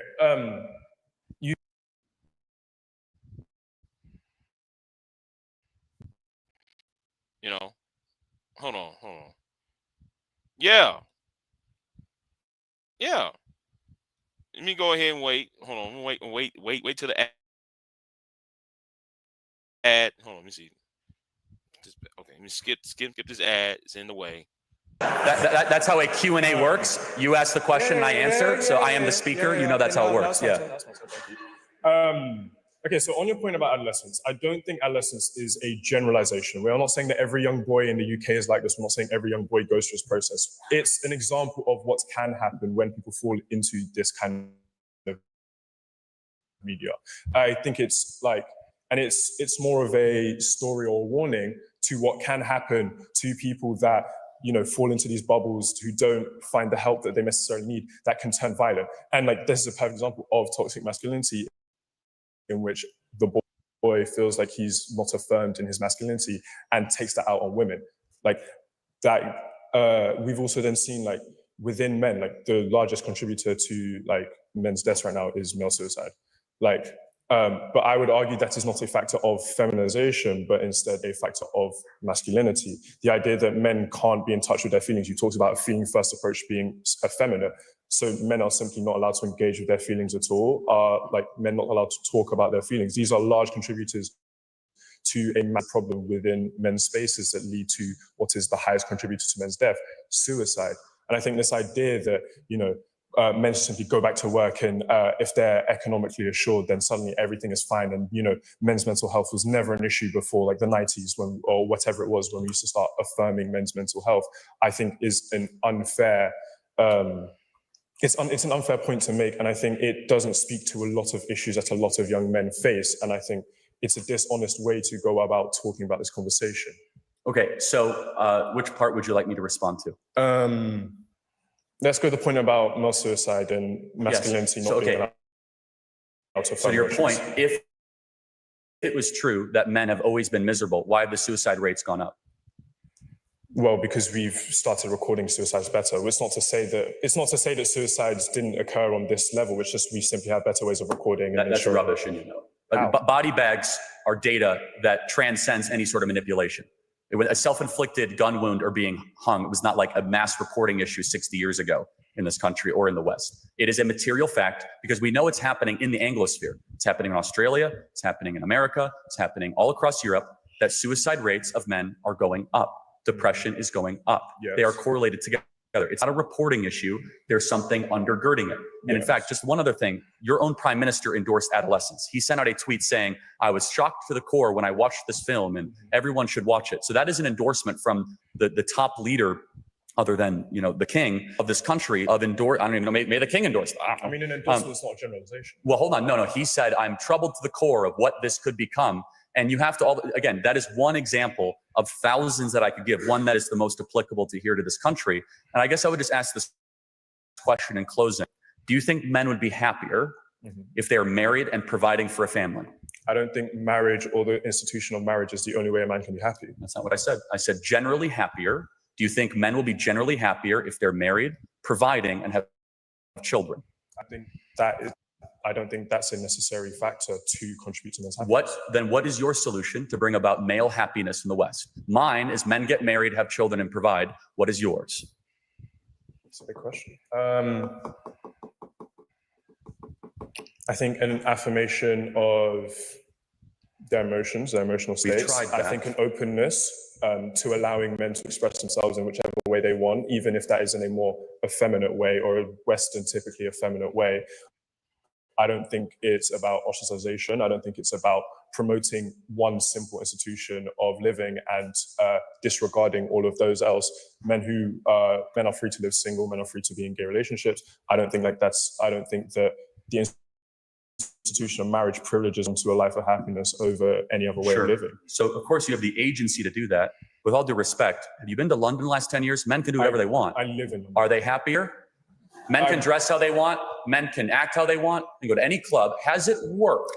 Yeah, but also we've had austerity. There are other factors outside of simply just. You see what you're doing, respectfully. You're scrambling for an excuse to get away from the truth that's right in front of you. I mean, maybe men should get married and have children. Okay, but I think because it's worked for 2,000 years. I just think it's a very dishonest way to go about this argument that there's only one issue. Interesting. Can I challenge you on that though? Sure. Why is it that the men of much poorer African and Asian countries don't have suicide issues, yet they have no money?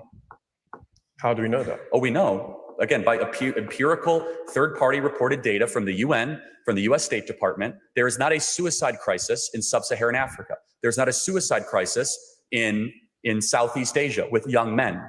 So explain to me that phenomenon. They're materially wealthy, they're not materially wealthy, and yet they're harming themselves. So why would you then say it's austerity?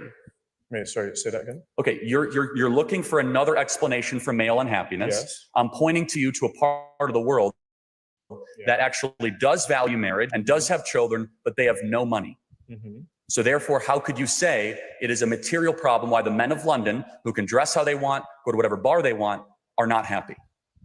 Because it's more than one reason. Like, there are multiple factors. It's not just like, it's not even just economic. There's economic, there's social, there's like religious pressures. There's so many, you cannot boil down a societal issue to one. And I acknowledge that, right? I even at the beginning, remember, I'm saying the biggest, the one that has an exponent on it, is that we have a biological urge that God gave us when he designed us, which is to be fruitful and multiply, for men to provide for the family. And when we suppress that and we say that you can go live whatever lifestyle you would like, as already happens in the West, we have Exhibit A, we have a serious suicide, mental health, anxiety, depression issues. I would just ask you to think over the next couple of days, months, or years, why is it that men in countries that barely have toilets and do not have 2 pounds to rub together, but they do have kids and they do have a wife, are much happier than someone with a big flat in downtown London. Something to think about. I mean, I think happiness is a difficult idea to conflate in that sense. I mean, No, there how are about other suicide? duties. They're less likely to kill themselves. Forget all these happiness indexes. If you kill yourself, not happy, right? So these poor countries do not have male suicide problems. Why? I do not know. Think about it. Thank you very much.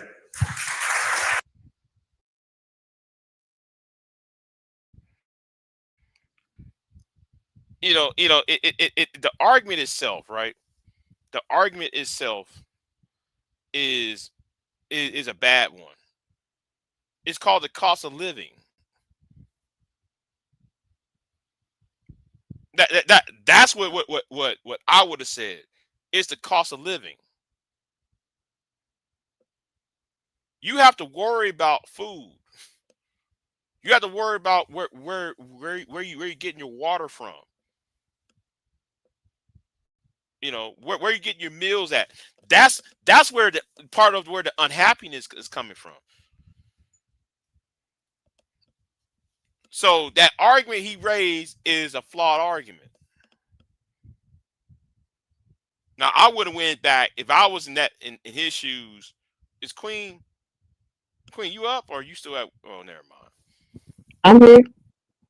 Yeah, I'm just saying. But go ahead, Queen. Go ahead. No, he got nothing to say. This crazy thing. But he raised some value for it. And got him set up.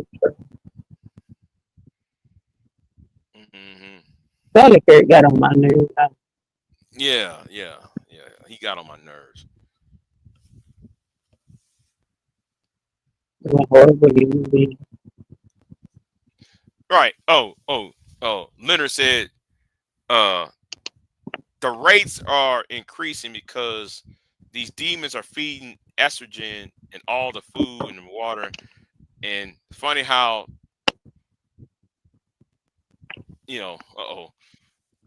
how Chuckley Woodson doesn't get that. Yeah. But anyway, I've been up far too long. What time is it? It's almost 6 in the morning. It's almost 6 in the morning. So yeah. You work tonight? Yeah. Unfortunately, I work tonight. Unfortunately. So. I'm talking about unfortunately. They be fortunate if you got that job.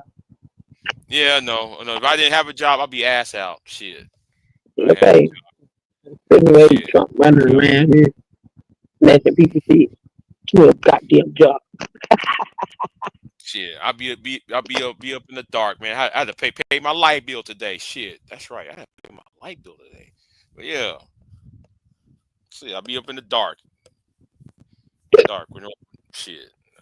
Hell yeah. I need a politician to do something about these bills. Ghetto. Paying bills is ghetto. All right. But anyway, y'all, I'm gonna end this live stream. Hold on. Yeah. Your points are still valid, Jay. I appreciate that, Leonard. I appreciate that. What point? We're talking about his points about Jasmine are never valid. Okay.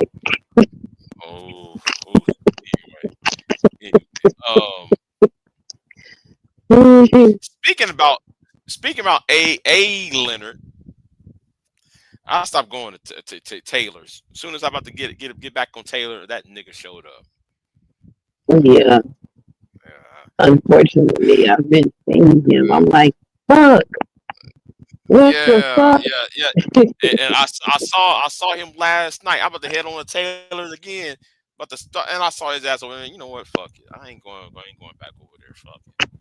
I ain't going back over there. Yeah, that's crazy. I'm like, where the hell he come from? But, he got bored. He got bored on that dumbass passport bro shit. He got bored. Oh, he was a passport bro. He's that age. Yeah. He be on Razor Ray's channel. for following that whole Jay Rillo shit. Jay Rillo escaped and went to Oh, he got Thailand. out.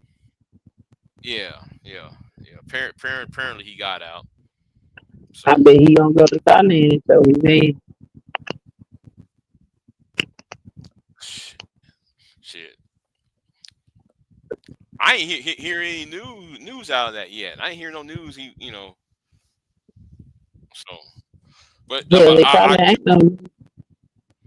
but I hope though, man, he do fuck up. I'm waiting for him to fuck up, so everybody can sit there and say, "Hey, I told you so." Like they put that cane. You remember that boy that went to Indonesia? He got cane. Yeah, they beat his ass. Yeah, that beat his ass. Shit. Don't cane him. Shit. No, nigga, you brought your ass over there doing some fucked up shit. They told you don't do that shit. They're trying to get the State Department to, no.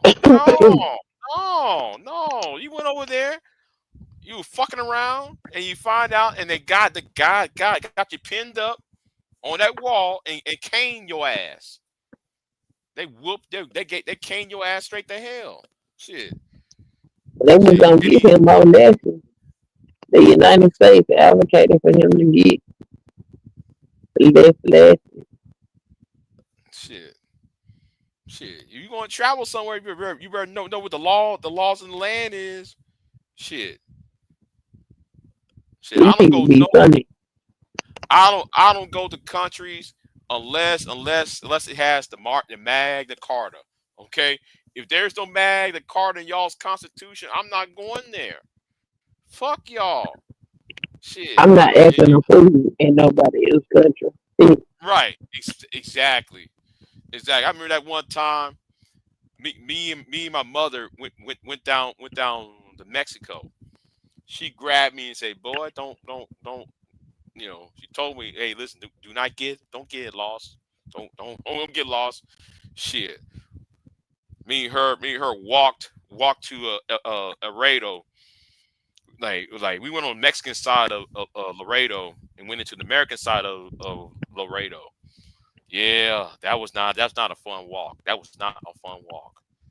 Oh man, getting cross customs at that time, and this happened right after 9/11. Right, this happened right after 9/11 popped off. Man, that was not no fun. What the hell y'all doing? Getting from okay, we was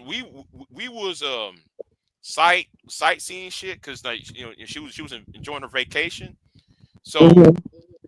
So my sister was supposed to go down there, right? But she said since my sister was having, well, anyway, I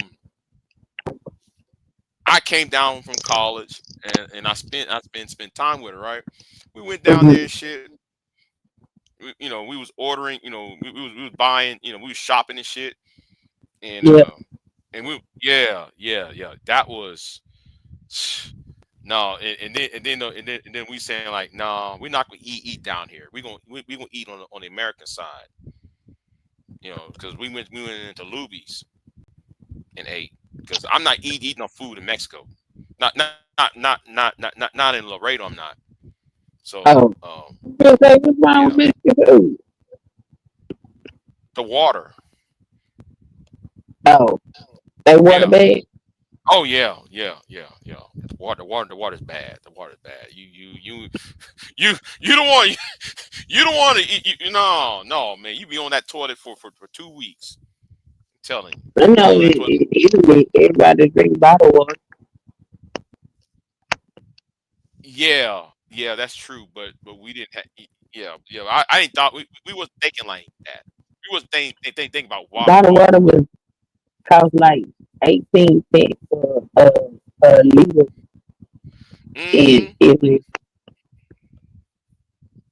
Right. But yeah, man. We went back. We walked back and forth and shit. But yeah, I remember that, man. That's Laredo, man. And then coming back, driving back home, because driving back home was bad because yeah, you know, not driving back home, riding back home. We wasn't driving. We were riding back home because we went with somebody else. So on the way back was bad because you got them big ass rock rollers checking your baggage and shit as you pass. Really? Oh my God. Oof. Yeah, it was bad. It was bad back then. It used to be easy to go to Mexico. It used to be easy. You could just walk up in there, right? You can go to Brownsville, and you can go, you know, just walk into Mexico. Now you can't do that shit. Well, now they strengthen their border. Shit, that shit, man. Shit, all I saw was big ass dogs, and you had customs on both sides. Yeah. Now that's crazy that they got customs on both sides. Yeah, it was customs on both sides, man. You getting double checked.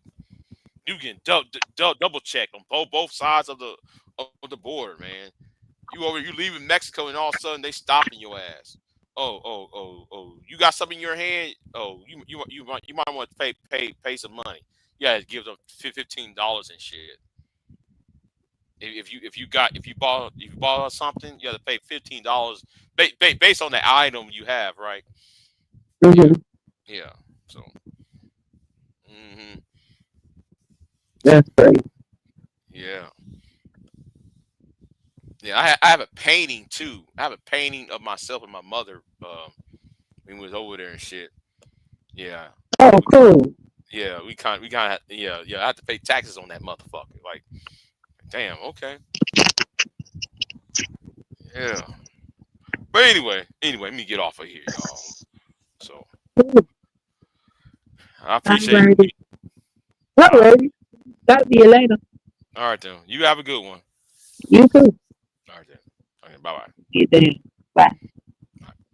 I'm out, y'all. Y'all have a good one, y'all. I'm out.